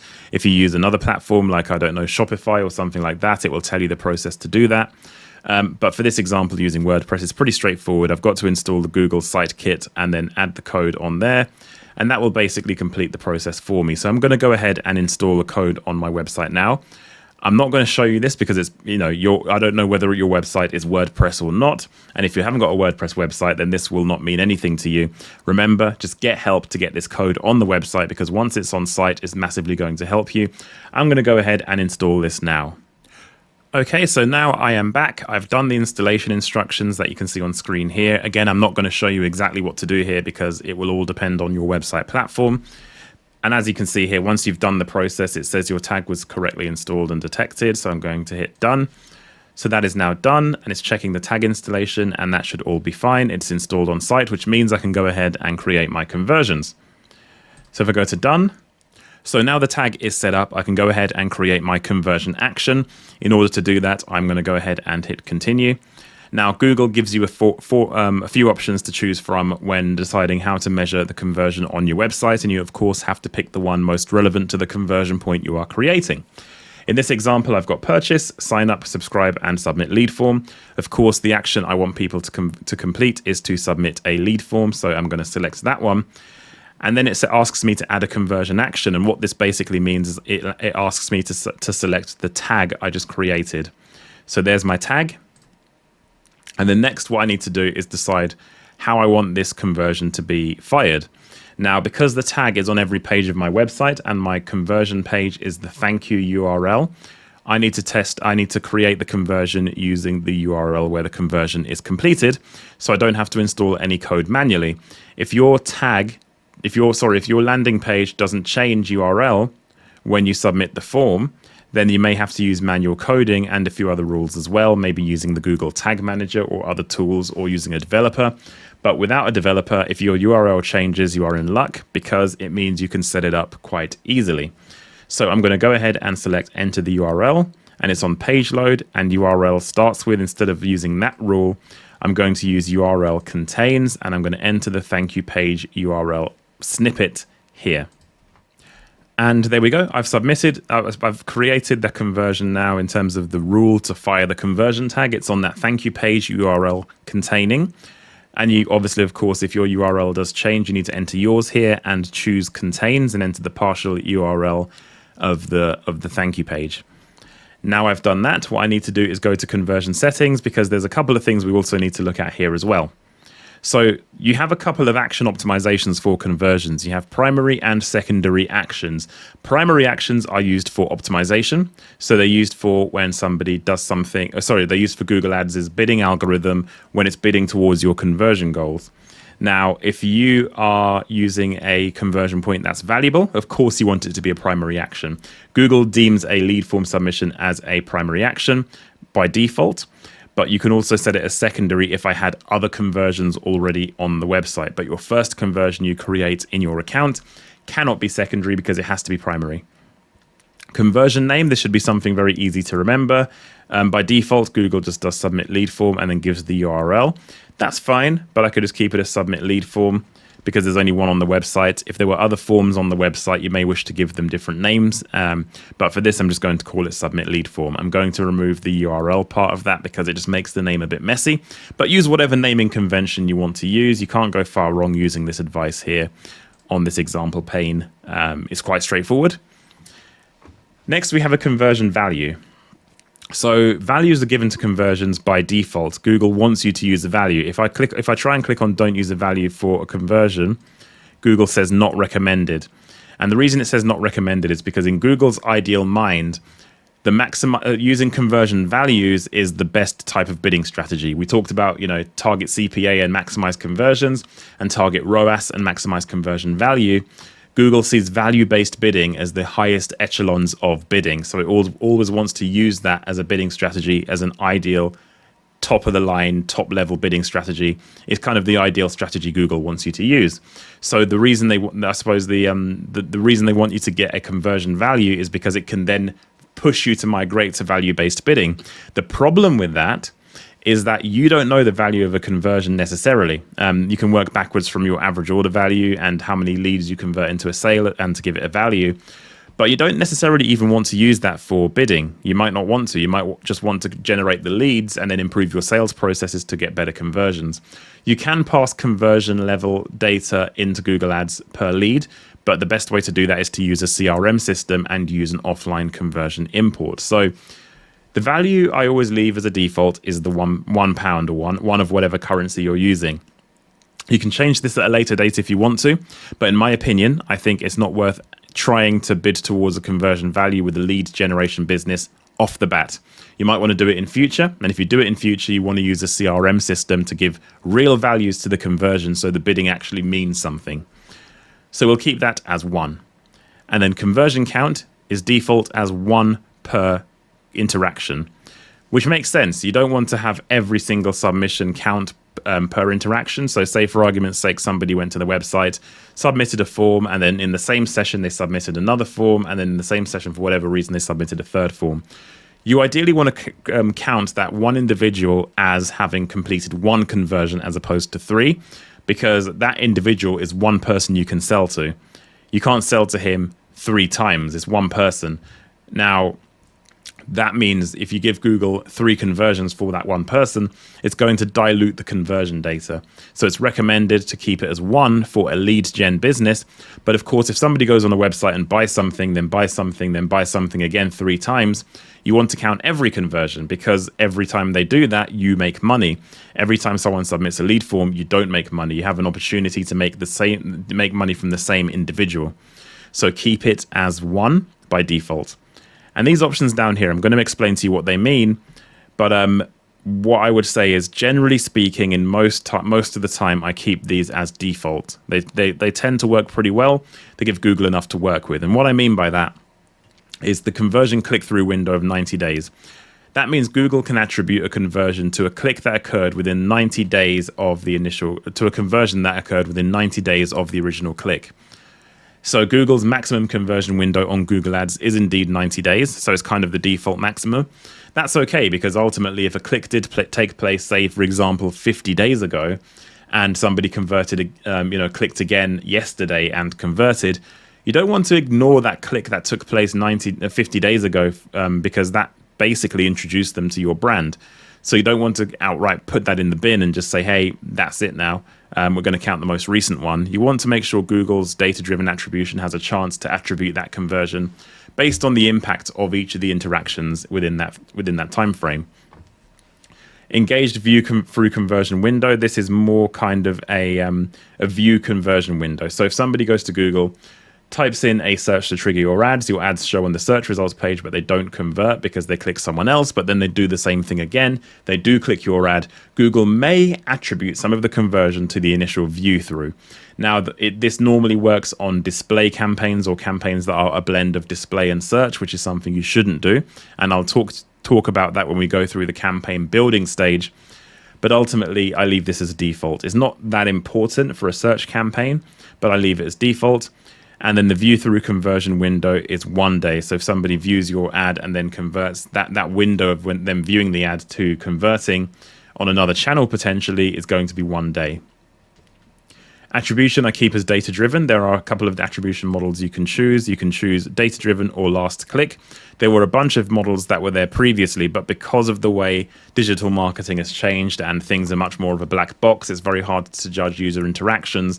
Google basically gives you a choice of using their data-driven, algorithm-based attribution model, where they credit conversions based on interactions and using algorithms to determine the power or weight of those interactions. Or you can use last click, which is basically if someone clicks your ad and then goes away and goes to organic and then they convert, your ad gets 0 credit because it wasn't the last interaction. And conversely, if somebody went through organics and then went to your ads, then your ad gets 100% of the attribution. So I leave it as data-driven, especially in the world of digital marketing today, with multi-touch point, very fuzzy knowledge of user journeys, because user journeys now take place across devices, they take place across longer time frames, and of course privatized search. People don't have cookies enabled and all sorts of things. It makes sense to use attribution models that can lean into how the digital marketing space is in the modern era, as opposed to going to last click, which is very old school in a lot of ways. Now, finally, you have enhanced conversions. I will talk about enhanced conversions in more detail on the advanced part of the training, so you can understand what this is and how to use it on that part. But basically, the premise is Google takes your first-party data in terms of the actual submission data you receive for the customer's email, name, email address, and uses that data to attribute your conversions based on them having a Google account. So if you imagine somebody with a Google account who's logged in, or Google knows they have an account, they complete a conversion, their email address matches that address of a Google account, Google can use that data to match conversions to say that conversion took place and import that first-party data to attribute conversions. So it's something that's quite useful, but we're not going to cover it now, but it's not configured yet, but it's something you should be doing on your campaigns after you've kind of set up the basics, which we're going through today on this blueprint training. But in the long term, you want to set up enhanced conversions, which is a bit more advanced, but we will cover that. So once you're done with this, hit the done button, and that's your conversion point basically completed. Hit save and continue, and that will take you through to the summary. And then if you turn on enhanced conversions by ticking this box, Google will try using that Google tag to do what I mentioned, which is to capture that first-party data being submitted and pass it through to the Google tag. It's very good at doing this at the moment. Google's tag can pick up that data and pass those enhanced conversions into your account, but sometimes it's not successful. It depends on the way the form is set up, and you can identify whether or not it's successful at doing this or not in your conversion settings and summaries, which we'll go on to on a different part. But for now, consider this conversion successfully set up. And if you follow the instructions I've shown you, then your conversion will be set up as well correctly. So hit agree and finish, and that will complete the process. Your conversion point is now in place for form submissions. Now all that's left is to look at how we track phone calls on the website. Okay, so similar process to create conversions for phone calls as it is for form submissions. So we're going to go ahead and go to goals, and under conversions, you're going to see conversion summary. So go to summary and the page will look different because now we have a conversion in the account and it's down here. Now, when you see that misconfigured status, don't be alarmed because of course you haven't started a campaign yet. Google doesn't know this conversion works at all. So until you start sending traffic and generating conversions, Google will have this status. So don't be alarmed until you start running a campaign and generating sales and leads. So we're going to go ahead and create the phone call conversion, and we're going to do it as a click to call action. So if I go to create conversion action, we're going to see the page we saw previously where we have a couple of choices. We have conversions from a website and we have conversions on an app, phone call and offline. Phone call is ticked by default on this occasion. It may not always be. It may be like this. Now, conversions on a website is always going to be pre-ticked, even if you have these other options here. So that can't be edited because that is what Google will see as the measurement options for the campaign based on what you've built so far. You're not using an app.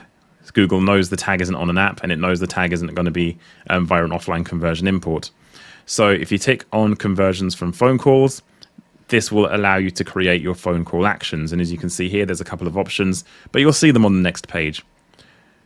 So what it is asking to measure is basically, do we want to do what we did before and set up a conversion that's going to be a sign up of some kind? Maybe you've done the form submission for a contact us form, and maybe you have a newsletter sign up or something like that on site as well. So maybe it's a subscribe option or a sign up option, but actually we're going to do a phone call lead, of course. So if you click on phone call lead, that's the option you want to set up phone call tracking.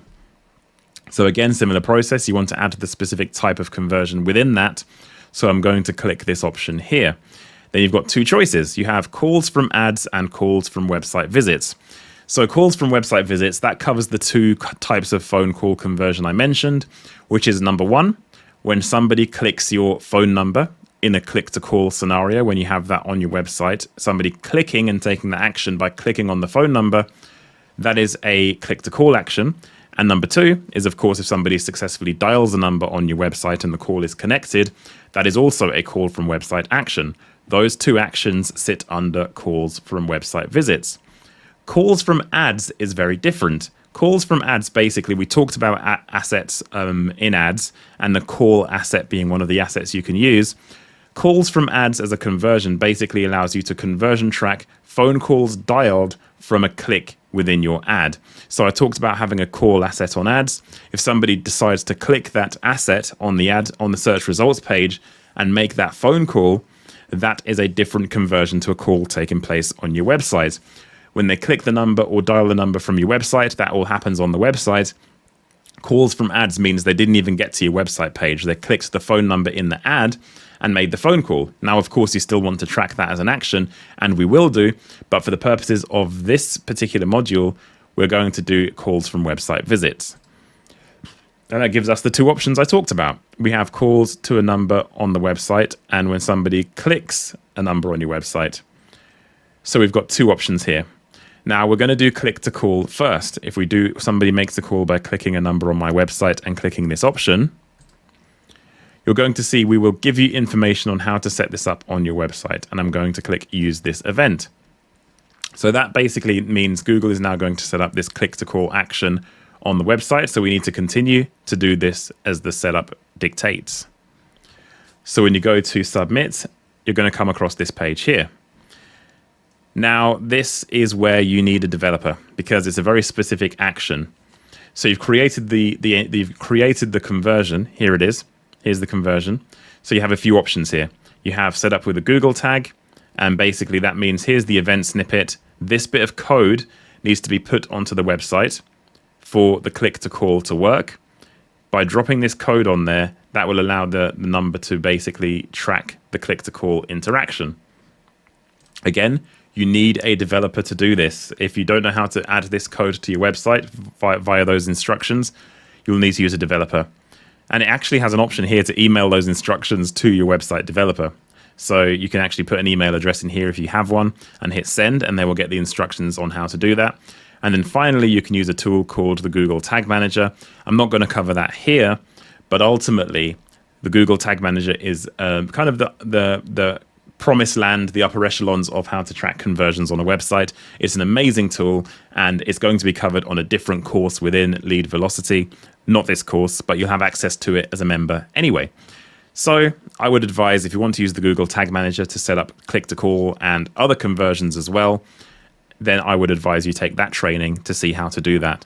But on this occasion, I'm going to assume that you either know how to add this code to your website, or you know somebody who can, or you will get the help from somebody who can, and then you would hit this finish button in order to do that. And that completes the setup of a click-to-call conversion. Of course, it doesn't complete it. The completion is adding that code to your website. Now you, of course, need help to do that. And I always advise, if you need the help, get the help, because if you set conversion tracking up correctly first time, you'll be in a much better position. Okay, so let's go through the process of setting up call tracking when somebody actually dials and connects a call via a number on your website. Same process as before. We're going to go over to goals and then conversions and then summary. And now we're on this page. The process is the same. We're going to create a conversion action. And then we're going to keep it as a phone call, of course. This will always be pre-checked, but we'll keep the phone call one checked as well. Head over to phone call lead, add a conversion action, and then, of course, it's calls from website visits. You have the two options we had before. Before, you wanted to track somebody clicking a number on your website. This time, you want to track a successful phone call.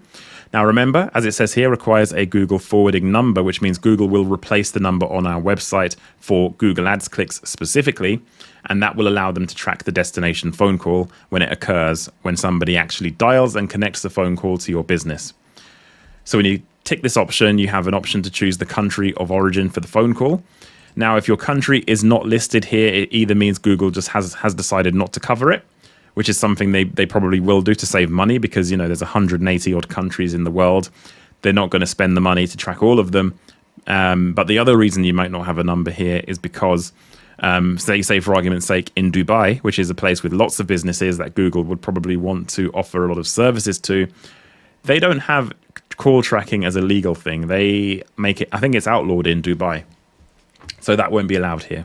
Whereas in the UK, which is where we're based and where this campaign is set up, it is allowed, and we can enter the UK number here.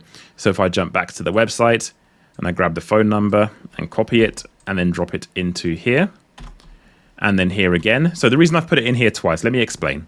So the first field here is to enter the number the customer should reach if they dial the number. What is the destination number the customer will be reaching when they actually dial?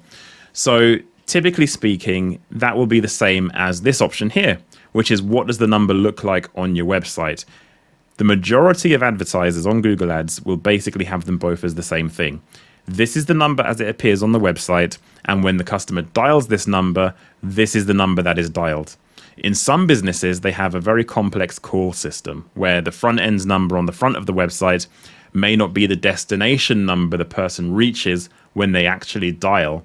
Now, to avoid any issues with conversion tracking, Google allows you to track tracking numbers, if that makes sense, or third-party numbers, or voice over IP numbers, or temporary numbers.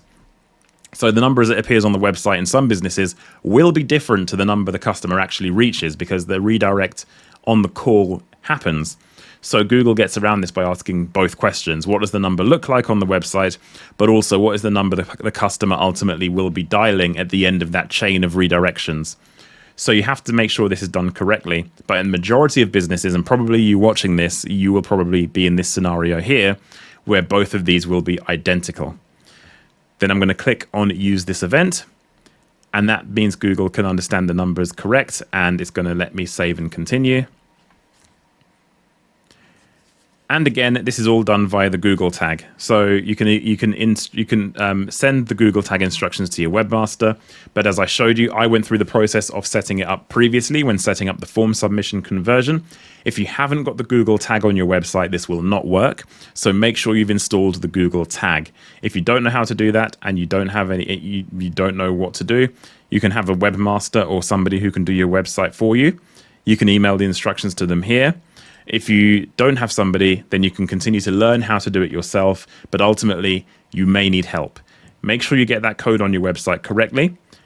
Otherwise, this will not work.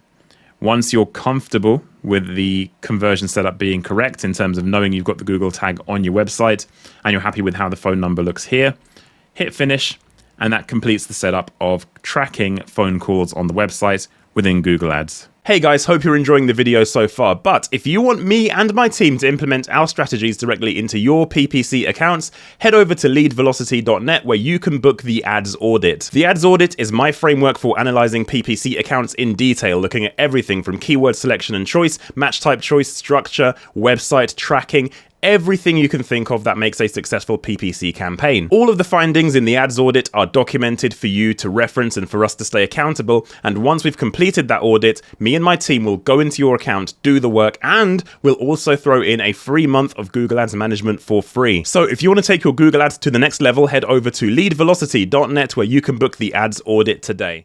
Okay, so now we're going to go through the entire campaign setup step by step. Luckily for us, we've done all of the legwork already because, as I'll drag over from my other screen, we already have this very handy spreadsheet we prepared earlier, and you guys will have as well, full of our ads, our keywords, and our negative keywords as well. So we're good to go. So let's go through the setup process. So add a new campaign. Of course, this is a brand new account, but of course, if your account is already running, you'll see campaigns on this page. But if you're creating a new campaign, you click this blue plus button and create a new campaign. So now we want to create a campaign without guidance. We don't want Google nudging us towards what we want to achieve, whether it's leads or sales. We just want to create the campaign and we'll decide on what the objectives are as the campaign develops. We've created our conversion points already, so we just need to build the campaign. Next, you want to choose a search campaign because this tutorial is all about search campaigns. Performance Max, Demand Gen, Display, they're all different campaign types that are separate to the direct returns you get from search. We'll go on to them, but let's start off with search. So I'm going to close this because we already have our conversion tracking set up. We have phone call leads, we have calls from website, calls from ads, and lead form submissions. Now there's going to be an exclamation mark next to these conversions because Google thinks they're not set up correctly, but of course they're not going to be trusted yet because we haven't run a campaign yet. So Google is just assuming things are not working, but they're working fine. So don't be alarmed if you see these little triangles next to the actions saying that they're inactive or unverified, because they are unverified. They haven't run yet, so that's okay. Hit continue. And it says again, select the results you want to get from this campaign, website visits and phone calls. We don't need to do this. I don't know why Google even asks this question. I get for newer advertisers, maybe they might ask this question, but they're asking us up here what our objective is, and they're asking us here what we want to get from the campaign. Maybe it's data collection. I don't know. I don't check these boxes. I don't want Google to know too much about what I'm doing. Then you got to name the campaign. Naming conventions I typically use are basically to start off with the focus, and then give the target area as well and the campaign type. So the focus is going to be boiler repair. The location is going to be London, and the campaign type is going to be search. So that is the naming convention I typically use. You can use whatever you like. You can call it campaign 1 if you want. Well, actually don't do that because that is not a good naming convention, but you get the idea. Okay, so now we've completed the very basic stage. Next, we want to focus on our bidding strategy. So we want to focus on conversions. Of course, we've set up the 3 conversion points. This is a brand new account with a brand new campaign, but I'm still going to go with conversions as my bidding strategy. So we start with conversions because we're tracking everything successfully. We've got calls from ads being tracked, we've got calls from website being tracked, and we've got lead form submissions being tracked. As we start getting traffic, we will get conversions. Things will take a while for Google to adjust bid strategy wise, but typically if you've set up conversion tracking, you're confident with your website, and of course you know the website is going to lead to conversions, go with conversions to start with. If you're a bit tentative and you want to kind of start things off a lot slower, maybe you've got a very low budget, you might want to start with maximize clicks, which is a clicks focused strategy. Then you can gauge the traffic quality a bit cheaper than you would with a conversion focused strategy. But for most advertisers, most of the time, tracking conversions successfully, which is what we've done, you want to go with conversions as a focus. But the second part of this component is you don't want to set a target cost per action yet. It's optional for a reason, and the reason is because if you had loads of conversion data and you're launching a new campaign where you're kind of confident as to what the cost per conversion will be, because you've got existing campaigns running on the very same conversion point in a very similar kind of campaign, you can probably set a CPA target on or from the get-go. But with a brand new campaign, with new conversions that are untested yet, we don't want to hold Google back from getting that all-important conversion data. So keep it on conversions. Don't set a target cost per conversion at this stage. Next, customer acquisition, bid for new customers only. We don't want to do that. For e-commerce businesses, a lot of the time it could be useful to try and reach new customers, to bid for new customers only. And what that does is it uses your first-party data to avoid bidding for people who are already customers. We don't want to do that. We don't want to set that up. So let's just leave it as it is, because in a lead gen business, 9 times out of 10, you want to be visible to those people looking. You don't just want to bid for new customers only. If a repeat customer has typed in a generic keyword that is not your brand, they have forgotten about you. And it's good to remind them. So definitely go for everyone, not just new customers. Next, this is where Google tries to trick you. Search partners and display network. Search partners are partner networks Google has. For example, I believe some of the partner networks include some search engines, some display websites, some content websites, and other places like that across Google's network. I would actually remove this because the traffic quality is pretty poor. You're going to get a warning. Google always wants you to show on the partner network, and the reason for that is because they make more money. It's as simple as that. Partner network is very rarely something that gives you incremental performance gains. I've never seen a campaign where the partner network has meaningfully contributed to results in any way. So I always remove it from the start. Untick this as well for display. You don't want to run on both the search and display network. Display is a completely different ballgame.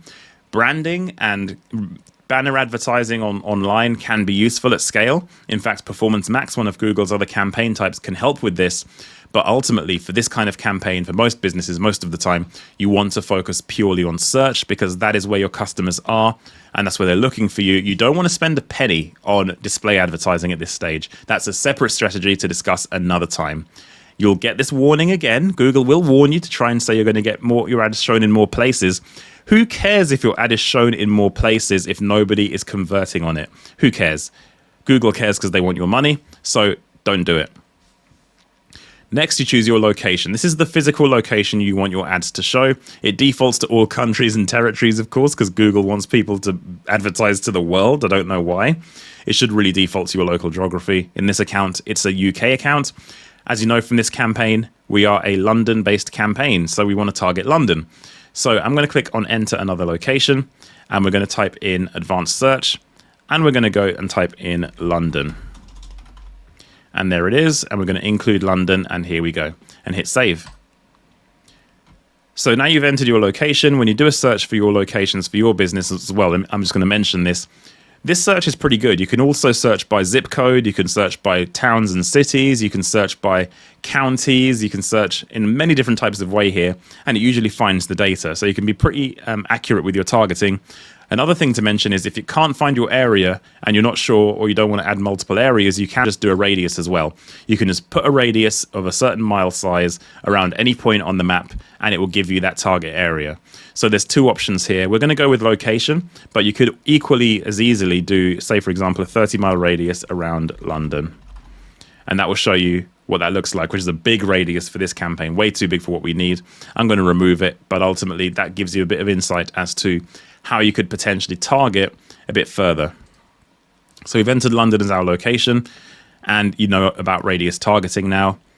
Next, we're going to select our languages. Of course, you want to select the languages that your customers speak. In this case, it's the UK, and we're advertising in London. So, of course, we want to be English speaking as only. If your campaign targets, for example, Spanish speakers in America or whatever it might be, you'd want to add Spanish here. But of course, for most people, most of the time, you just want one language typically in a campaign. And then this question is a very UK and European question. I doubt American accounts get this question, but no, we're not advertising politically in the European Union. For obvious reasons, we tick no. Next, we have an option here that's optional for audience segments. So back in the day, I used to add audience segments for observation. And what that meant is you could see how your ads performed against different audience segments. You could see if, for example, people about to move house were going to be better or worse performers, or people interested in gardening, or whatever any of these interests are. They're not targeting methods, they're observations, as you can see here. It says observations recommended to just kind of see the option to adjust bids on the selected campaign segments. The reason I say I used to do this back in the day, and the reason you probably think it sounds like a good idea, is because, yeah, you want to see, of course, how different demographics are behaving against your ads. And at a later date, you might want to adjust your bids in order to increase visibility or decrease visibility based on those behaviors. But when you're using smart bidding, which is what a conversion-focused strategy is, which is maximize conversions, Google ignores these. They ignore them. They don't look at your bid adjustments for these demographics. They just do what they want, because ultimately, if you adjust these too much, you can get in the way of the bid strategy actually working. So unless you're running a manual CPC campaign, then these adjustments, or maximize clicks actually, I believe, also works with this, then there's no point in doing this. So we're not going to choose any audience segments. We're going to leave that as none. And then next, we're going to move on to the next step of the setup, which is AI Max. Now, AI Max is a setting on Google Ads that basically means Google will open your campaign up way beyond what your keywords will allow you to do. So say, for argument's sake, we're going to do this campaign setup. And by the way, we are going to use exact match keywords in this setup. So what we want to do is make sure we're targeting people very specifically. But AI Max, what that will do is basically ignore your exact match targeting and treat your campaign like a broad match campaign. But actually beyond that, it will go even more broad than broad, but it will also use more enhanced AI features in order to find customers at scale. And the problem with this is, at this stage, is that this is a brand new campaign. We haven't got any conversion data. AI Max for this scenario is off the table for that reason. It can be useful. I've seen it work in some campaigns after you get tons of conversion data. You know, I'm talking about campaigns here that have like 20 conversions a day. I've seen it work quite well.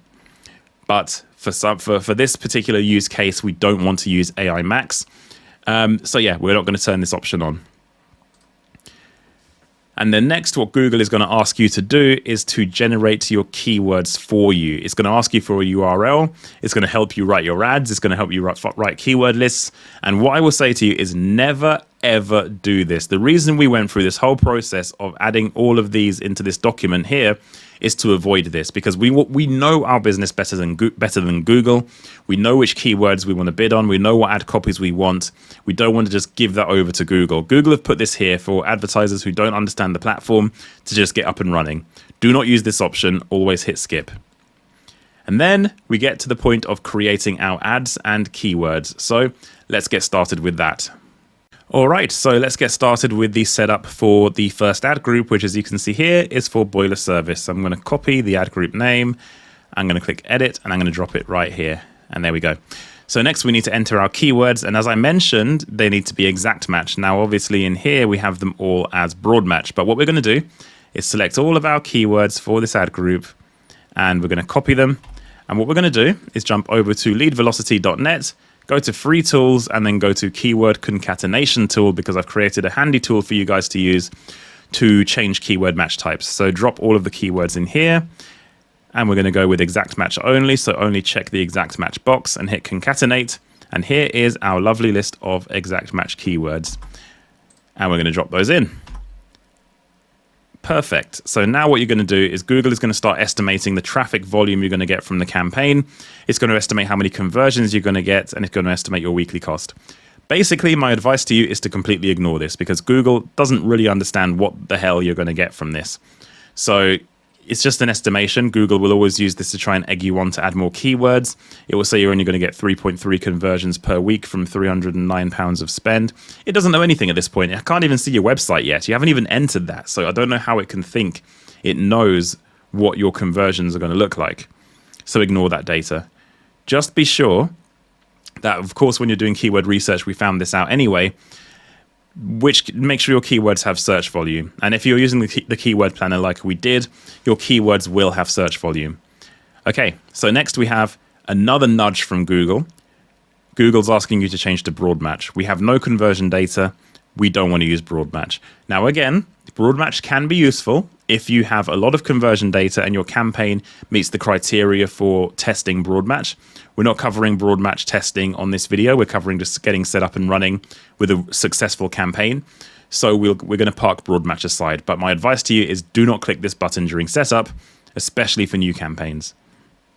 Then Google will also nudge AI Max for you again. We're going to leave it off completely as well again. Now we get to the point of creating ads. So let's get started by first adding the URL to the website, which of course I've got on my other screen here, which is darrentheplumber.co.uk, but I want to go to the boiler service and maintenance page and take this URL right here. And I'm going to copy it and paste it in here, which is for the boiler service page, just to show you it as a full screen. This is the page we are sending traffic to in this campaign setup. So this is the page, and this is for our boiler servicing and maintenance campaign. So that's perfect. Next, we have the display path. Now, the display path is basically a way of not tricking users, but showing users that your landing page is relevant by adding a URL after the / in your domain that could show only on ads. That looks like the page the user is going to go to. So you want to make this as relevant as possible. So I'm just going to do service as my URL. You can make this very, very hyper relevant, but ultimately you want it to look realistic. What would be a real URL a page would have for this kind of thing?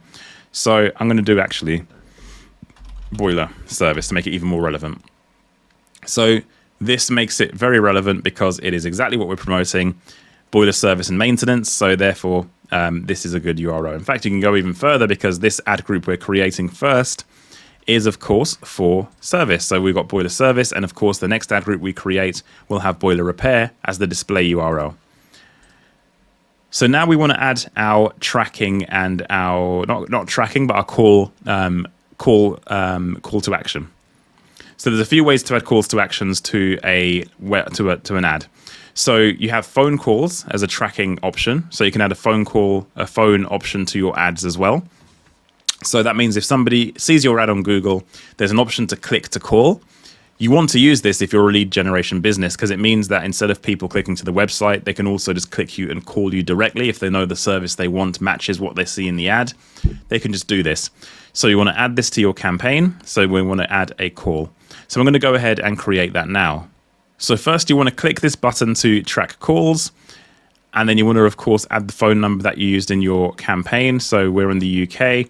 If we look at the landing page here, this is the phone number. Oh, sorry, this is the phone number here that we want to track, and we want to drop that in. And then, of course, we want to use the account level settings for calls from ads, which means that we already have phone calls as a primary conversion action. We talked about primary conversions and tracking conversions that are going to be used in smart bidding. Having this option as account settings means calls from ads will be tracked as a primary conversion, which we want to use for optimization actions. You can also schedule this to show. So if your phone lines are offline at particular days and times, you can do that. You can add a schedule so you don't get phone calls out of hours. So say for argument's sake, this person didn't pick their phone up unless it's Monday to Friday, 9 to 5. You can do that with these options, and you can make this extension show or hide based on these time frames as well. For the purposes of this, we're going to keep it simple. I'm going to leave it on at all times. I think people are quite sensible. If the phone number shows, they don't always call out of hours. And if they do call out of hours, they'll get the voicemail anyway. So you kind of get a lead in some respects via voicemail, and maybe they'll just submit an inquiry anyway. So I'm going to hit save. And that is now done as our campaign level call asset. And we'll hit apply. And that's now in place. So we have created our first asset for this ad, and it's a call tracking asset. And we want to use this, and it will show on the ad. You can see the preview here. This is what the phone number will look like when it's used. Great. So now we have our headlines. Luckily for us, we know exactly what we're going to put here. I'm just going to click add until we hit the maximum number that we can show. And we're going to do the same for description, the 4 descriptions and 15 headlines. I'm going to go ahead and copy and paste these in, and I'll be right back. All right, so we've added our headlines and descriptions from this document, which you're going to be very familiar with now. You will do the same for your business. And here we are. We're ready with our ad content. So what is next? We've got our headlines and our descriptions. They're looking good. What's next? So we have now business name and logos. So this is something you only get access to for a couple of things. Number one, you have to verify your ads account. Google wants to know who the person is behind the advertising. I'm sure they've got a legal obligation in pretty much most territories and states and countries now to do this. So they ask you for it, and you don't get to use your business name or business logo unless you do that. This is obviously a test account, so we're not doing it. But ultimately, what will be here is basically an option for you to upload a icon style logo. So kind of like the icon you can see here, or the Google Ads icon, or this icon, something that style. And also your business name, which is, pretty straightforward. Just put your business name in. So when you verify your account, you can do that. Next, we have site link extensions. So site link assets we've talked about already on the training. If you're not too sure what they are, go back and watch that module in detail. But ultimately, it allows you to link to different areas of the website based on whether or not they are relevant. So if we look at our website here, whenever you want to do site links, you want to make sure they're relevant to what you're promoting. So I think in a lot of cases, we have two here that we could potentially use. So if you're looking at boiler services and servicing and maintenance, you don't necessarily want to click through to bathrooms. It's not really going to make sense. Why would you want to promote, why would you want to click to a new bathroom setup if you're looking for boiler servicing? So site links are good, but you have to make sure they are relevant to your business. A good one to add is generally contact us. That works as a really good site link. So that means you can have a call to action for people to contact you. So I'll add a site link here. I'll drop the URL in and I'll do get a quote, and then complete the form or call to get a quote. So this is the site link description. Now, Google always says you should recommend to do your site link description, but to be very honest with you, it's very, very rare that this shows. In fact, it pretty much never shows, but I always fill it in anyway, just to give more of a signal towards Google that the ad is a high quality ad. So I just do it anyway. There's no harm in doing it, but there is a harm potentially if you don't do it. So we do it anyway. So we have get a quote as our site link, and our landing page for that site link is contact. Now, Google will only show you show your site links if you have at least 2. Ideally, you want 4, but ultimately, it has to be a decision based on your business. If you want to send clicks to the bathroom page from a boiler campaign, be my guest, but I don't think it's the best idea. You might get away with general plumbing. So people might be able to find their way towards the right journey based on general plumbing and repair and leak detection. That could be an adjacent service that could work quite well for a site link. But ultimately, you want to have full control over this. You want to make sure you maximize the amount of traffic going to the page you want from the user's query. So although site links do improve ad quality, which they do, you have to make a business decision as to whether or not you want to send traffic to pages that aren't as relevant. So maybe in this scenario, if we had a page for boiler service and a page for boiler maintenance, we can have 2 pages there and then a general plumbing page. So we're going to add in the general plumbing page just because we want to populate a site link, and I want to show you guys how it works. So I'm going to put general plumbing in, and then I'm going to take some of this text as well. So I'm going to do urgent leak detection and repair. I'm going to do that. And then add in straightforward plumbing as the first one. I'm going to swap these around actually. So did that work? No. Let's add that again. There we go. Okay, so now we've got 2 site links, and then the third one we always go for is, of course, reusing the landing page we already have. So we're going to do boiler service as a site link as well. So boiler service and repair as a site link, and we're going to take a snippet of text, and we're going to do keep your heating safe, efficient, and reliable. And we're going to split this up to make our description.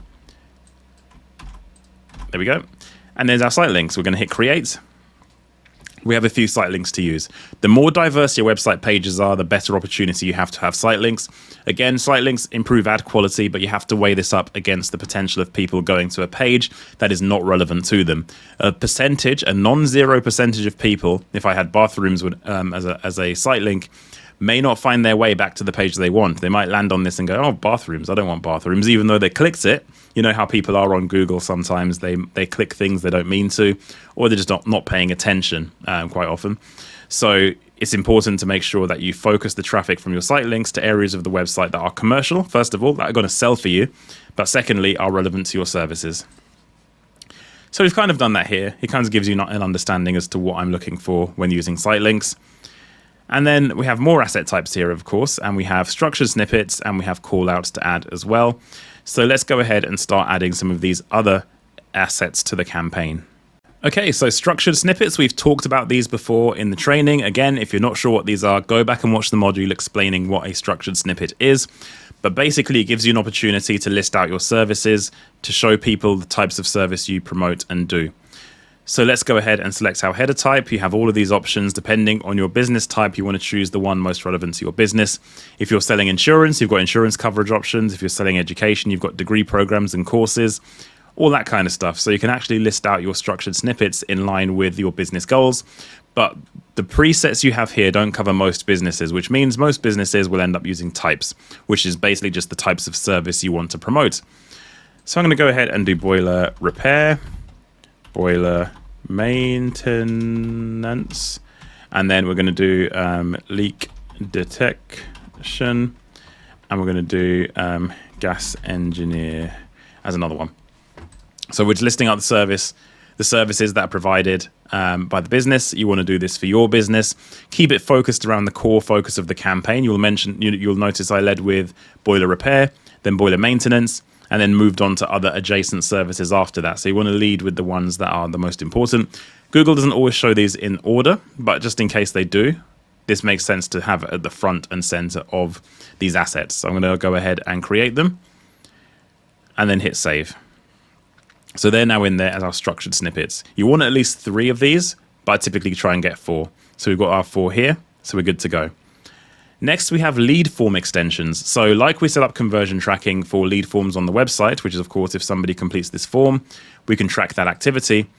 Now, for a lead form asset, it means people can submit forms directly from the ad itself. Google creates a form on your behalf, and then that can capture the customer details and submit them to you directly. Now, the question around using this is always questionable. Typically, I don't use this, and the simple reason for this is just because of the sheer amount of spam you can get when using this. I've used these assets before, and what I find is there's 2 things. Number 1, you get tons of spam. Number 2, you also get a low quality lead because people aren't reading your website content. They're just dropping quotes in at scale quickly, and they're not really paying attention. So you end up with a lower quality lead. I've seen situations in campaigns, and I can think literally on the top of my head of some very recent campaigns I manage where we had lead form extensions enabled and we were getting tons of submissions. I was like, wow, look at this. I spoke to the business owner. You're getting 10 leads a day. Look at this. This is amazing. And the business owner said to me, Darren, have you seen the quality of these leads? Half of them are spam. The other half are useless with no budget. And I thought, that's not good, is it? So we turned it off. And then, of course, what happened? We went for website leads only. So people hitting the website and making the phone call or submitting the form on the website. The leads halved. In fact, they more than halved. I think we got around 30% of what was previously being achieved. But 30% of something is better than 100% of nothing. So that 30% of leads that we got versus previously, it was an improvement because they were all legitimate leads. They were all serviceable business leads that they could use. They were people who paid attention, people who really read the website content, and they were more relevant. So for that reason, I typically don't use lead form assets because the quality is just not as good as it should be. I think Google could do more here, but ultimately this is also down to user behavior and human nature. If it means you can just go onto a page full of ads and then just click submit form, you can copy and paste a response in. Whereas if you go to a website, it takes a bit more effort and a bit more reading. So a lot of people, I think, just take a step back and don't take the action. But it's good because ultimately time is money. And if you're managing bad leads, you're wasting money as a business. So we'll leave that one there. Call out assets. This is a really good asset to use. They're basically bullet points of USPs and benefits. The good news about these is that we've written USP and benefit-led headlines, so we can reuse some of these. So, for example, I could do no call-out fee. So that's a good headline to use. And then the next one we could use is we could have available in 24 hours. Oh, 24 hours, not 5. So you want to think about the USPs and benefits for your business, and then no hidden charges. So these are all things I saw in the headlines that we use when generating content with ChatGPT. So they're all very good, very relevant. And then we'll also do gas safe registered, which is, of course, if you're a UK-based person, you'll know exactly what this is. It basically means they're legally licensed to work on gas boilers, which is a requirement in the UK. So we're going to hit save on those, and we're going to hit apply. Think about your business and how you would come up with these kind of call outs. Again, if you don't know what these are, go back and watch the module because it will explain to you fully exactly what this is. So now we've done our assets, we've done our ad content, we're basically there, and we want to hit save and go on to setting up the rest of the setup.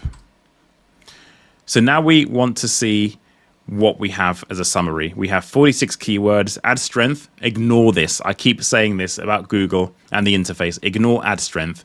Ad strength is Google deciding whether or not you're doing the things they like in your ad, but it's inconsequential to campaign performance. Ad strength has no bearing on the performance of your campaign. It's basically a tick box exercise to say whether or not you're doing the things Google thinks are good and positive. Ignore it. Now, if your ad strength says poor, there's going to be a reason for it. So maybe you do need to look into your ads a little bit more if your ad strength is poor, because what that means is you haven't got much diversification in your headlines and descriptions. We know we've got diversification. We can see them here. These are all very diverse headlines and descriptions focused on USPs and benefits. We know it's good. We don't need to worry about ad strength. So now we're in a situation, we've got our review here of overall of our setup. All we need to do now is move on to the next step, which is budgets. So set a custom budget. So Google is going to estimate your budget based on the keywords you've given it. Typically what I like to do is understand, first of all, what the CPCs are. And when we looked at our keyword research data, we can kind of see where the CPCs are. And Google will show you a recommendation scale for the budget. Now remember, when it shows you this budget, it's based on existing keywords you've got. We still have another ad group to set up. So what I typically like to do is look at the estimated budget Google recommends, which is kind of £43, to kind of show you what Google is thinking that you're going to spend. Now, you can spend less or more than this, is just an estimation, but you also have to be aware that your ad groups are not all set up. Google is using one ad group for estimating this because we haven't set up the second ad group, which we're going to go on to in a second. So let's use a custom budget, and we're going to look at it from the perspective of we're going to have two ad groups, which will have a decent amount of search volume. So I'm going to set a £90 per day budget based on that factor, which means we're going to take into consideration this ad group's estimated spend and the new ad group's estimated spend. But typically speaking, what you want to do is look at the planning we did previously. Look at how much a click will cost in your business. Look at your conversion rate, and then use that to work backwards and understand what your budget could be on Google Ads based on your business outcomes. So use that information and also use this information to come up with your daily budget and decide what you want to spend. Now, remember, budget is flexible. If you set a daily budget of £90 and you're running out of budget very quickly and it's not enough to cover the keywords you're going after, first of all, you should have checked your CPCs. You should have a ballpark of what they should be. If you're in an industry like the legal industry where CPCs can be £70 or £80 and you've set a budget of £80, you know you're setting yourself up for failure. Again, this has been covered on the training. If you want to go back and watch that module around setting budgets and planning your campaigns, that's a good thing to do at this stage if this doesn't make sense. So we're fine here. CPCs are going to be pretty low, as we saw in the keyword setup. So let's go ahead and hit next. Now, Google obviously has authentication, so we're going to go ahead and do authentication too. To make sure your account is safe, I would always say turn on two-factor authentication. So seeing this pop up shouldn't be alarming because you want to have two-factor authentication. It's safe for your account. It stops from scammers, so do it. And there we have it. All we need to do now is publish the campaign and we are good to go. Okay, so our new campaign is ready to roll, and what you'll notice is the bid strategy is going to be in learning, which means Google is going to be finding out how to bid for your campaign goals, which is of course to maximize the number of conversions we get. So it's going to have to go through a process of understanding algorithmically how to bid and what to do in order to achieve those campaign goals. Learning typically lasts about 5 days. It doesn't tell you how long it lasts straight away, but typically about 5 days of formal learning where Google tells you it's learning. But even after that process, Google still goes through quite a long learning period. However, we still haven't finished this setup. There's a couple of things we need to do. Firstly, we haven't added any negative keywords yet, so we need to go ahead and do that. So I'm going to select all of our negative keywords here, and then I'm going to hit copy, and I'm going to minimize this, and we're going to go into the campaign. And we're going to go over to campaigns. We're going to go to keywords and content. And we're going to go to keywords. And then we are going to go to negative keywords. And this will allow us to add our negative keywords by clicking this plus button and then pasting our negative keywords in and hitting save. And that is our negative keywords added, protecting our revenue, which is exactly what we want. There's still one other thing we haven't done either, which is of course to add your other ad groups. Now during the setup phase, you can add ad groups at that stage. Typically, I don't like doing that because of two reasons. Number one, it's quite clunky doing it that way. It's just not a good interface Google has designed to create multiple ad groups during setup. And number two, when we publish that campaign, I was kind of lucky because there's a known bug in Google Ads where once you set everything up and hit publish, sometimes it times out and you have to rebuild the entire campaign again. It's better to rebuild a campaign that you built with one ad group than it is with 10.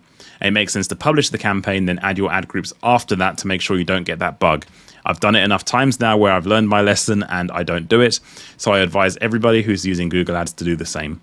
So we're going to go ahead and create our ad group. So we're going to go to campaigns, then campaigns, then campaigns.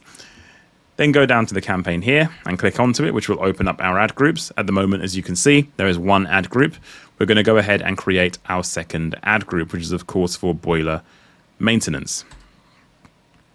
So if we go down to our campaign setup and go to boiler repair, sorry, not maintenance, repair. And then we're going to add in boiler repair as our second ad group. The process is the same as always. We're going to add the keywords in here. We're going to go through the same process, adding these keywords. We're going to copy, hop back into Google Ads.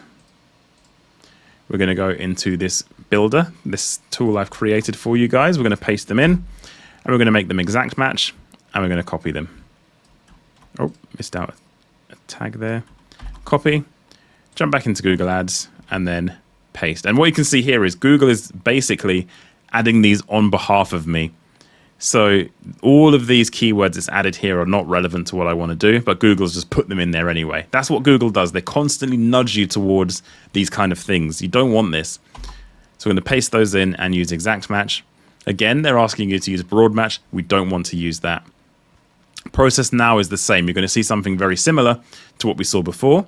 We're going to change this to boiler repair as our display path, and I'm going to go ahead and the URL doesn't need to change, but I'm going to go ahead and populate the new ad because as Google does here, they just add content for you. Like none of this makes any sense. They're just deciding this. They're just deciding based on the URL to use this content. These are bad ads by default. Now I know why they do it because a lot of business owners don't want to populate this information because they haven't taken this training. They haven't done taken the step back to understand what is good for Google Ads. They just want to have an ad up and running. They don't want to think about writing ad content. So Google just populates it with nonsense. So we're going to remove the nonsense and populate it with our own ad. So I'm going to go ahead and do that now and come back once it's complete. And here we are, we've done all of the ads in line with the ad copy that we had in the planning spreadsheet. And this is why I ask you to do the planning spreadsheet, because when you come in here and see a really bad ad from Google, you might think, oh God, I've got to rewrite all these ads. These aren't great. And you don't have any content. We've planned everything in advance for that reason. There's no paralysis here. We just crack on. So now we've done it. We've done the setup. We've done the descriptions. We can re-add site links. We can use the ones we already have by clicking this blue button here and clicking the site links that we created and hitting save. And that's it. And of course, the other assets we have as well. We can reuse the call asset, which is going to be sitting here. We can reuse the structured snippets, which are going to be here. We can reuse all of our assets. We can reuse the call outs as well. So here they are. We can reuse these as well. Hit apply. And there we go. That is our ad group completed. And we can hit save. And there it is. There is our ad group. Ads are under review. All ads go under a review process from Google. The ones we created earlier are already eligible. These ones are pending review, so we'll have to just wait and see when they get reviewed. Of course, they're going to be fine because they're not controversial. And that, in a nutshell, is how to set up a Google Ads account. And your campaign at this stage, if you follow these instructions, is going to be a solid setup that's going to get you leads and sales. Hey guys, hope you're enjoying the video so far, but if you want me and my team to implement our strategies directly into your PPC accounts, head over to leadvelocity.net where you can book the Ads Audit. The Ads Audit is my framework for analyzing PPC accounts in detail, looking at everything from keyword selection and choice, match type choice, structure, website tracking, everything you can think of that makes a successful PPC campaign. All of the findings in the ads audit are documented for you to reference and for us to stay accountable. And once we've completed that audit, me and my team will go into your account, do the work, and we'll also throw in a free month of Google Ads management for free. So if you want to take your Google Ads to the next level, head over to leadvelocity.net where you can book the ads audit today. Okay, now we're going to start looking at reporting. So you've built a campaign, you've had it live, you've built it in the best way possible, and you still want to understand what's going on in the campaign. So why report on your campaigns? Well, you initially set goals for your Google Ads campaign. We talked about at the beginning of the training, your target cost per conversion, the amount of revenue you're making, the conversion rate of your website, backwards, reverse engineering what it is you actually want to achieve with Google Ads. Well, quite simply put, this is where you actually start reporting on your progress, and you can start to see whether or not you're actually meeting your campaign goals. You need to measure how well your campaign has performed against your business goals, because that's going to determine your success, and the only way to measure that is, of course, through reporting. Reporting is the process of analyzing your data in Google Ads. So there's a lot of metrics in Google Ads that you have to be aware of in order to, first of all, determine at the very top level whether or not you are meeting your campaign objectives. But of course, the other thing to mention is the metrics in Google Ads, and some of those statistics can tell you little stories or leave little clues around what can improve in your campaign so you can meet your goals, or even if you are meeting your goals, to exceed your goals and expectations. So the metrics in Google Ads, we're going to start looking in a bit more detail at some of these metrics, because as we start reporting on campaign performance and as you start looking into the Google Ads interface when you're getting data, you need to understand what these things are and what they mean and how you can use these metrics and data points to improve your campaign performance. So you can see the performance metrics in Google Ads at all levels. You can see at account level, so for all of the campaigns you have running. You can see at campaign level individually, ad group level, ad level, and keyword level as well. So you can see how your campaign metrics are performing at every single level of your account, from the very top all the way down to the individual keyword driving clicks. So performance is measured over a defined time frame. So for example, month to month is a good way to start reporting. It gives you enough data and enough time to understand what's actually going on in the campaign. Of course, you can look at things on a week-to-week basis as well. There's no harm in doing that. But if you start looking at things on a day-to-day basis, it's too short a period. You're going to have good days, you're going to have slower days, and reacting to the data on a day-to-day basis is probably not the best idea. But with that said, let's take a look at the metrics in Google Ads and understand what they are. So of course we have clicks, very self-explanatory, the number of times a customer has clicked your ad. You have cost, again, very obvious, the amount of money you've spent on Google Ads in total. Impressions is the total number of times that your ad has appeared on Google. So somebody triggering your ads on Google is one impression. So somebody performs a search and your ad pops up, they haven't clicked it, but ultimately that is still an impression. An impression is just your ad showing on Google. The user doesn't need to click your ad for it to be counted as an impression. So next up we have click-through rate, which is a really important metric to look into, because what it actually does is it determines how, I suppose, appealing your ads are. Now, when you have Google Ads popping up as an impression, of course, your user of Google Ads or user of Google isn't just going to click your ad. There's plenty of things they could click. They could click a competitor ad. They could click an organic search result. They could go onto images. They could go onto the map listings. There's a lot of areas on that search results page a user could click. So your click-through rate is a really good metric to determine how appealing your ad is, taking all of this into account. So it's a percentage. You take your total number of clicks in terms of the number of times somebody's actually clicked your ad, divide that by your total number of impressions, which is the number of times your ad has shown on Google, and times it by 100, and that gives you your click-through rate as a percentage.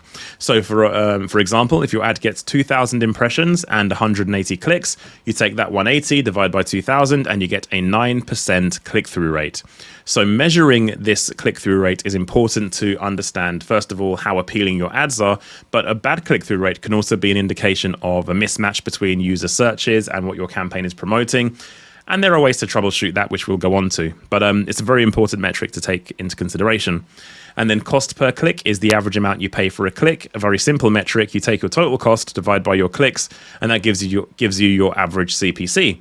So for example, if you received 120 clicks and your campaign spent £500, your average CPC would be £4.16. So that gives you an indication as to the cost of your traffic, which again, when we started looking at planning the campaign, it gives you an opportunity to reverse engineer the costings and understand what it would look like if you got more traffic and converted more leads, and what the costs and the return on investment could be. So again, an important metric to take into consideration. Then we have conversions, of course, which is a successful interaction on your website. We define conversions ourselves. We can set up conversion tracking. We've talked about conversions already, and we've built the conversion tracking. So all of those key actions are going to be reported in your Google Ads reporting. And it's probably the most important metric you're going to see, because it basically determines the success of a campaign. If your campaign gets loads of conversions at a good cost, then you have a great campaign. If your campaign has a lot of cost and very few or no conversions, then you have a failing campaign. So it's an important metric, of course. And your conversion rate, again, it is the rate at which you convert your traffic into a conversion. So if you generated 50 clicks and you made 3 conversions, your conversion rate would be 16%. So another important metric to take into account. So cost per conversion, another metric that I think is really important. It determines whether or not you can be successful, because if your cost per conversion is too high, then it means that your leads coming in are too expensive, and it means that when you sell the product or service at the end of that process, you're not going to be profitable. So the cheaper you can get your leads, the more profitable you're going to be. So keeping an eye on cost per conversion is an important thing to do in your account. And quality score, we've talked about this very briefly, but we'll touch on it again as a metric to keep an eye on. So it's a score out of 10 given to every keyword based on expected click-through rate, ad relevance, and landing page experience. It's a feedback indicator as to how Google sees your campaign. How relevant is your campaign? How clickable are your ads? And what kind of experience are you giving people on your landing pages? And if your quality scores are low, it's an indication that Google doesn't like what it sees in either the data coming in or how Google just sees the campaign. It looks at your website, it looks at the setup, and it's determined actually this person has not got the right things in place to be relevant to the users performing searches currently on this campaign. So it's an important metric to keep an eye on, because it can give you a really good indication as to whether or not you've got something drastically wrong in your setup. So we'll go on to obviously troubleshooting your campaign and optimizing performance, but it's really important, first of all, to understand these metrics, which is why we've gone through them now, so you get a clear understanding as to what they mean. Okay, so here we are in a Google Ads account, and what I want to show you guys is basically a way for us to look at the data around the campaign performance so you can understand the metrics I'm talking about. So when you log into Google Ads and your campaigns start getting data, you're going to see this dashboard, and it basically shows you at campaign level all of the different metrics we talked about. So spend in terms of cost, impressions, clicks, click-through rate, average CPC, so the average amount you pay for your clicks, conversions, cost per conversion, conversion value, which is the value attached to a conversion, which we haven't covered, but that is another part of this membership. You can learn more about tracking values and what to do with that. So this gives you an indication of the metrics. Now, when you start looking at campaign performance, what you want to do is look at the campaign at a campaign by campaign level. Yes, it's okay to look at things at the very top level, at the account level. So say for argument's sake, we wanted to see how conversions were tracking over time. We can see that, we can adjust the dates, we can look at 30 days and see how conversions are. In this example, things are pretty static. Things have been pretty much the same for the last 30 days. But if your account had a trend where they were increasing or decreasing, then you need to start troubleshooting that. And of course, part of lead velocity is understanding what to do in this situation. But this course is about the fundamentals and getting yourself set up. There is more on lead velocity about getting, better results from campaigns and troubleshooting and optimization. So be sure to check out those masterclasses on the membership. So as we start looking at this data, you can start looking at the graphs here to kind of see how things are trending. You can obviously highlight the metrics you want.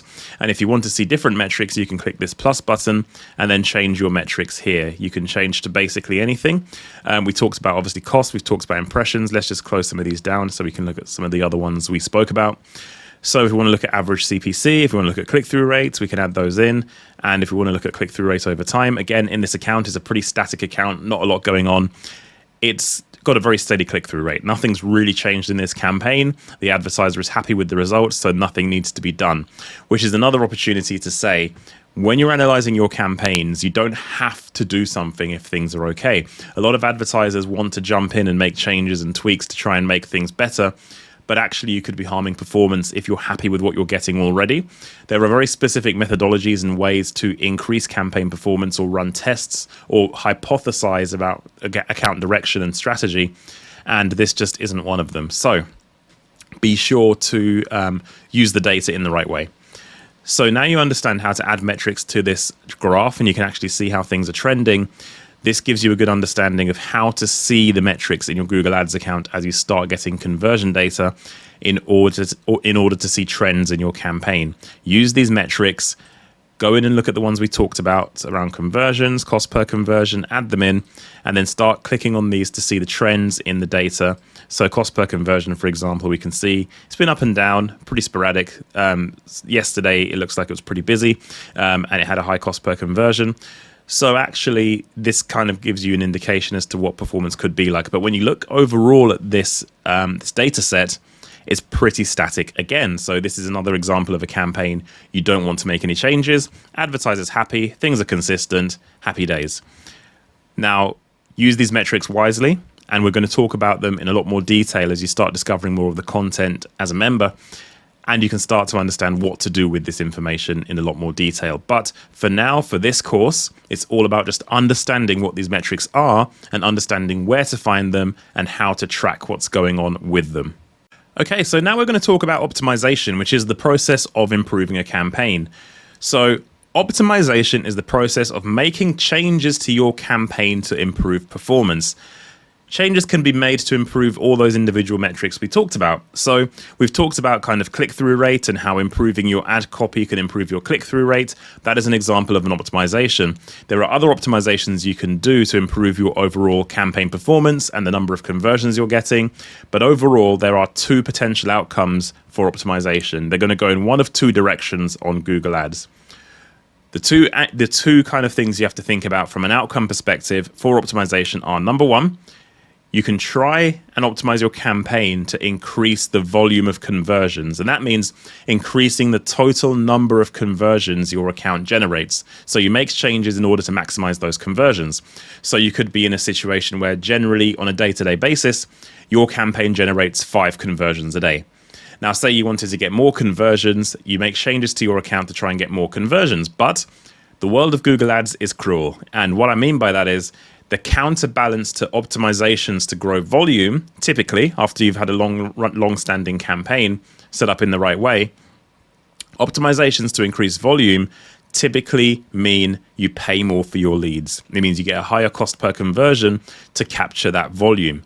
So when you make changes to your campaigns to increase volume, the trade-off is typically you will see a higher cost per conversion. If you're looking at your bidding strategy and you're increasing your CPA target, for example, with that target CPA bidding, that can happen. So the other outcome of optimization is to go the other way. You may see a decrease in conversion volume, but actually what you're optimizing is the cost per lead, how much money you pay per lead. So there's two outcomes of optimization, either efficiency, lowering your cost per lead, or going for growth and volume, increasing the number of conversions. They are the two balances you normally look at when optimizing campaign performance. So increasing conversion volume, increasing the number of, increasing your volume means making changes to generate more leads or sales. As I said, campaign generating 10 sales per week, you could make optimizations to try and increase that to 14 per week. A typical trade-off, as I say, is you may pay more for those extra 4 conversions, and that's because of the way Google Ads works. For Google to give you more access to the market and more volume in the market, typically Google pushes up your click costs in order to achieve that. So the trade-off is you get more conversions, but you pay more for them. So next, we have increasing conversion volume, what to do. So here's some ideas of increasing conversion volume. You better utilize your budget, which means adding more budget to your campaign could increase conversion volume. Luckily, this is the best optimization because if you do this one when your campaign is under budget, what it means is you can just add budget and typically your performance will increase in conversion volume, but you don't get that trade-off of a decrease or an increased cost per conversion, because what you're doing is you're adding budget to a campaign that needs more budget on its current settings. Google is saying, hey, give more budget and we'll continue to grow performance in line with your settings, whether that's your CPA target or whatever your bid strategy is. The next thing of increasing volume, discovering and adding new keywords. Now, the assumption here is you're bidding on the most important keywords in your account already.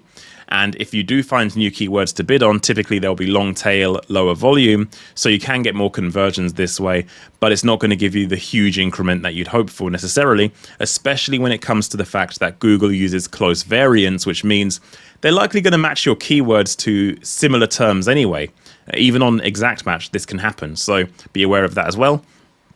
Increasing conversion volume means you can also potentially increase your click-through rate. So improving your ad copy to generate more traffic to your campaigns. If you create better ads, more people want to click them and you get more conversions as a result. So taking a bigger share of the existing pie to get more conversions, which is a really good optimization to make. Again, good thing about this optimization, it doesn't mean you have to have that trade-off with your CPA target.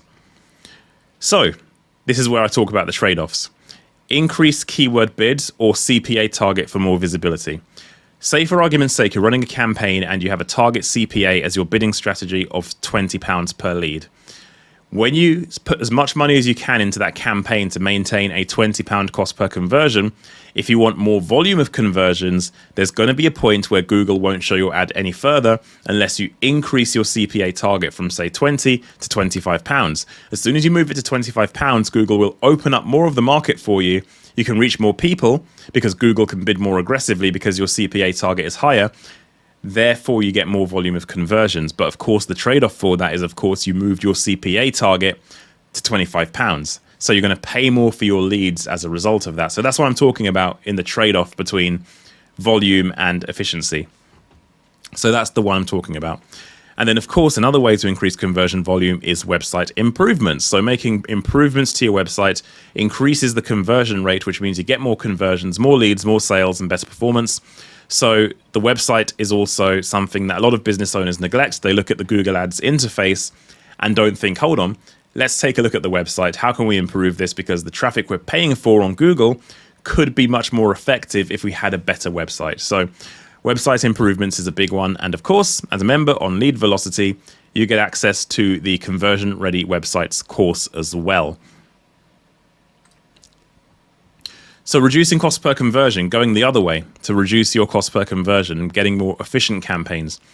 You can decrease your keyword bids if you're on manual CPC, or you can decrease your CPA target. So when I talked about increasing your CPA target previously from £20 to £25 to try and open up more of the market, in this instance, say for argument's sake, you went from £20 to £18 or £17, you're shrinking your CPA target, trying to get your leads a bit cheaper. But actually what that does is it shrinks the amount of market Google is willing to give you. So it likely results in less visibility overall, but improved efficiency and a lower cost per conversion. But the trade-off, as I say, is you will likely get less conversions coming in. As a business, it's up to you to decide what you'll need to do. Either you go for volume or you go for efficiency. And you're always going to have that balance between the two. You might go one way, then the other at different times. So that's the trade-off you need to look at with Google Ads, typically speaking, when optimizing. And of course, website improvements can also reduce the cost per conversion, not just give you more volume because yes, your website's performing better, more people actually take the action you want them to, but also as a result of that, you can typically see lower cost per conversion as well, because if you have a CPA target of £20, Google is achieving that target. If you make improvements to your campaign and your natural CPA becomes £15 as a result, even though your target is 20 and you're overachieving because your website's now improved, Google is still going to bid like it's got a £20 CPA. So what might happen is you typically get the £20 CPA performance in your campaign, you make the website changes, your real terms campaign performance is better, and you get more volume of conversions, but you're still paying £20 because there's more efficiency in the website performance, meaning you get a better conversion rate on site. So that's another thing to consider when reducing the cost per conversion in your campaigns. So CPAs versus conversion volume. As I say, your campaigns will, at some point, get to a point where you need to balance cost per conversion with conversion volume. In the early days, you're fine because you can increase budget typically. There's improvements you can make to your website. There's a few improvements you can do to the campaign. There's negative keywords, all that kind of stuff. But when you've got a seasoned campaign that's been running for some time, you will get to this point to determine, okay, what do we do now? Are we happy? Do we want more volume of conversions, or are our conversions too expensive? We need to bring the cost down. That is typically where you hit as a Google Ads advertiser, and you'd want to go in one of those two directions. Ideally, of course, you probably want both. You want cheaper leads and more of them. But unfortunately, the way Google Ads works is typically, after you've exhausted all options and you're looking at your bid strategy, it's one or the other when it comes to bid strategy. And as a business, you'll need to determine which direction you want to go in. Do you want to get more leads, or do you want to pay less for your leads? And that's a seasoned account decision that you'll have to come to at some point. So, CPA versus conversion volume, as I say, you decide the maximum amount you're willing to pay for a conversion is £10, and you're achieving 10 conversions per week. The question I'm going to leave you with is, would you be willing to pay £12 instead if it meant you'd get an additional 1 or 2 conversions per week? So the trade-off there with the CPA target adjustment you'd make is to increase your CPA target for Google to give you more of the market. But the trade-off is you get those extra 2 conversions per week, great. But instead of £10, they're now £12. So in that scenario for your business, and obviously these metrics are made up just to kind of give you an illustration as to what I mean. But these are the kind of decisions you're going to come to in your business. You're going to start thinking, which direction do I want to go in? Am I willing to pay more for my leads and get an extra few leads per week? Or am I willing to pull back and pay less for my leads and lower the cost per lead, and then basically pay less per lead and get a few less conversions per week? This is the question that comes when you have a seasoned account and you're looking at your bid strategy. So keep this in mind. So let's take a look at an optimization. We're going to look at the search terms report in order to kind of gauge traffic quality and make a decision as to which keywords are working well and matching to good search terms, and which search terms are not useful for the campaign that we want to make as a negative. So let's first of all understand that you have to do this at campaign level. If you have multiple campaigns, you don't want to go to account level and add negative keywords, because you might have negative keywords you want to add to one campaign that could prove to be a problem in another campaign if you added them. So you want to do this on a campaign by campaign basis. So let's get started. I'm going to head over to a campaign. Let's just pick one, like this one. And what we're going to do is go in and look at the search terms report. So if you go over to Insights and Reports and then Search Terms, that's going to bring up the search terms report. And what this report is going to do is it's going to show you the real world queries people type in order to see whether or not your keywords are matching to the correct real world searches of a user. This is one of the best optimizations you can do in Google Ads, because what you're doing is conserving your budget based on the interactions with your ads. If you're seeing search terms in here that are not good for you, you can find them. So let's take a look at these search terms. So this business is for an alloy wheels shop. They provide alloy wheels for all makes and models of car. So what does that mean? It means that we're looking in the search terms here for things that are basically not relevant. Because I know the industry enough, I can go through this and I can see pretty much all of them are looking pretty relevant. They're all mentioning brands of car, they're mentioning brands of wheel, they're mentioning pretty much all of the different types of search terms you'd expect in this campaign. However, every now and again, you may come across a search term as you're going through this report, and you'll basically see search terms that are not relevant to your business. For argument's sake, let's just say for argument's sake, say that this company did not sell F10 branded alloys, which is a brand of alloy wheel. So say they didn't sell them. We would want to make this a negative keyword.